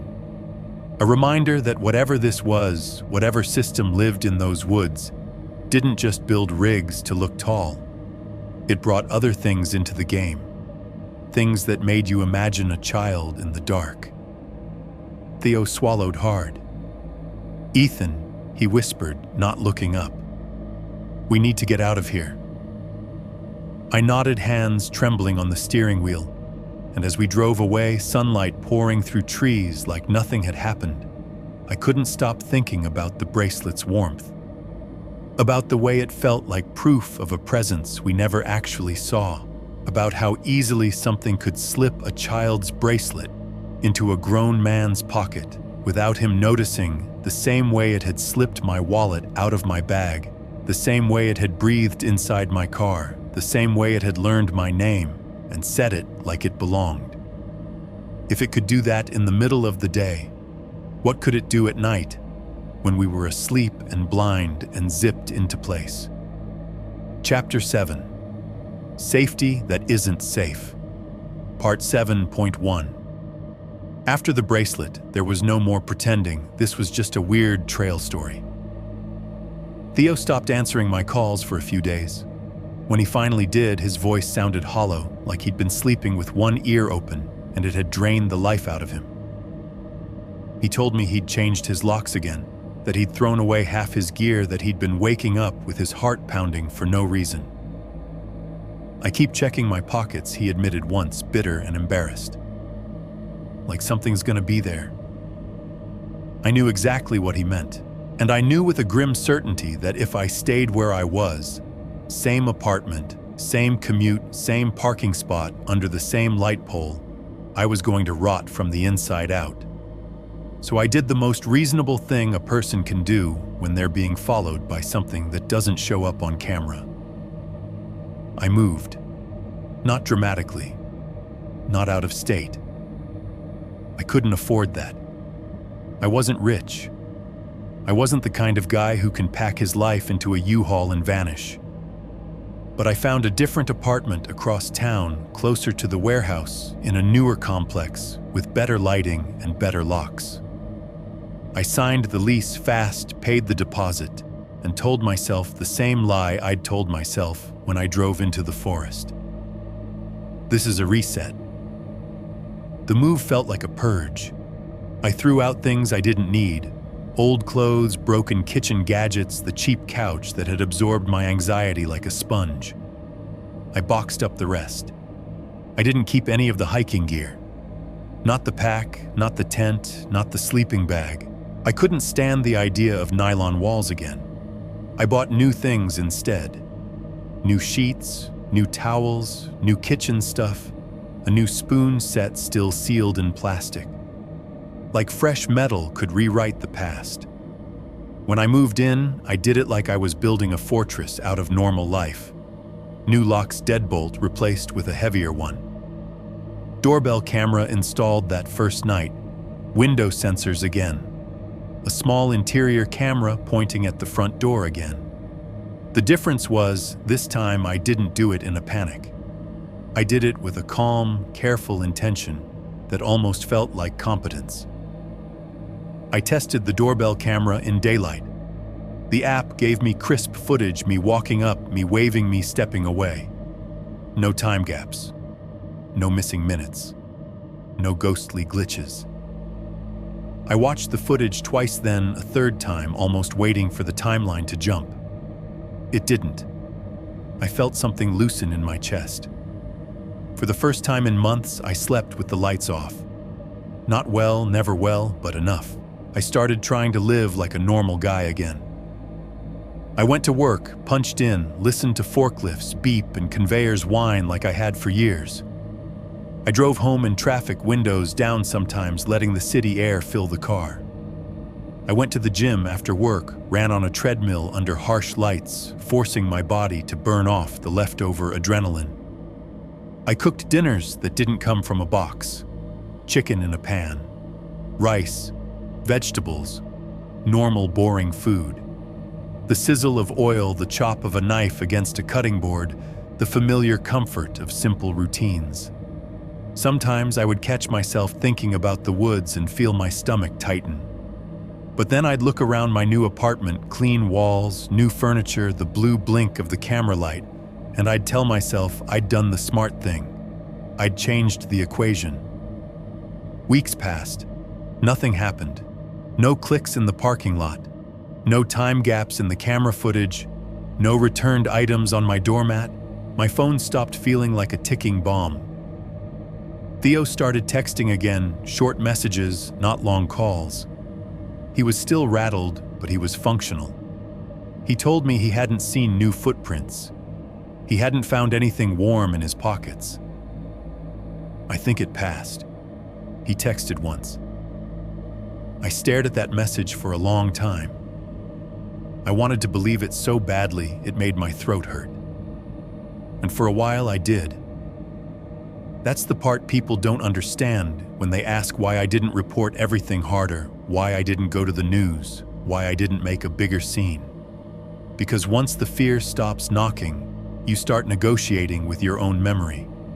You start telling yourself it wasn't as bad as it felt. You start rounding off the sharp edges so you can live. I started laughing again at small things. I started watching movies at night without pausing to listen for footsteps. I stopped checking my pockets every mile because I wasn't hiking anywhere anymore. Then one evening, the first small sign returned. I was washing dishes after dinner. The apartment smelled like soap and garlic. The sink water ran hot steam rising in a gentle cloud. I rinsed a plate, stacked it, reached for my spoon to scrub a pan, and my spoon wasn't there. It was a stupid moment, a nothing moment. I stared into the sink, then into the drying rack, then onto the counter. No spoon. I checked the dishwasher, checked the drawer, checked the trash like an idiot. Nothing. My skin prickled, my stomach tightened. It wasn't the same spoon as the trail. This was a new spoon. A clean spoon from a sealed set I'd bought after moving. A spoon that had never been in the woods. And yet it was gone the way the other spoon had been gone, without logic, without mess, without a trail. I stood there in my kitchen, hands wet, listening to the low hum of the refrigerator. For a long moment, I didn't move. Then I forced myself to breathe and told myself the simplest explanation. Maybe I left it at work. Maybe it fell behind the stove. Maybe I threw it away without noticing. Normal explanations. I went to bed early, exhausted, trying not to think about it. At 3:17 a.m., my phone vibrated on the nightstand. Not a full ringing, just the dull buzz of a notification. My eyes snapped open instantly, heart jumping like it had been waiting for that exact moment. I grabbed the phone, squinting at the screen. Nothing. No banner, no missed call, no text, no email, just my lock screen image and the time. 3:17. I stared at it, throat tight. I checked notifications, empty. I checked recent calls, empty. I checked my texts, empty. I sat there on the edge of the bed in the dark, holding my phone like it was a living thing, waiting for it to admit what had just happened. It didn't. I told myself maybe it was a system glitch, maybe a silent app update, maybe my phone was dying. But my body didn't believe that. My body recognized the number the way it recognized the wet sniff. 3:17 had become a pattern, and patterns are how it spoke. The next night, it happened again. 3:17 a.m., the same vibration, the same empty screen, no notification, no reason, just a buzz like a fingertip tapping glass. I turned off all notifications. I put the phone on airplane mode. I powered it down completely. At 3:17, the phone buzzed anyway, not loudly, just enough. Enough to wake me. Enough to prove that even the simplest defenses settings, toggles, power buttons didn't matter. After the third night, I stopped trying to explain it. I started bracing for it the way you brace for thunder after a flash of lightning. And the spoon. It returned the way everything returned. 2 days later, I opened my kitchen drawer and found it sitting on top of the forks. Clean, dry, perfectly placed, like it had never left. Like it had been waiting for me to notice. My hands started shaking. I closed the drawer so hard the utensils clinked. For the rest of that week, I tried to pretend the signs were small, contained, manageable. I went to work. I ran on the treadmill. I cooked dinner. I watched TV. I told myself the move had still helped, because nothing big had happened. Nothing like the woods. Nothing like the handprint on the window. Until the night the storm came. It wasn't a dramatic hurricane, just a hard rain system rolling through wind, rattling the trees in the complex courtyard. Rain hammering the windows in thick sheets. The parking lot lights reflected off wet pavement in smeared orange streaks. Thunder rolled low and distant, making the walls vibrate softly. I woke sometime after midnight, not sure why. The room was dark except for the faint glow of my phone screen face down on the nightstand. The rain made a constant roar like static. I lay there listening, trying to let the storm cover my anxiety. Then I heard it, even through the rain, a click, Metal on metal. Soft. Distinct. The unmistakable sound of a car door unlatching. The same click I'd heard outside my old apartment. The same click I'd heard at the trailhead. The storm didn't swallow it. The click cut through the rain like a knife. My eyes opened wide in the dark. My whole body went tight. And before my brain could argue, before it could build explanations, before it could pretend this was a neighbor getting something from their car, my phone buzzed on the nightstand. 3:17 a.m., no notification. Just the vibration. Just the timing. Just the message I'd been trying not to hear. You can move across town. You can change locks. You can buy new spoons. But you can't move out of the pattern. Chapter 7. Safety That Isn't Safe, Part 7.2. The storm made everything louder except the one sound that mattered. Rain hammered the windows in thick sheets, a constant hiss that turned the world outside into a blurry aquarium. Wind shoved at the building hard enough to make the glass tremble. Somewhere out in the complex, a loose sign or a branch kept tapping metal in uneven beats. And still through all of it, I'd heard the click. Metal on metal. A car door unlatching. I lay in bed, staring at the ceiling, my heart punching against my ribs, listening for the second sound that would confirm it. A door swinging wider. Footsteps on wet pavement. A voice. Nothing came. My phone buzzed again at 3:17, like it was answering a question I hadn't asked out loud. I sat up slowly, sheets sticking to my skin, and swung my legs over the edge of the bed. The room was dim lit only by the faint glow of the streetlights bleeding through blinds. I told myself, don't be stupid. I told myself I was hearing things. Storms make noises. People come and go. Someone could be getting something from their car. Someone could have hit their lock button by accident. All the rational explanations lined up neatly like items on a checklist. None of them helped, because my body was already in the woods again. Wired skin, sour stomach, that tight animal awareness that says something is near you and you are supposed to know. I got up and went to the window. The parking lot below was washed in sodium light, those ugly orange lamps that make everything look sick. Rain glittered in the air as it fell, the droplets flashing in the light like sparks. Puddles rippled. Wind shoved the rain sideways in bursts, turning it into slanted curtains. My car sat where I'd parked it under one of the brightest poles. From the third floor, it looked small and ordinary. Then I saw the passenger door. It was cracked open. Not wide, not flung. Just open a few inches enough for darkness to show through like a mouth. For a second, my brain refused to accept it. It tried to turn it into an illusion, a weird angle, a reflection, a trick of rain. I blinked hard and leaned closer to the glass. The door was open. A cold wave rolled through me.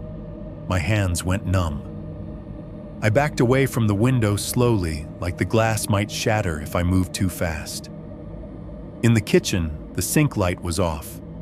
The apartment felt too quiet behind the roar of rain, as if the storm was happening in a different world, and mine was sealed in plastic. I stood in the middle of the living room, breathing hard, trying to decide what kind of person I was. The rational person calls security, calls the police, stays inside.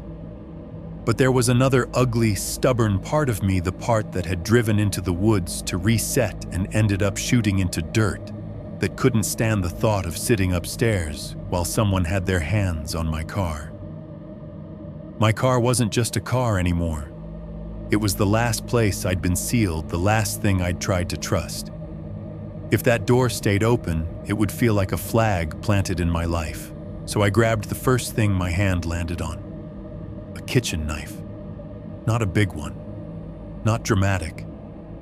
A plain chef's knife with a black handle, the kind you cut chicken with. My hand shook around it. The blade looked stupid in the dim apartment light. I wasn't going downstairs to fight. I was going downstairs because my brain needed the scene to make sense. I put on shoes without tying them properly and stepped into the hallway. The building was quiet. Too quiet. The storm muffled everything, turning the world into a soft roar with no direction. The hallway lights buzzed faintly overhead. The carpet smelled damp, like it was absorbing humidity from the air. Doors stood shut along the corridor, each one a private universe of sleeping people who had no idea. I moved toward the stairwell because I couldn't stand the elevator mirror. The stairwell door was at the end of the hall, painted beige with a metal handle that always felt too cold. I paused with my hand hovering over it, listening. Nothing. No wet sniff. No movement. I pushed the door open. The stairwell was dim and smelled like concrete and old paint. The emergency light cast a weak glow down the stairs. My footsteps echoed as I descended, soft but sharp in the enclosed space. Each step felt like stepping deeper into a mistake. By the time I reached the lobby, my mouth was dry. My heart beat so hard it felt audible. I pushed open the outer door, and the storm hit me, wind-wet air rain spraying my face. The parking lot was a slick black mirror under orange lights. Rainwater ran in thin streams along the curb. My clothes soaked instantly. I held the knife low by my thigh like a secret I was ashamed of. My car was maybe 30 yards away. The passenger door was still cracked open, trembling slightly as wind pushed against it. I walked toward it slowly, forcing myself not to run. My shoes splashed in shallow puddles. The rain made a constant hiss on asphalt. Somewhere in the lot, a windshield wiper squeaked rhythmically, someone's car running idle in the storm wipers, dragging across glass like a metronome. That squeak got under my skin. It felt like a timer. As I got closer, the smell hit me. Faint at first, almost imagined. Then stronger. Rotten, sweet dampness. The same scent from my car after the trailhead. The same wrongness curling out of an enclosed space like breath. My stomach turned. I slowed every muscle tight. I kept my eyes on the door crack, half expecting to see something shift inside an elbow, a face, the gleam of an eye. Nothing moved. I reached the car and stopped just outside the open door. Rain ran down the window in thick lines. The interior was dark, the seats barely visible. I didn't put my hand on the door. I crouched instead slowly and looked at the pavement beneath it. That's where I saw them. Footprints. 2 muddy, bare footprints pressed into the wet pavement directly under the passenger door. Not smudged, not sloppy. Clear enough to see toes, the curve of the arch, the shape of a heel. They pointed toward the car like someone had stepped up, paused, and then leaned in. Beside them were other marks, smears from rain, a faint drag where the mud had streaked. And behind those 2 sets, slightly farther back, partially washed by rain, was a 3rd set. Deeper, longer, wrong in proportion. The heel imprint stretched too far. The toes looked narrow, almost pinched. It was the same wrong foot shape Theo had shown me on his porch. My mouth went dry. My skin went cold. I stared at that 3rd print and felt something ancient in my brain scream leave. The rotten, sweet smell drifted out of the car again, faint and steady like something inside was still warm. I forced myself to look into the car, sweeping my eyes across the passenger seat, the floorboard, the back seat. Nothing. No wallet, no lighter, no object placed neatly this time. Just darkness and the smell. The rain ran down the door frame in thin streams, dripping onto the pavement with soft plinks. I swallowed hard and started to rise, knife still clutched uselessly in my hand. That's when I heard it. Not from the car, from behind me. A tiny sound so close it made my neck prickle. A wet sniff. Slow. Curious. Close enough that I felt the faint warmth of breath touch the skin just below my ear. Every muscle locked. My lungs froze. My heart seemed to stop for half a second, then slam back into motion. I whipped around so fast my vision blurred, knife lifting instinctively. There was nothing behind me. Just the stairwell entrance, dark, gaping rain blowing into it like mist. The orange parking lot light didn't reach far into that doorway. It was a rectangle of shadow, empty. The storm swallowed my breath. Rain plastered my hair to my forehead. My hand shook so badly the knife blade wobbled. I stood there staring into the stairwell darkness, waiting for something to step out. Nothing did. No footsteps. No movement. No shape. Just emptiness that felt occupied. A gust of wind shoved rain into my face, and I flinched like a coward. My body made the decision before my mind could argue. I ran. I didn't close the passenger door. I didn't wipe the footprints. I didn't try to be brave. I sprinted back across the lot with water splashing under my shoes, heart slamming so hard it hurt. I burst through the lobby door and up the stairs, taking them two at a time, breath tearing in my throat. By the time I reached my floor, my hands were shaking so badly I could barely get the key into the lock. I slammed the door behind me and threw the deadbolt. Then the chain. Then I shoved a chair under the handle like it was a movie and hated myself for it. I stood there in my soaked clothes chest, heaving, listening. The apartment was quiet, except for the storm outside and the building's low mechanical life. HVAC ticking pipes, knocking distant elevator hum. My phone buzzed in my pocket. I pulled it out with shaking fingers. 3:17, no notification. Just the vibration like a fingertip tapping glass from the inside. I didn't look out the window again. I didn't go back downstairs. I stayed in the middle of my living room with the lights on, dripping rainwater onto the floor, staring at my front door like it might unlatch itself with a soft click. Because I understood now, fully sickeningly, what the footprints were telling me. It wasn't breaking into my car because it wanted my stuff. It was opening the door just enough to make sure I saw it. Just enough to make me come down. Just enough to put muddy, bare feet under a streetlight so my brain would have a picture to replay forever. And the sniff behind my ear, that was the punchline.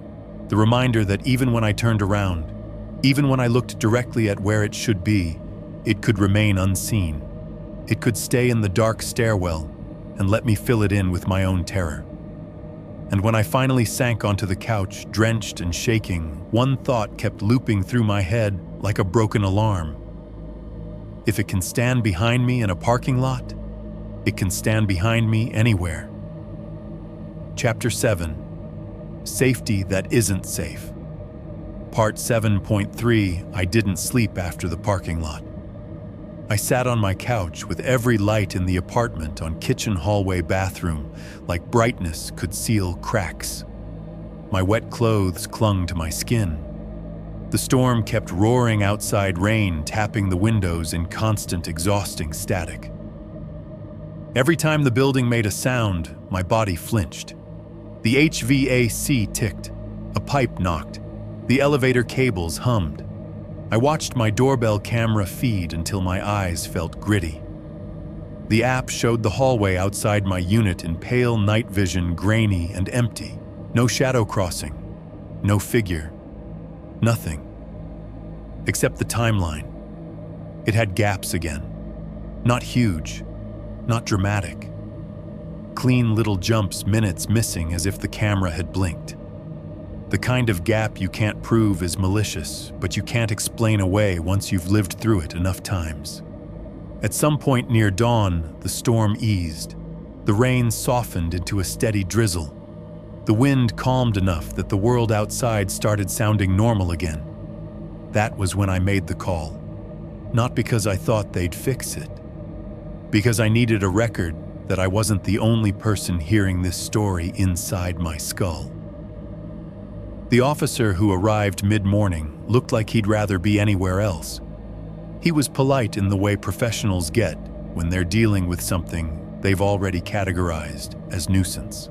He stood in my doorway with a notepad and a body camera and listened while I tried to explain what had happened without saying the words that would make him stop taking me seriously. "I heard my car door," I said. I went down. The passenger door was open. There were footprints under it. Bare footprints. And another set. Different. He nodded like he'd heard 100 variations of my car got messed with. "Any theft?" he asked. "No," I said. There was nothing missing." He wrote something down anyway, pen scratching paper. I took him down to the lot and showed him the spot under the passenger door. The rain had washed most of it away. The prints were smeared, now softened by water until they looked like nothing more than dirty patches. I pointed anyway. "Right there," I said. "2 sets, and a third behind." He leaned in, squinted, then straightened with a small shrug. "Hard to tell now," he said. "We don't have forced entry. No broken locks. No damage." The door was open, I insisted, and hated how thin my voice sounded in daylight. "Could have been you," he said, not accusing, just offering the simplest explanation, the way people do when they want to close a file. "Could have been a neighbor. Wind can catch a latch sometimes." I stared at him.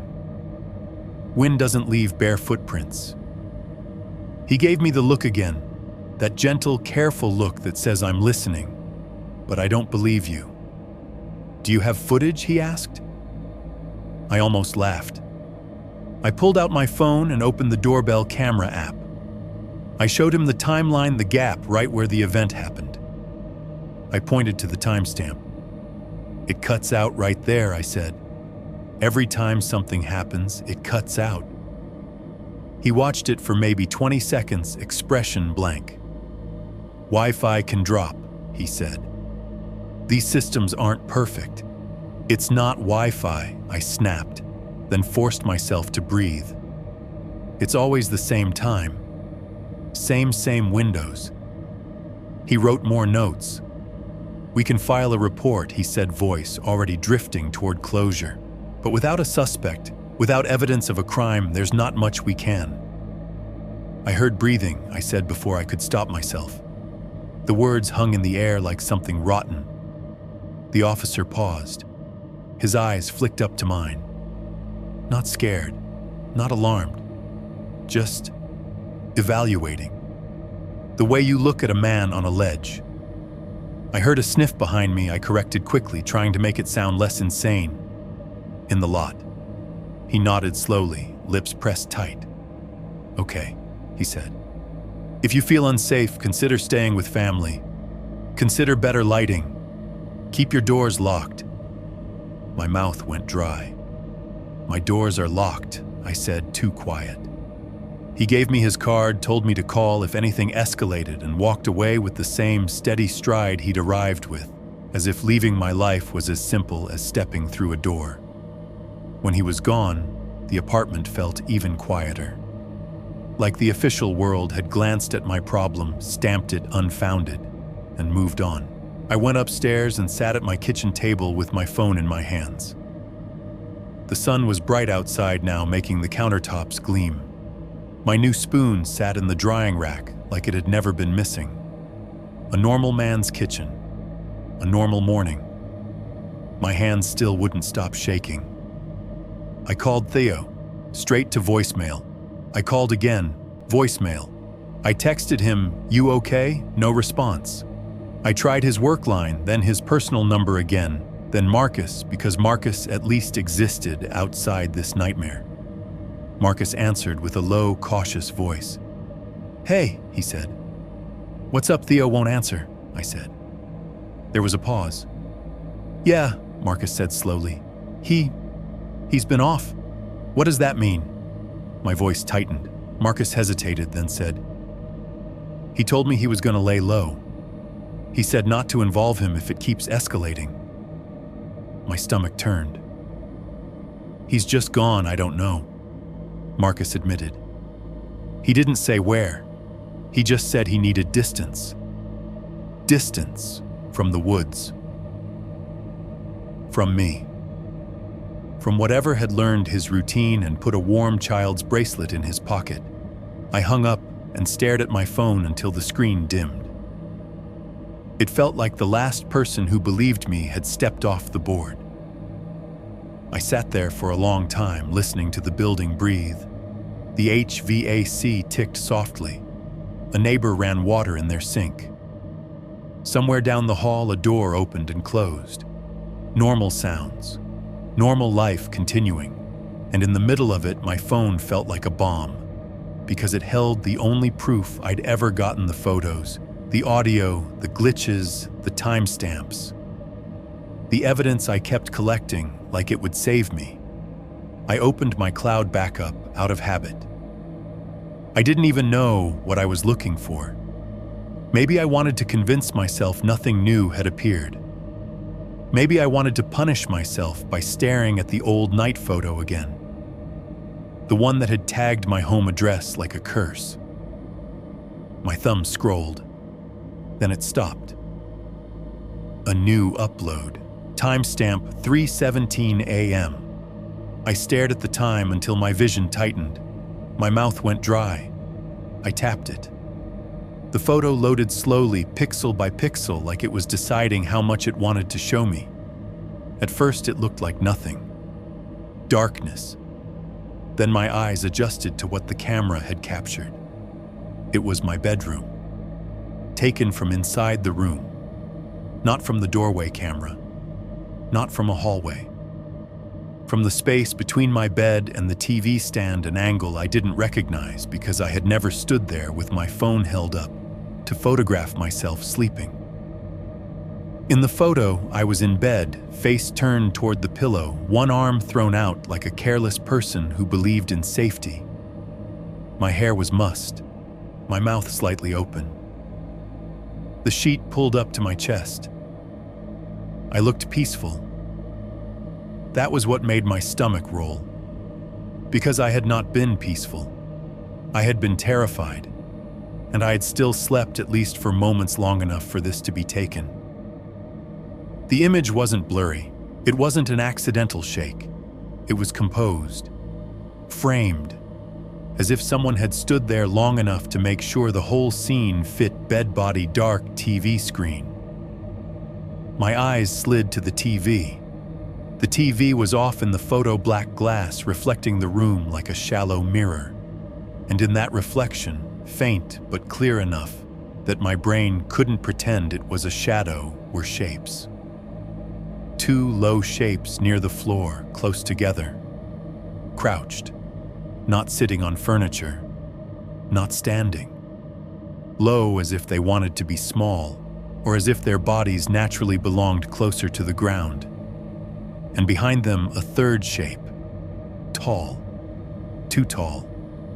Its outline didn't fit properly into the reflection, like the top of it was beyond the TV's frame. The head was a darker smear against darkness, the shoulders too narrow. It stood behind the two low shapes the way an adult stands behind children in a family photo. Watching the camera. Watching me. My throat closed. A sound tried to come out of me and failed. I couldn't swallow. I couldn't breathe. My hands clamped around the phone until my fingers hurt. I stared at the photo until the room around me blurred. Because the photo didn't just prove someone had been in my apartment. It proved something worse: they had been in my bedroom. Close enough to frame my sleeping body. Close enough to stand still for however long it took to take that picture without waking me. Close enough to breathe in my air and leave without a trace except a file in my cloud. And they hadn't taken the photo to keep it secret. They'd taken it to upload it. To make sure I saw it. To make sure I understood there was no inside anymore. No safe room. No locked door. no new apartment. Just space they could enter and exit whenever they wanted, quietly enough that even my fear couldn't wake me fast enough to stop it. I sat at the kitchen table until my back started to ache staring at that image. I didn't scream. I didn't cry. I didn't call the police again, because what would I say? Someone took a photo of me sleeping, and the evidence is in the reflection of my TV. I could already hear the careful voice, the gentle questions, the slow evaluation. I could already see the shrug. No forced entry, no suspect, no crime you can hold in your hand. Just a picture and a feeling and a time that keeps repeating like a heartbeat. Eventually, my phone screen dimmed again. The photo stayed there anyway, burned into my eyes. I stood up on unsteady legs and walked to the front door. I checked the deadbolt, then I checked it again. Then without thinking, I patted my pockets. Wallet, keys, phone. I froze with my hand still pressed against fabric, realizing what I was doing. It wasn't a habit anymore. It was a ritual, a count. Not of what I owned, but of what had been spared. I checked my pockets out of habit, then realized I wasn't counting what I had. I was counting what they'd let me keep.